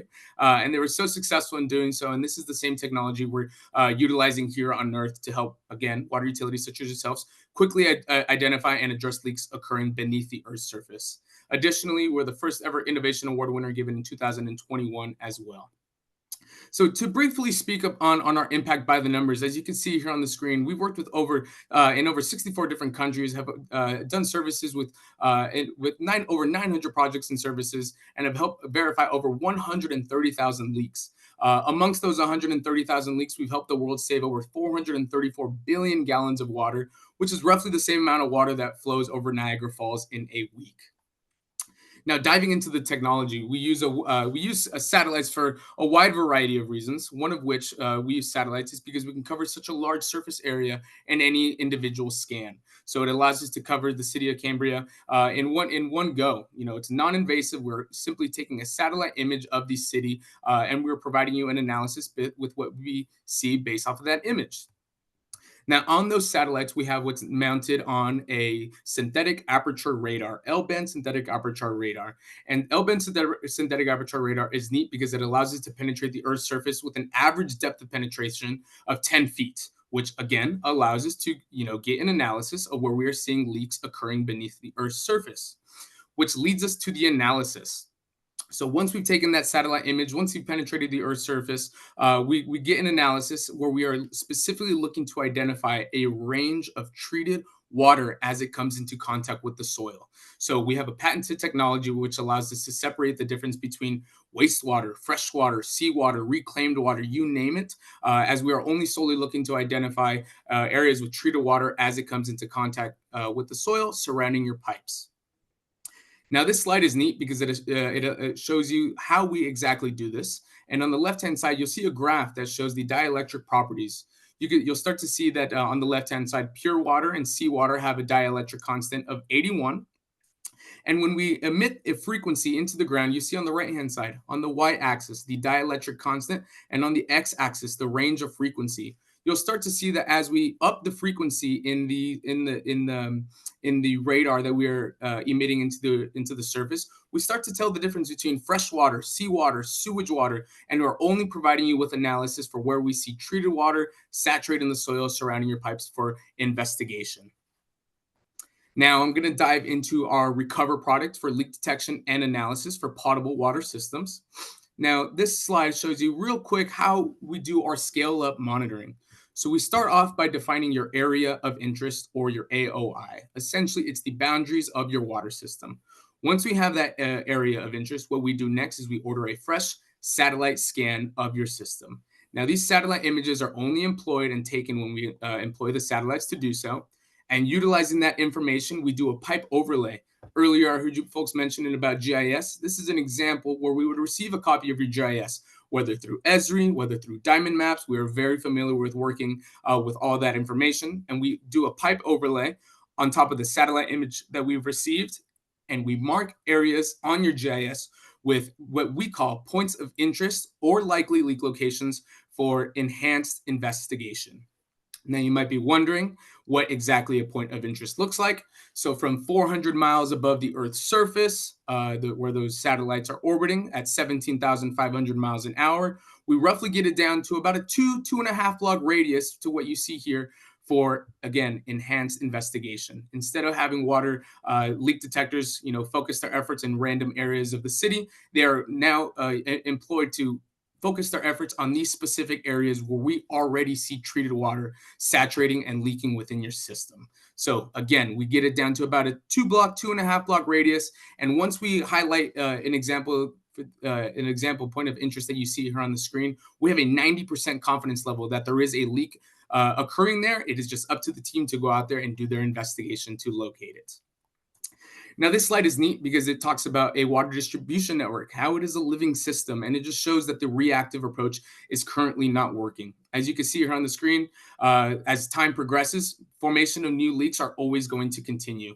When we implement some sort of leak detection program, whether that's the reactive approach, you get a phone call that a leak has surfaced, we are helping bring the new formation of leaks down. But overall, you are not getting, that curve to regress until we start implementing a leak detection program for increased efficiency, focusing on areas where we already see leaks occurring within your system. And now the name of the game for us is efficiency. Of course, we want to help water utilities such as yourself go from identifying a leak out in the field to getting the quickest repair for you guys, get your return on investment and money back in your pockets. Now, to put this proactive efficiency into practice, what we do is we roughly highlight 5 to 15% of your entire water system with what we call points of interest. Now, as you can imagine, let's just, for example, say you have a system of 350 miles of pipe. With the Astera guided approach, we would roughly be highlighting 35 miles of pipe, again, for enhanced investigation.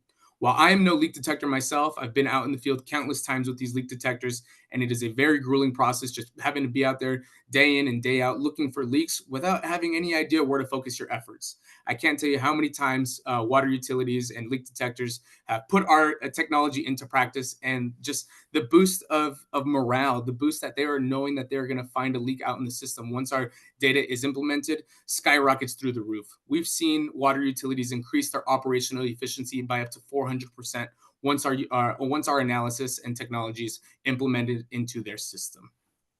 Now, as part of all of our projects, you're going to get access to what is known as the EO Discover workspace. Now, this is your workspace, again, that is very easily integratable with Diamond Maps, Esri, as you guys were speaking to earlier before. And all of this information gets housed here on this EO Discover workspace for increased efficiency. Again, now all the data and analysis that we are providing you all gets housed here on this platform, and it allows you to see where we've highlighted points of interest for investigation out in the field, as well as the overall results that are occurring in the field as a team is out there doing their investigations. So as teams are doing their investigations, they are marking out on our app where they've located these leaks, and it populates here on the screen for Cody and Jim's team to prepare and to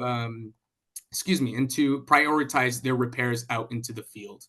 Now, this is just a little bit more on the EO Discover workspace. Again, it tracks your overall metrics as specific to your utility as possible. We take into account how much it costs to heat, treat, and pump water just until it gets through the customer meter. So we quickly identify your return on investment, the total amount of active leaks that have been identified in the field, the amount of repaired leaks out in the field, the amount of suspected leaks out in the field. And this EO Discover 2.0 platform does all the heavy lifting and does all these metrics for you all. Now we're gearing up to the last slide here, and then I will open up for questions. But what are we doing here at Astera? Benefits beyond boundaries. Overall, from a satellite that is orbiting, again, 17,500 miles and at 400 miles above the Earth's surface, we're going to enhance your network visibility. And we're doing this with a non-invasive. We are not going into your pipes. We are simply taking a satellite image and showing you where we already see leaks occurring in the system. We're going to improve your team's operational efficiency. Again, the name of the game is efficiency. Having these leak detectors focus their efforts on these specific areas where we already see leaks forming beneath the Earth's surface. And last but not least, again, we're providing you with informed decision-making, where we have packages that include various scans and analysis of your system, and we can take countless imagery of the city of Cambria and provide countless amounts of data to improve your decision making.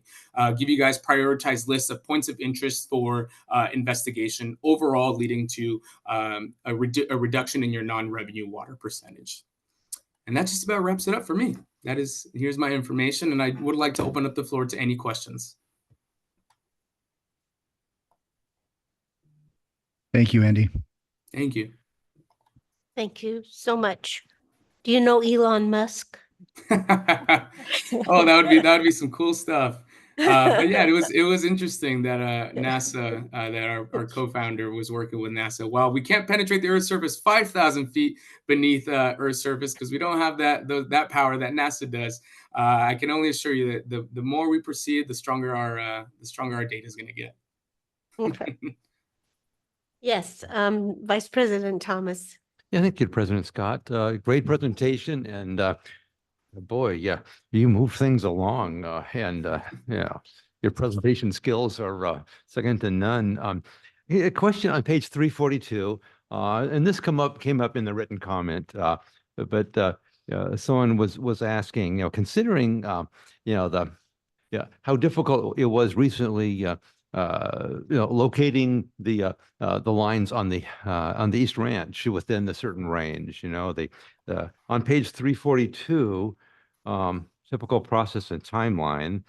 It sounds like on us. During the period prior to scan acquisition, we will provide Astera a GIS layer of all of our lines, and so. How's this going to work? We've had GIS layer for about a decade. Mm-hmm. Yeah, and we've made small edits, and as we made the repairs on Main Street, those have been integrated into that document. So yeah, we kind of have the latest, greatest version of our GIS, but we've had that for years. Yeah. And the East-West Ranch wasn't really a location issue. It was more like the guys on site potholing in the wrong location. So I wouldn't blame that on our GIS. Okay, so yeah, kind of overall, you were to toss a coin anywhere in Cambria, like how close are we? When you look at the iPad and location, and what's our range of accuracy? About 90% is spot on. Okay. There's some areas that just we haven't been exposed to. There's no service leaks, or Strawberry and Fern Canyon for wastewater, for an example. There's difficult places to camera locate, but wastewater and water, for the most part, is about 90% on. Thanks. Yeah. Mr. Green, there's been a couple. So for instance, our breakout here on Main Street, that we had what do we call it? PVC piping or electrical. Those are some of the issues that we've run into. Well, that would be a cowboy installation. And so, yeah, we don't have any, unfortunately, GIS or information on that. Those that were kind of not permitted or appropriately installed, yeah, those are the items that, well, and, fortunately for us, they leak first. So we're able to kind of attack that, see where they're at, and then update our GIS information for that. Yeah. And then the East-West Ranch room was a kind of a contractor issue, not a staff issue? No, that was water staff. Oh, it was that water was staff. doing the installation. Yeah. Okay. You use a couple measurements. So you use the GIS information you have. And if you have wastewater information, you also use that as kind of a second point for measuring where you go 10 foot off that line. So if they would have used those two identifiers, they would have been right on top of it. That's Director Farmer. Thank you, President Scott. And Mr. Prentice, thank you so much for the very complete presentation. I'd just like to ask you a couple of questions. You were mentioning that you operate in 64 different countries. So first, let me ask you, how many other agencies or organizations, let's say in this county, are you involved with? Is there anybody that we could contact by email or phone call and say, what has your experience been with Astera? Absolutely. Yeah. Off the top of my head, in regards to your county, I'm not too familiar. I can mention that we have done extensive work with East Bay Municipal Utility District in the Bay Area, the city of Sacramento. And we also have an ongoing case study that we recently just published with the city of San Bernardino as well. Okay, so no one necessarily locally. What type of, I realize you said that efficiency's been increased 400%, morale increases as a result.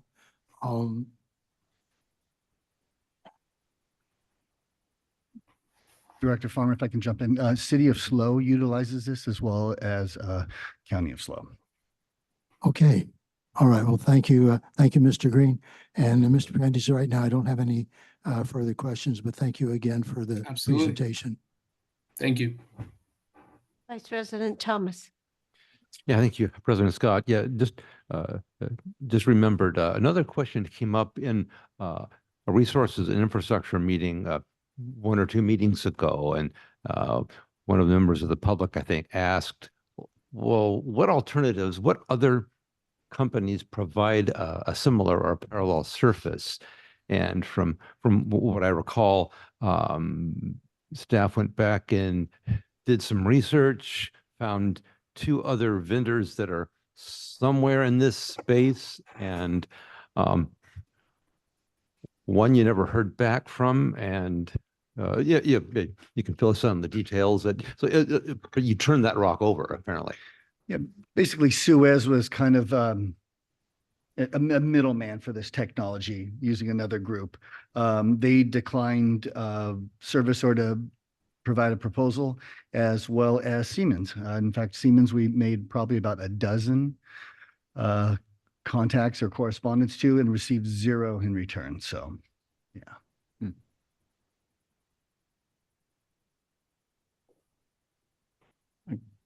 And I might say that if I may. Yes, you President may. Scott, I might say that Siemens is the one that the public member commenting recommended, and we tried multiple times and we just could not hear back.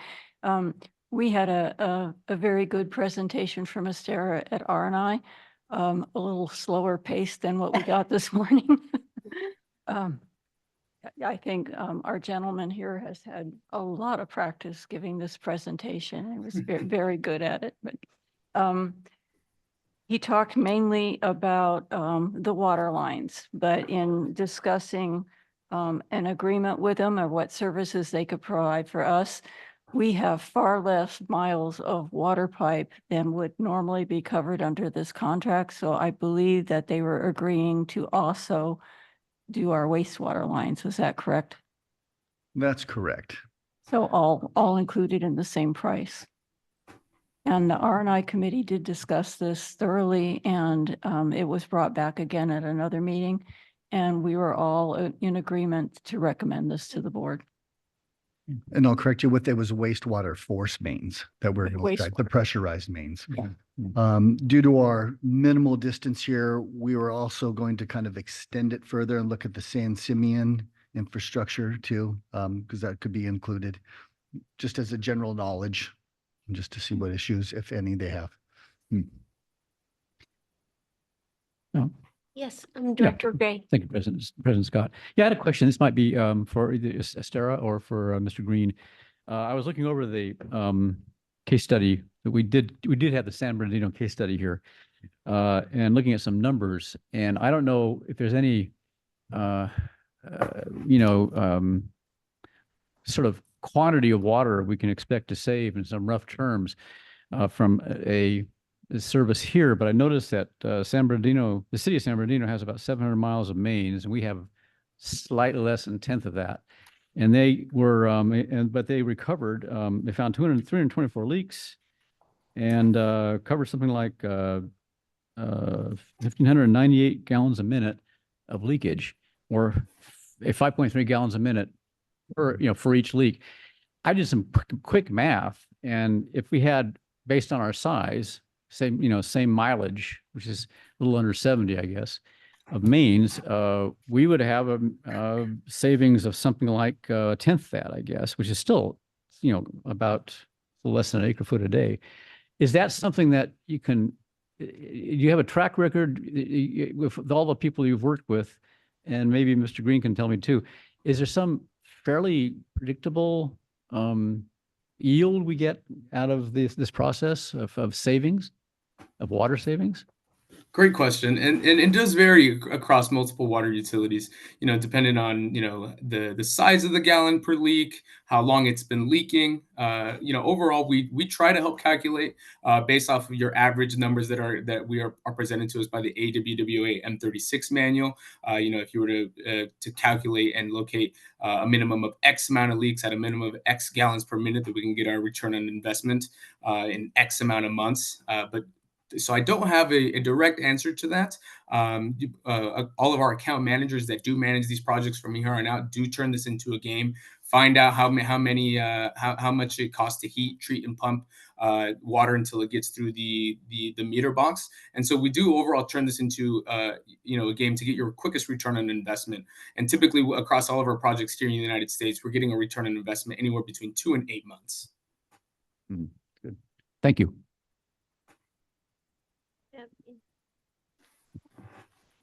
Do we have public comment? No. Okay, anybody in-house? Yes, yes, sir. Mr. Dudzik.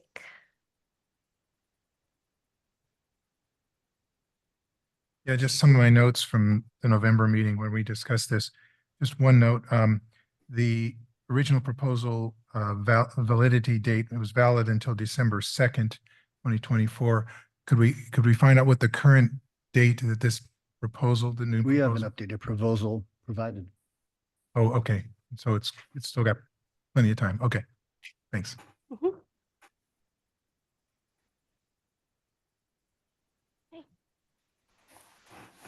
Yes, Director Gray. Yeah, I've given that this is very, attractive, plan or the service, I should say. And that the R&I committee has thoroughly vetted it, and the R&I committee, in their judgment, thinks it's a good idea. I think and of course, our utilities manager also, I think, is pretty happy with it.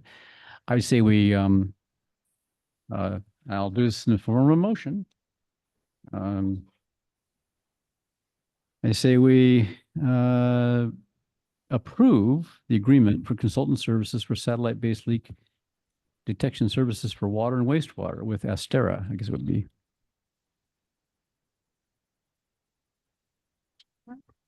I'll second the motion. Director Gray? Oh, just a moment, President Scott. Yes. Under the agreement down here where it says this is on page 323, under payment, it reads, the district agrees to pay the consultant the not to exceed amount of $101,000.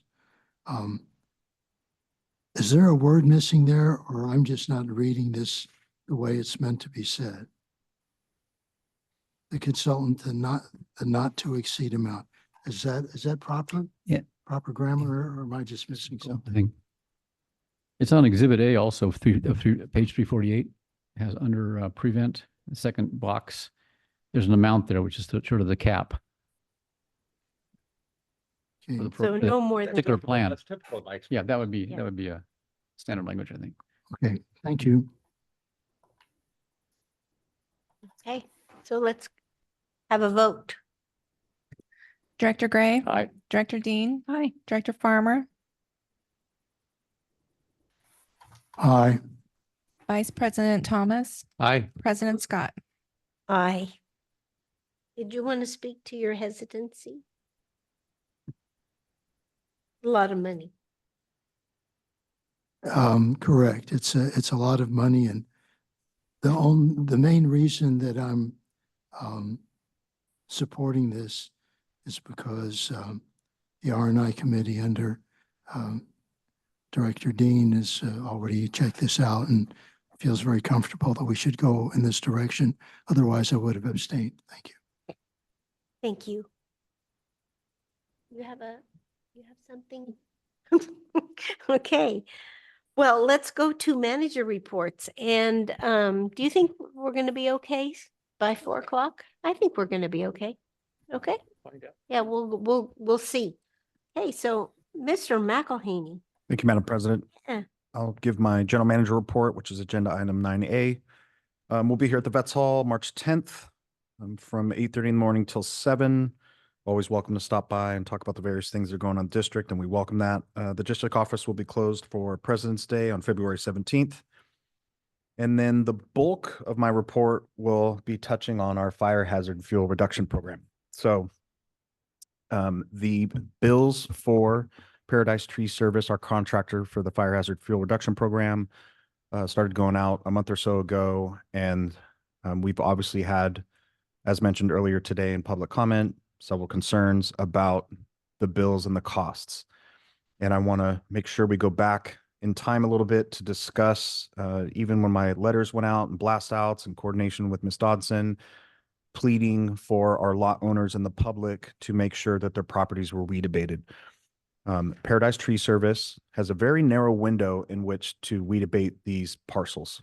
And in order to do it during fire season and have them abated in a swift and quick manner, they have about 4.5 weeks from the time we execute their agreement from the deadline in which they're supposed to be abated. And so in order to do that, they have a very large amount of employees and staff and equipment to go out and do this, and are able to mitigate 60, 70, 80 lots per week, which previous contractors were not able to do. And we saw some of these parcels be not abated in time, stretching into October, which is prime fire season here in California. And as you can tell with the Palisades fire, even in January, we have high fire threat. With that, they are expensive, and there's no doubt about it. And we've pled with the public. We've put these letters out to the community saying, please make sure your properties are weed abated. Some of the issues that we've had most recently was with a couple contractors that may or may not have bit off more than they can chew in terms of taking on clients and not able to meet those deadlines. And so some of our community members, lot owners, were subject to paying for a contractor that wasn't able to do the work. We went out, saw that the parcels had failed, released Paradise Tree Service, and they basically had paid for a service to be done, didn't get it done, and then billed by Paradise Tree Service. One of those contractors stepped up and went and paid the fees for Paradise Tree Service out of his own pocket, which was amazing, right? And not cheap, but he did do that. So again, we want to plead with the public that it is their responsibility to make sure their parcels are weed abated. We encourage them, if they do enter a contract with a contractor, that contractor provide before and after photos, that those individuals verify that their property was weed abated. And if they can't do those two things, they can reach out to the fire chief. It is difficult for the fire chief to go re-inspect all of these parcels. Our fire department will not go out and inspect parcels after those deadlines to see if they were weed abated. There are no other notices that go out if they failed. That is done at the public nuisance list when that is published. We've put that in our blast outs that they should cross-reference the public nuisance list to make sure that their parcel is not on that list. If it is on that list, they still have about a 4-week window before the contractor is cut loose to then have it properly weed abated. So there is a little bit of a buffer in there between the time we publish that list and when the contractor is released. If they get it done in that time frame, Paradise Tree Service will go out, they'll go to that failed parcel APN, and if it's been done, they check it off as done by owner and they move along, and they'll never receive a bill. To the administrative fees, they are what they are. Those fees don't nearly cover the amount of staff time it takes to manage this program whatsoever. And so there was a mention of those fees being very costly. It doesn't touch the staff time it takes to manage this program. Our administrative assistant up front, Scott Steck, has fielded hundreds and hundreds of calls from lot owners that have been upset. Mrs. Dodson has taken over 50 public records requests in which we've submitted before and after photos verifying that those parcels have failed. Even though folks are frustrated that their emails are not getting answered, they can call it a generic response, but it really isn't. It is everything that we've told the public to do in several blast outs, and we can ask staff because they're on that listserv. They were sick and tired of seeing our letters go out to remind the public to weed abate those parcels. If those folks weren't on that list and they contacted us, we've immediately added them to that list. A lot of the bills that went out for Paradise Tree Service are the same places that the initial notice went to weed abate their parcels. So there's been some talk about we never received notice to weed abate, but they did receive the bill. So I empathize with those parcel owners. I know it's costly. I know there's certain feelings about the ability or them owning a parcel and can't build on it. These are all valid concerns and we empathize with them. But once again, this is a public safety issue. And so this district has taken the stance under the leadership of this board that we are concerned about fire safety in the community. We are concerned about making sure those parcels are weed abated. We've had robust discussions with the public about our hydrant maintenance. You know, the hydrants I'm less concerned about than properties that are not weed abated. So I'm hoping that over these last 2 years and moving into the next 2 years, that the message has been loud and clear that there's essentially zero tolerance for non-weed abated parcels. However, we will work with the public if they call us and ask, you know, hey, I haven't heard from my contractor. Can someone go look at my property? And we'll do that. It may take a little bit of time given the staff that we have. But we've dedicated an immense amount of time staff-wise to make sure that this process moves smoothly. There have been some hiccups, as brought up earlier, about the delineation of property lines. As we've run into problems with some contractors that cashed checks that didn't do the property. I mean, we've fielded all of those questions, pointed them in the right direction, where they can find the information. It's all been public the whole time. So I just want to make that clear that when you look at these public records requests, they've all been addressed. Even if they haven't been addressed to the satisfaction of those parcel owners, we just tell them that it is ultimately their responsibility to make sure those parcels are weed abated. And I can't jeopardize public safety because they weren't able to get that done for one reason or another. And it's our hope that the message has been loud and clear and that moving forward, we'll have less of these issues. With that, I'll turn over the board for any questions. Question. Sure. So they get the first letter that says, or email or whatever it is, I think it's a letter that says, you got to clean this up. Then the second one is reminder, it's coming up, you got to clean this up. But then when they get put on the nuisance list, they don't get a letter. No, ma'am. Okay. But we will put blast outs to say cross-reference your APN to the public's nuisance list. And if it's on there, So you put that out on emails? on the community blast out, yeah, on the listserv. I don't know if we've done that in the past to cross-reference your APN on the public nuisance list, but that is something that we're doing moving forward. And I'd just like to say that once the lot owners get put on that public nuisance list, the vendor is put out to clear those lots. It's a very quick turnaround. We don't have time to get another letter out. So we feel, you know, the policy and the process is approved and it's, you know, fits into all legal requirements. And that turnaround is really quick once the board approves the public nuisance list. And there's a significant expense to sending out those third mailers. Oh, yeah. Oh. Yes. Director Gray. Yeah, thank you. Thank you, President Scott. Yeah, I had a couple questions about, well, on the background of this. Some of the emails I've seen from these the lot owners mentioned that there was a list of contractors, available contractors, and the one contractor, I think it was the most delinquent, was on that list. I assume he's not now. However, the question is, how do we vet contractors going forward? Because it sounds like we were taken obviously by surprise on this one. And I know the other one has been paying the bills, I think wants to stay on the list, I would assume. But what are we doing to make sure that we're not steering people to someone who's not going to do the job? And second question, can we, would it be appropriate to raise the administration fee as part of our revision of fees? I can answer the first question, Director J. We put on there that we didn't endorse any of these contractors, but here are some options. I don't believe it's appropriate for staff to vet the contractors. We were just trying to provide them options for where they could look for some contracting.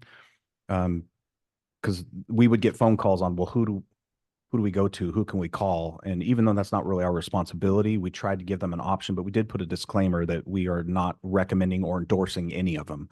And we don't really vet them, so to speak. However, the one contractor that failed to meet several obligations has been removed from that list.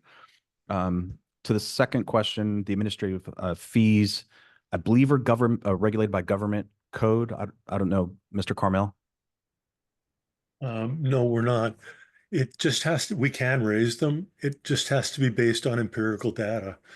It has to be verified that those are the costs that we're incurring in doing the service. It's just like any other fee. So we can look at that, and I'm sure Mrs. Fritz would be happy to raise those fees. Well, but if there wasn't all these problems, it wouldn't have been as work intensive as it was this year. That is true. But it's still, I would say everything after the inspection, after they get on the nuisance list, even calculating that time. I mean, our administrative fee is $100. Yeah. And then if they don't pay it after the first notice, then they pay it. So $200 potentially. And just getting the mailers ready and getting them out and then processing all the checks, just, I would say that that's not covering that cost, but we could gather all those costs and raise it if we wanted. Yes, Vice President Thomas. Yeah, thank you, President Scott.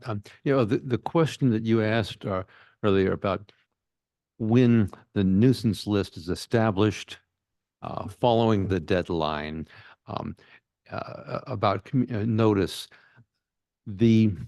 on the website, when you go to the receive CCSD notifications, and there are several dozen check boxes, would one of those, if checked, get you this information? Yes. Thought so. Yeah. Thank you. Yeah, anyone can subscribe to our fire department news and updates list. And Chief and I did build a new page stating, do you want fire updates? Subscribe here. So we've been putting that out. Yes, I saw that. That's right. Yes. And it's also in multiple forms. So it's not just the fire department updates, but I consistently put it in the GM letter for months on end prior to. So it's disseminated in various different ways, not to mention Nextdoor, Facebook. Yes. Yeah. I did lose track of the dozens of notices that I saw on this Yeah. subject. Yeah. The my other question is, did you run into, any problems with the company that we contracted with? Did you run into any problems with them doing the wrong lot or doing somebody else's lot? We did have a few instances of them weed abating a lot that wasn't delineated by property lines. And so they took the whole thing and went to one APN. We were notified, corrected it. Oh, you did. And then Okay. there have been some issues with before and after pictures Yeah. relating to cell service, uploading into the system, which whether it would be Fulcrum or Diamond Maps, which is why we're going to Esri. So there have been a few things that we've been able to correct. But overall, in terms of this year was 290 lots, the year before 500. It's a relatively low percentage. And we do identify it, it's corrected. Okay. So then, and you let them know and We've been working very closely with them. It was a learning curve when they first were here because the before and after pictures are pretty important, as you can tell by the public records requests when they want to know that it was done. So, but we're cleaning it up quite a bit. Okay, great. Thank you. Yes, Director Dean. I did notice that in response to all the public records requests that Ms. Dodson went ahead and put all of those people on the email notification list. It's good. Good idea. Thank you.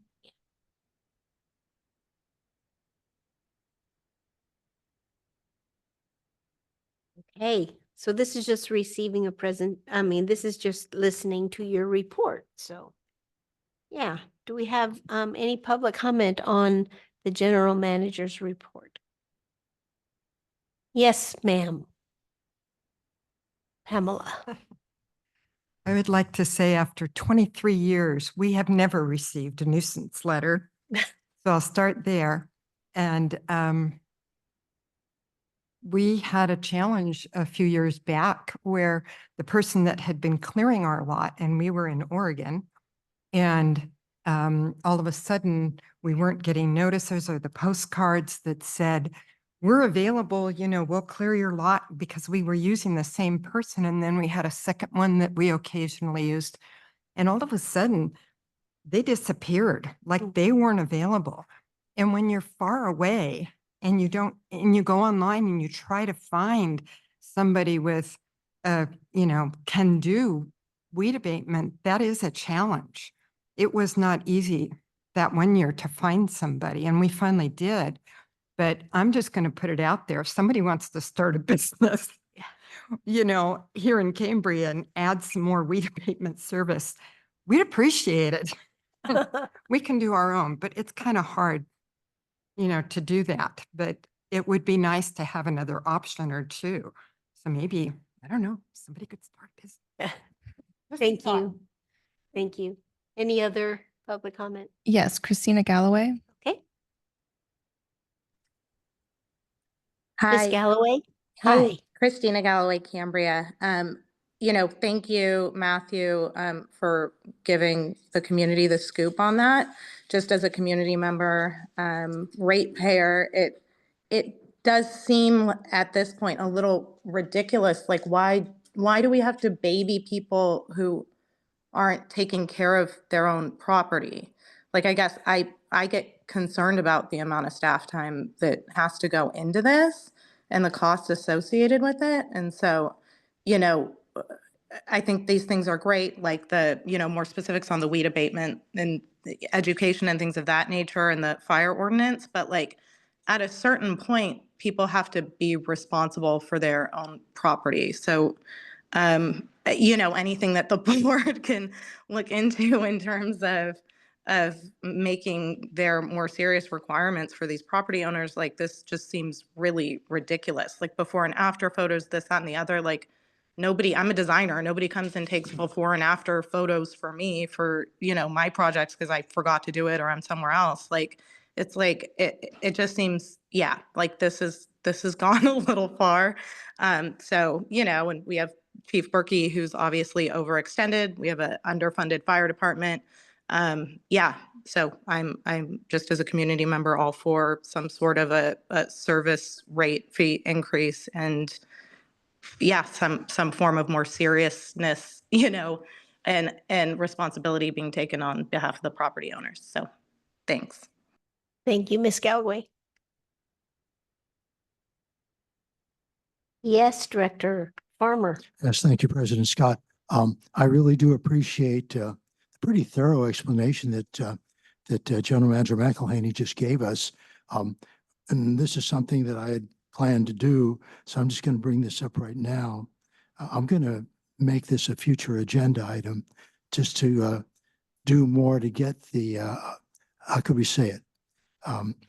Make the community more aware of this situation and have a discussion amongst the board with feedback from staff and perhaps Paradise Tree Service be here and maybe other weed abatement providers get a full discussion here, but especially with what Ms. Galloway just said and what General Manager McElhaney has alluded to, the responsibility of the lot owner, and especially because if nothing else, they're responsible to their neighbors that live next to them if they're not taking care of business.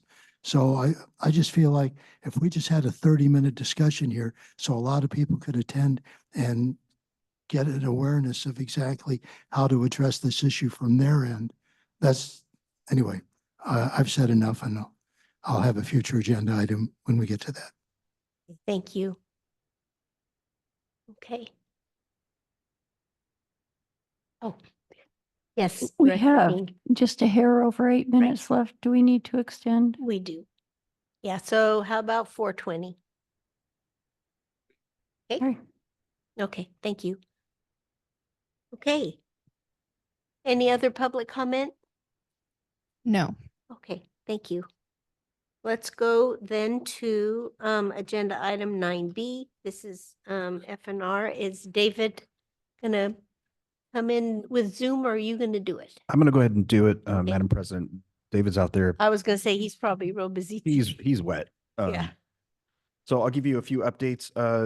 Mr. Geary has been working with lots of tree removal, shrub removal, kind of getting ready for weed abatement season, getting things chipped, working on flagging work. He's been working on some of the bluff area where we had that unfortunate incident, working on some stakes and cabling to secure that bluff and some signage. He laid down a significant amount of base rock on that entrance to where the restroom is going to be going for our truck and crane. So he did a phenomenal job there. And I know Mr. Green can speak to that. It's about a 12 by 200 foot pad that will prevent that truck from sinking as we bring in that restroom. He's been working on some of our district maintained restrooms. There's been some issues with plumbing, so he's worked on that. I also been working very hard in prepping for this rain, prepping the F&R facilities down on rodeo grounds to make sure if a flood comes, they're going to be able to move out some of that equipment. He's already done some pre-prepping with that. A lot of their equipment is on wheels in that facility, so if they got to haul it out, they can do that pretty quickly. Lastly, we want to congratulate Oscar Mora. He interviewed for, who is our maintenance technician. He interviewed for the water OIT position, water OIT, and has been offered that position and accepted. So there's a little bit of a standoff at the OK Corral between Jim and David as they both stood there with their hands on their pistols because David lost Mr. Geary lost a very valuable employee. But we're happy to keep him in the district. He wants to advance his career in the water industry, and this is a great opportunity for him, a great loss for the Facilities and Resources Department, but we've been able to at least hold him on in the district, and he's local. So he's a great employee. When I first interviewed him for the maintenance technician position, he talked about his aspirations, and I saw the writing on the wall that he wouldn't be necessarily in that department for very long, but he's going to do great things for us. So I'm super happy for him. And I'm super bummed for David. And so we'll begin a maintenance technician recruitment to fill his spot here in the next week. And with that, I'm open to any questions that I can hopefully answer. Any questions? Go ahead. Vice President. Thomas,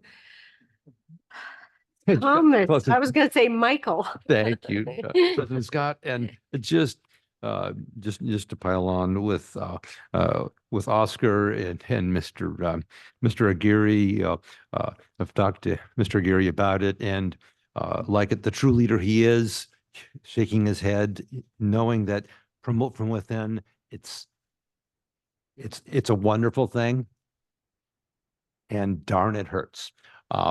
And yeah, I've had chats with Mr. Mora at the gym and around town. So this is really a win-win. So good for water department. And whenever we promote from within, that can only be good. Okay. Anything else? No, any public comment? No. Okay. Let's go to 9C. This is Ms. Fritz, the finance manager's report. Thank you, President Scott. Agenda item 9C is the finance manager's report, and my normal metrics are in here. I'm going to make this quick because I know we're running out of time. And the expenditure report was in this board packet for discussion. And I would say the main goings on in finance, just keeping things moving, as well as the audit is underway. They have done their field work. And so we're just waiting for the follow-up questions and continually answering questions and providing them with the information that they need. And so that is well underway and hopefully will be complete fairly soon. Okay, great. Any questions? Nope. Any public comment? No. Nope. All right. Let's do the utility. Mr. Green. You've been sitting here all day. Patiently, yeah, save the best for last, I'd like to think. So thank you, guys. Appreciate your time. Again, I'll keep it brief. We'll leave the majority of it open for questions at the end here, but I'll just touch on some high points. So we have some new hires to the wastewater that are OITs. Our newest hire, Ryan, received his Class A driver's license so he can drive around the vac truck, which is fantastic. It's a very difficult. He passed it on his first time too, which is really difficult there if you've ever had to take a class license at the DMV. And Christian was about 6 months new, passed his grade 2 for wastewater. So he'll be coming up on his grade 2 certification, 6 months. He has to have 1,800 hours in the seat to obtain that licensure, and we'll get that in 6 months. So that's fantastic for those guys. Still experiencing some ragging issues on our de-ragging issue. So we put the mailers out in our billing inserts. Don't put wipes down there. Wipes are still the leading cause of our de-ragging unit closing up. So please help us put the word out there too. I believe we have something, Ms. Dodson's put it on the website as well, what not to flush. put to flush. So wipes are not flushable. Wipes are not Even flushable. though it Even if they says- say flushable, they're not flushable, please. Thank you. Thank you, President. Also some good news on the SST. We've gotten all of our equipment out of FRM's yard. It is in Connex trailers at the wastewater plant locked up. So there's about $6 million in Connex trailers right now. And additionally, we've received our new 700 horsepower generator too. That's at the plant right now, which we'll be installing here as soon as the weather clears up. Also, in regards to wastewater, we had a pre-application meeting with county planning concerning the CDP, or the money use permit, for the lift station B4 project. So they've got back to us. There's some more in-depth permitting we need with the terrestrial habitat there. Other than that, there's not any really new surprises to CDP or the kind of data that we need to gather for the surveys and so forth. We're actually moving that location about 20 foot adjacent to help relieve some of those problems there. You can see on our report there that we jetted about a mile of line. And with that, I'll move on to water. I think you guys saw the blast going out for the Moonstone repair. We had a small little service leak. Well, it was on a 2-inch line that's about 200 PSI going to a hotel. There was some, when we got down there, we saw that it was a repair made years ago. So they used dissimilar metals.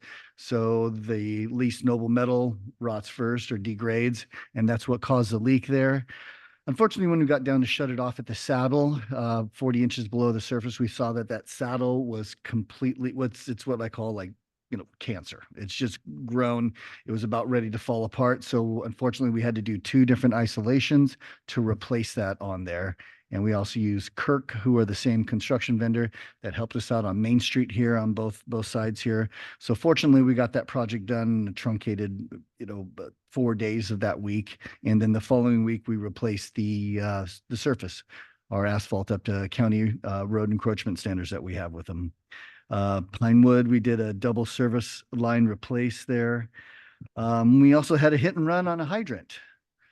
So we got the CHP report and the individual fled. So we have no recourse on that, unfortunately. We also had some APCD inspections on all of our generators in our utilities departments, which is about 9 with wastewater and 4 with water. So quite a few inspections we passed with flying colors. And we also received 2 authority to construct permits from the APCD, one for the plant generator at the wastewater plant, that big guy. And then the second is at rodeo grounds for our backup power supply to FNR office. And obviously the heart of our water system, which is our distribution and booster station there at rodeo grounds. So that'll get replaced in June, but we already have the authority to construct from that. The one time when permitting moved faster than our contracting. Also, I've got a fantastic update about meters. We were scheduled, or we anticipated or forecast for 27 meters a day for replacement. We're averaging 36.55 meters per day right now. We've installed a total of 329 meters in 9 days out in the field. So that is excellent work. So our contractor that we bid for that and that awarded the bid is doing a fantastic job. We've had 0 assistance in with that, helping us. So the district hasn't had to go out with our vac trailer and suck out any boxes or assist in any problems or leaks. There's been one kind of collateral damage there where an irrigation line got stepped on. That was repaired and replaced by our contractor on this job. So fantastic job. We're getting way ahead of it. Unfortunately, with this rain, that kind of sets us back a day every day. So we're ahead of the count right now, and he's exceeding our expectations as far as daily meter installs. And the rain might slow down that average, but I still think they're doing a fantastic job. So my hat's off to. Do you let people know that you changed out their meter? If they come out or so forth, but there's no notification or any alert that we provide other than. Should put a little it's- tag on their door, because then we can go online, right, and find out what's going on. Eventually. Right now, the online portal is only available for staff. Okay. And Badger staff. So when that gets available, then we'll put a large notification out for that. Okay.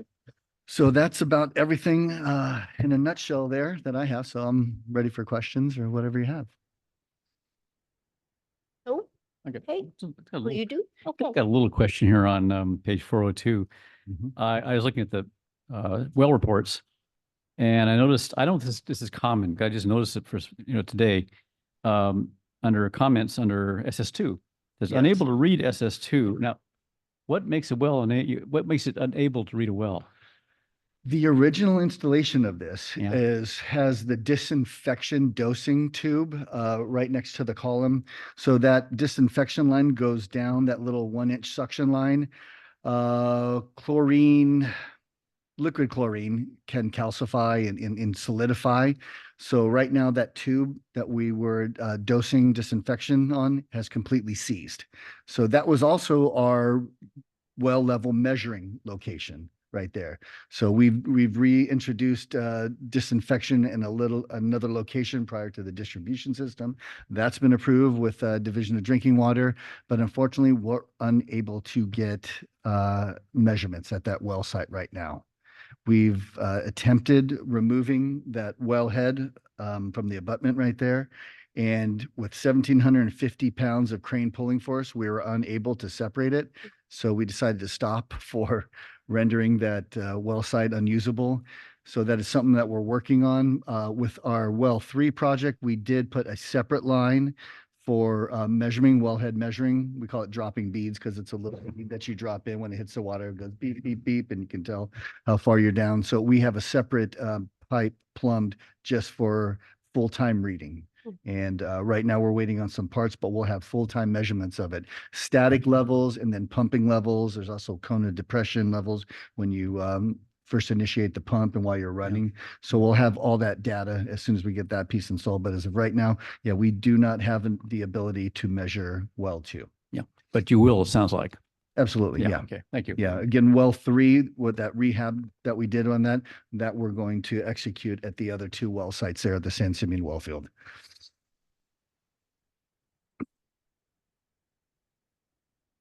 Oh, Director Farmers. Yes, thank you, President Scott. I just want to point this out real quickly with regard to the well levels over in San Simeon Creek, which were doing very well back in the summer and early fall. And now they've kind of leveled out because we've had such little rain in the past couple of months. So the rain today or overnight is most welcome to see the well level shoot up as it usually does this time of year. So grateful for that. Thank you. Yes, we should be full after this. I think over the last 2 storms, we received almost 10 inches at Rocky Beach, which equates to us a full aquifer. Okay. Okay, any public comment? No. All right. Nothing in-house. Okay, thank you very much. Thank you, guys. Appreciate it. Thank you, Mr. Green. Okay, so the next thing on the agenda is board member committee and liaison reports. And what I'm going to ask is are there any questions or comments about any of those reports? Just that we love Harry's report. Thank you. Hey, nothing? Any public comment? No. Okay, great. Future agenda items. Well, I have one, President Scott, and I'm going to read what I wrote down here. Okay. So I don't make, so I'll make it as quick as possible. Due to the number of comments from property owners regarding the increased cost of fuel reduction by Paradise Tree Service, could we have a discussion regarding the obligation of property owners and the district regarding this important issue, including feedback from Paradise Tree Service and perhaps other weed abatement providers in our area? Thank you. Thank you. Future agenda, yeah. Anything else? Okay. Yes, Vice President Michael Thomas. Long day, isn't it? Yeah. Thank you, President Scott. So also on future agenda items, we'll want to add, hopefully at the next meeting as requested by the Community Park Ad Hoc Committee, they bring this to the board for their approval.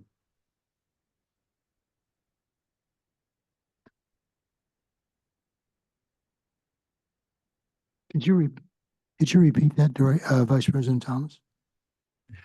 So today, the Community Park Ad Hoc Committee provided a presentation, but we did not discuss and consider, we did not provide the approval of that plan, conceptual plan. So at the next meeting, they would like to come back and have that that approval.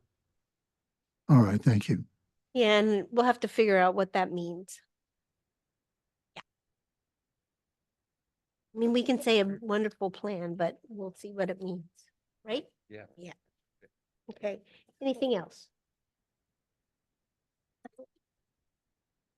Do I ask for public comment for this too? Do we have- Christina Galloway. Oh, okay. Ms. Galloway. Hi, Christina Galloway, Cambria again. Could I just suggest, in regards to that public comment that Michael Thomas just mentioned, that there be some formal discussion with the public about potential costs associated with this? I still feel like it's super vague. I feel like there's a lot of staff time that will go into this.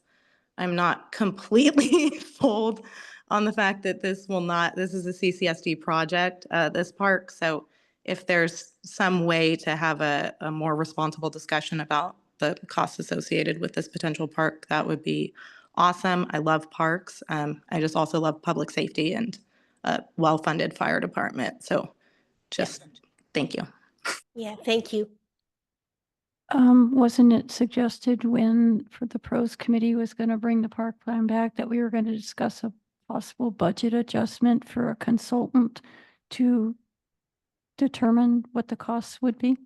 Well, I think that's what I'm saying is we just need to figure out how do we go about this process? And I don't think we're quite there yet.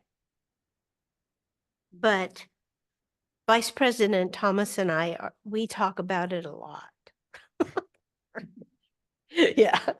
Okay. Yeah, perhaps it could be done without a consultant, just That's what- throwing that out. there. That would be nice, wouldn't it? Okay, anything else? Yes, Mr. Dudzik. Quick. Yes, it would be great if you could outline for the public the process going forward, specifically relative to the strategic plan, the goals, the core values, action items, milestones, all of those things, so that we can plan ahead over this next month or two for what's the specific meeting besides the March 3rd meeting. What happens after that? Okay. Yeah, okay, thank you.